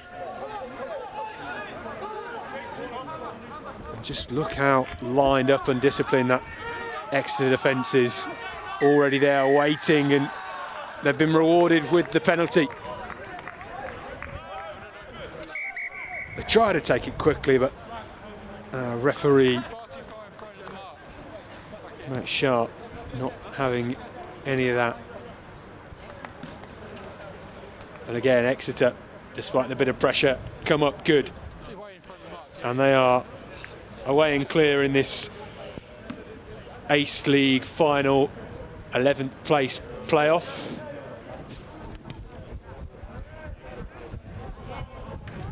Well, it's such a shame that today's conditions we've seen, we've got the brunt of a storm. Storm B something, I can't quite remember what it was. It was Storm Arwen a couple of weeks ago, wasn't it? Well, not ideal. Hopefully we get a bit better conditions tomorrow, because the effort and intent for a great brand of rugby has been there from all 6 sides we've seen today. Just the weather conditions making it so difficult. When you're playing into a wind that is up to 46 mile an hour in gusts, it's so difficult to make that work.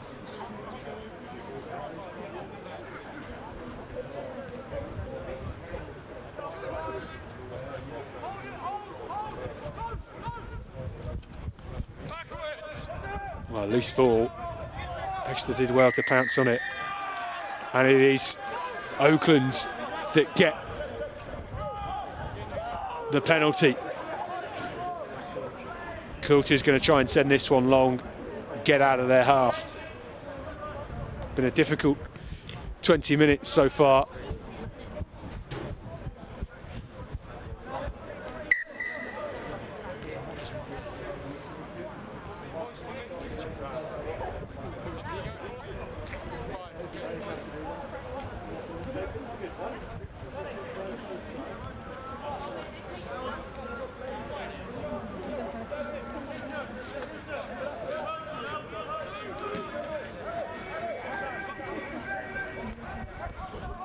Straight off the top, and Burrows gets it to Quilter, and they're trying to play it wide. Still going. Look at Reynolds West, he's got some wheels, hasn't he? Just imagine if he'd caught that first time, he might have been well away. Charged up this time by Gerald. Quilter's ball not finding its mark, and Oakland's just going backwards at the minute. Penalty though. Exeter not releasing.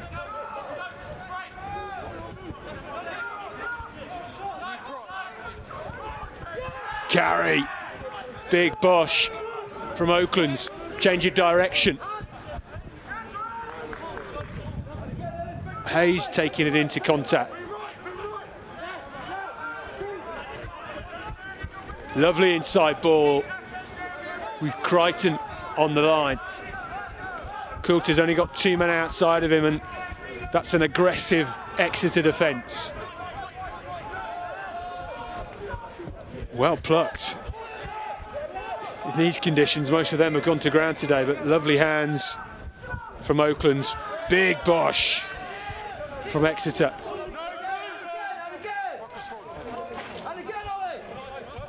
It was Spurway with the tackle that time. If Oakland's got a bit of space, cutting in is Max Perry. Oakland's with the penalty, and Burrows has taken it quickly. Here they go.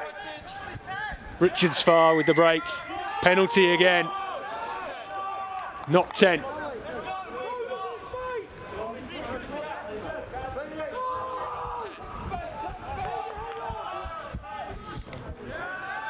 Smash once again. Lewis Gully being told to get his hands off it. Coulter out the back to Perry.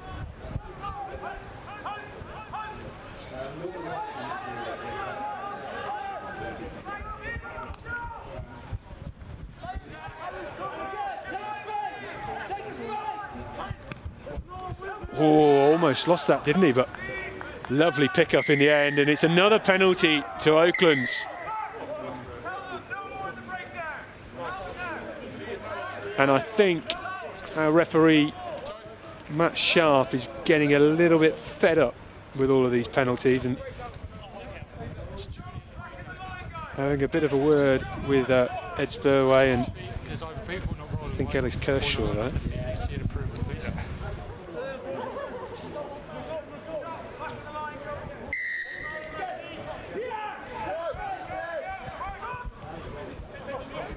Upright collision there. Griffin making a good few metres. Another penalty. Time is off. And he just mentioned it, didn't he? But Ollie Willis has got the yellow card. And Exeter are down to 14 men. You cannot give away that many penalties in succession for the same offence and not expect something to come of it. But that touch finder might have just missed out, and what a chase and what a hit for Oaklands. I think that was Max Perry. Lovely work from him.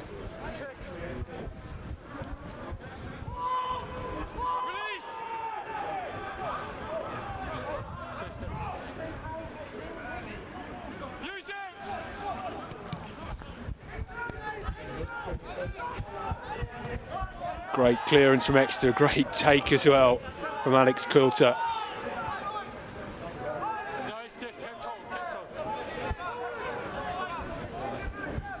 Out the back they come, and it's with Reynolds West.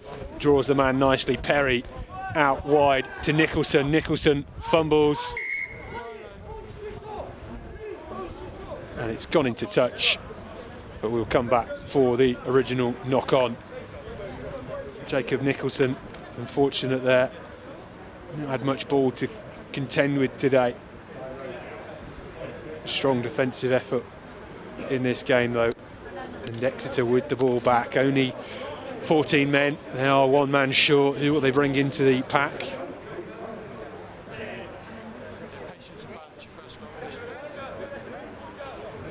Well, I don't think they're going to bring in anyone. They'll stick with 7 versus 8 in the scrum.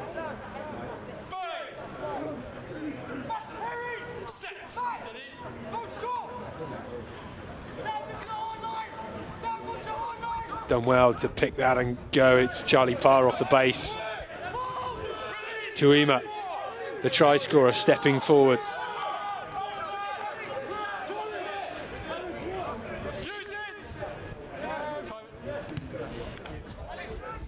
Great box. Got good distance on that. And Reynolds West off his right boot, stepping forward, always seems to make a few metres, doesn't he, and beat the first man. Electric runner, and that's been fumbled on the 22 by Oaklands, and that's just another opportunity for Exeter to attack in close range.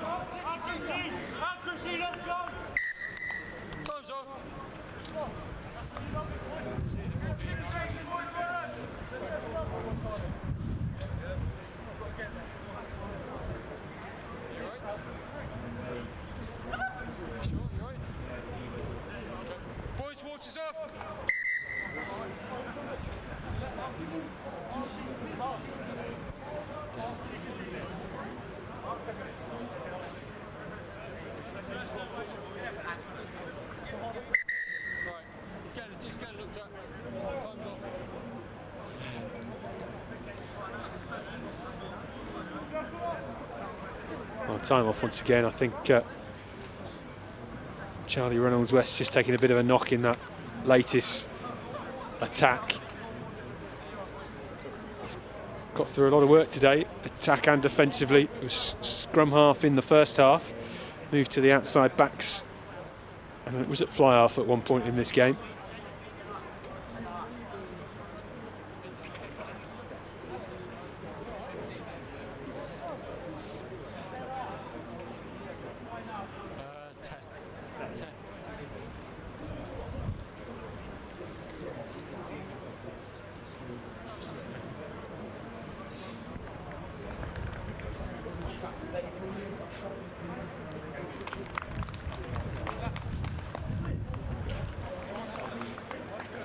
Well, Stourbridge has played a fantastic host today, really fantastic.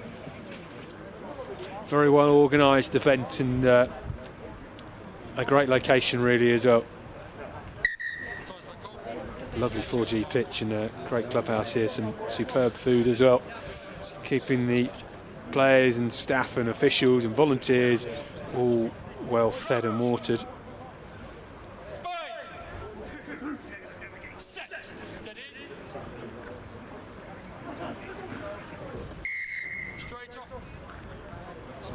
Well, we're going to have to have another scrum here. Exeter College down to 14, remember.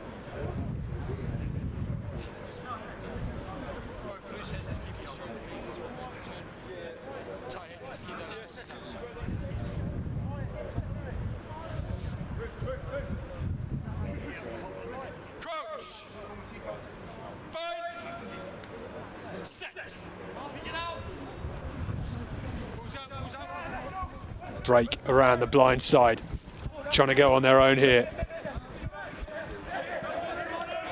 Brinkley's there in support.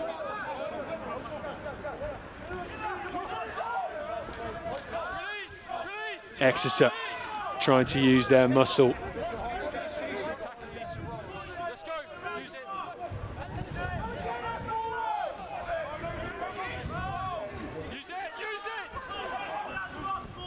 Well collected, almost went to ground there, didn't it, the ball? Bit of a fumble, but they did the job in the end. Looking to flood this blind side now. I think it's still with Exeter. They have the numbers. Oaklands with a great resurgent effort in defence. And it's been stolen.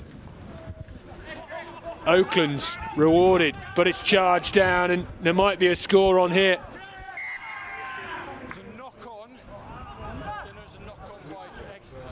Well, knock on either way. And Exeter have got the scrum on the 5 metre line, right in front of the posts. Now, which way are they going to play this one? Less than 10 minutes to go here.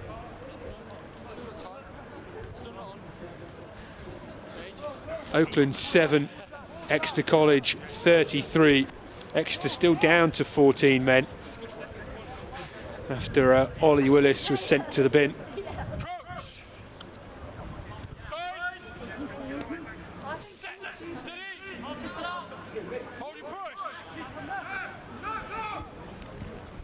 Charging up with Charlie Parr, who's sent backwards, a good hit from Oaklands. Having to reset. Be patient, charge forward. Still going.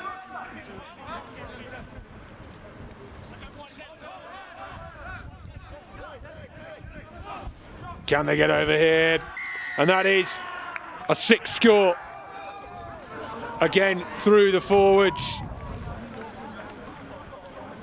And Exeter continue to extend their lead. Well, some great defence from Oaklands, but they couldn't keep out the blue and white machine for much longer.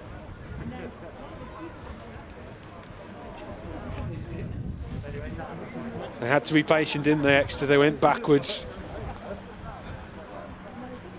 Puncture a few holes around the fringes. And again, it was Tom Gully with another score. One in the first half and one in the second half. And the Exeter front row doing the business in this game.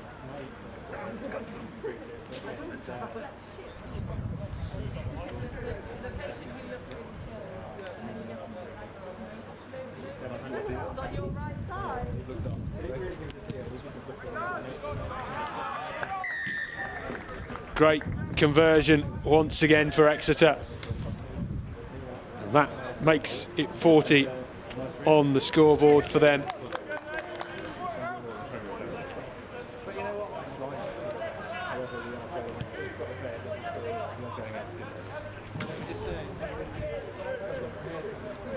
Alex Quilter will get things moving once again. Well tackled by Perry. Exeter still trying to keep the tempo high even at this late stage. Kershaw with the carry.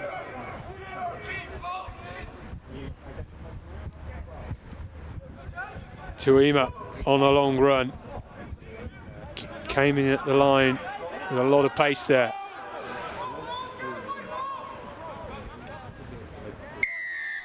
Penalty to Exeter.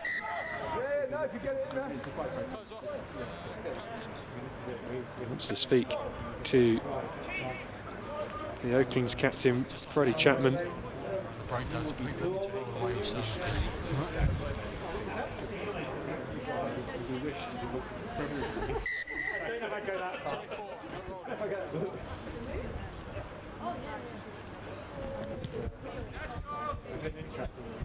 And whilst Oaklands have been valiant in their efforts and put together some good phases at times, this Exeter College side is very strong indeed. Dominant forward pack. When you're behind a machine that just keeps moving forward, it makes life a lot easier for your backs, and in all fairness, they haven't needed the backs too much today. Well, not quite sure what the plan of that line out was. It wasn't straight though, and it's going to fall back to Oaklands at the choice, and they're going to come for the scrum.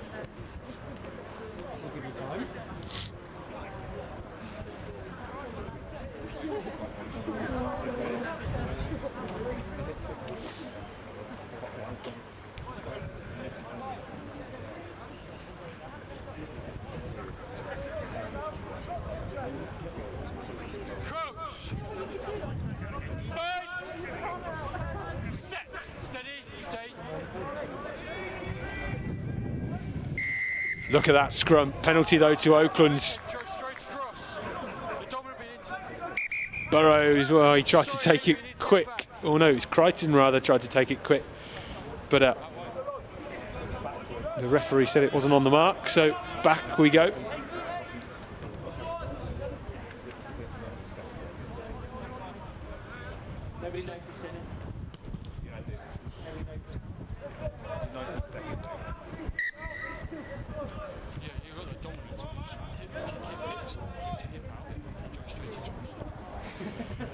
Well, Oakland's with the line out, inside their own half.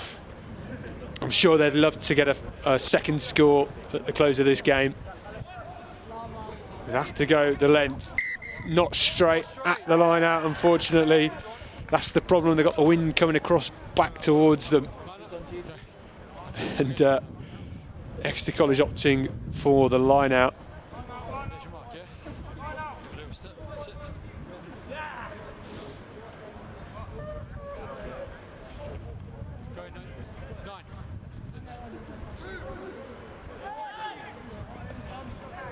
Just about finds a white and blue shirt. Good dummy from Drennan.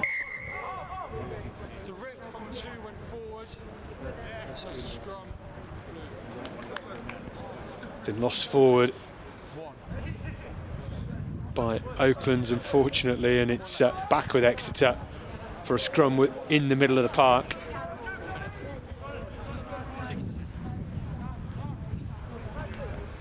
You might have heard that. 60 seconds left on the clock here from the RFU Ace League finals. Day one, there's a second day tomorrow, 4 games to come then. This, the final game of the day. It's a bit of a, well, the pass not quite going to hand, shall we say, is that Tuima doing really well to clean up the mess. Great line, look at him go, here comes Thompson. Penalty to Oaklands. Thompson a bit isolated. Oaklands did well to get back behind the ball and put the pressure on at the breakdown.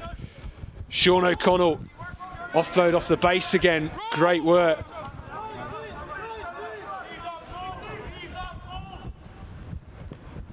Perry, show and go, back inside, sees some space.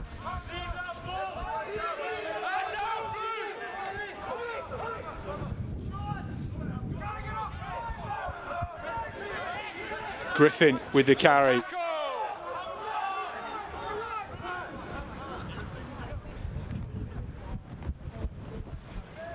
Oaklands still giving it some, even at this very late stage of the game, and it's been knocked forward.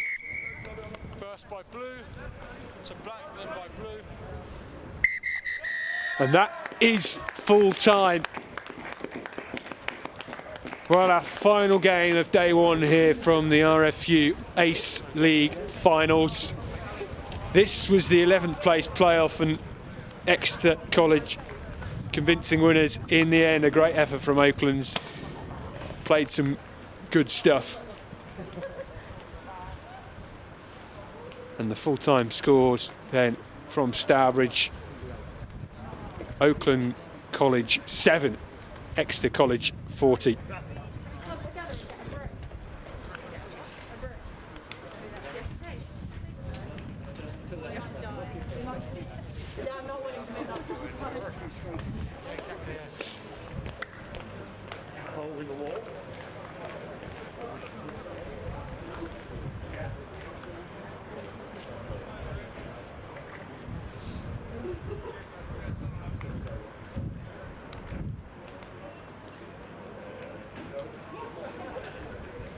Well, it's all smiles and hugs and kisses at the end. I'm sure they'll be happy to get in and jump in the showers and warm up a little bit. Cold old day.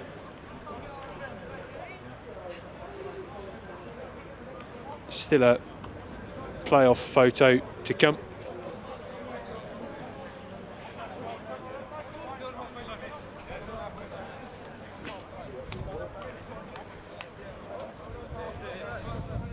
Well, let's take a look at the highlights then. This was the first score of the game. Seth Findlay rolling through the line out after managing to pick up the loose ball.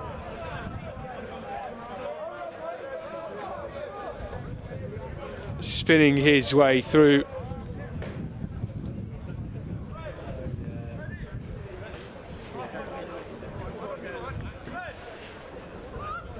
This is the second try, and you can just get a feel for the weather conditions in the first half here.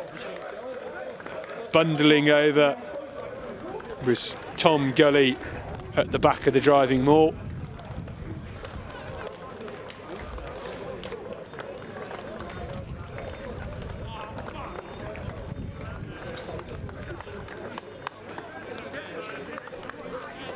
This, though, perhaps the pick of the tries. It was lovely stuff from Oaklands, and eventually there, number 7, Jacob Nibbs, went over.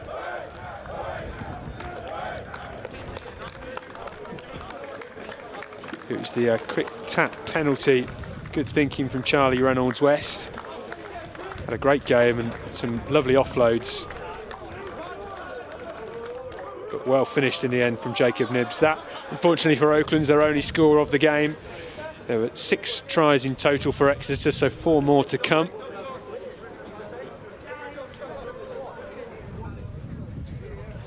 And again, another bit of forward power play. Driving over This is their third try, Exeter College, and you can see there in front of their winners of the playoff. Just getting their match photos done now. I'm sure we'll see that on social media at some point in the next day or so. This again, forward muscle. Full power plays from Exeter. A great example of playing to your strengths, really.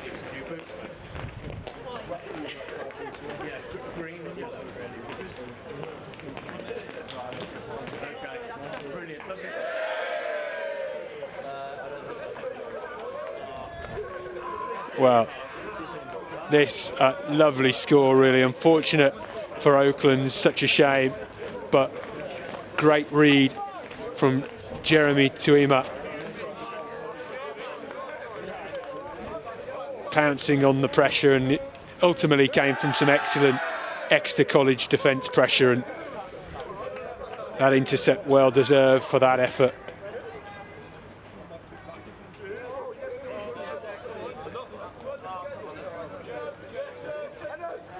And the final try, another one for Tom Gully, the prop, doing the business, muscling his way over, and a sustained period of pressure. Oakland's doing a great job at slowing them down and sending them backwards. But that is it, and that is the third game of the day. Oaklands College 7, Exeter College 40 final score here from Stourbridge for the RFU Ace League finals. We're back tomorrow, our first game at 10:30 AM. Thanks to everyone, all the players, coaches, officials, staff here today, and we'll be back tomorrow. Until then, we'll see you then. Good night.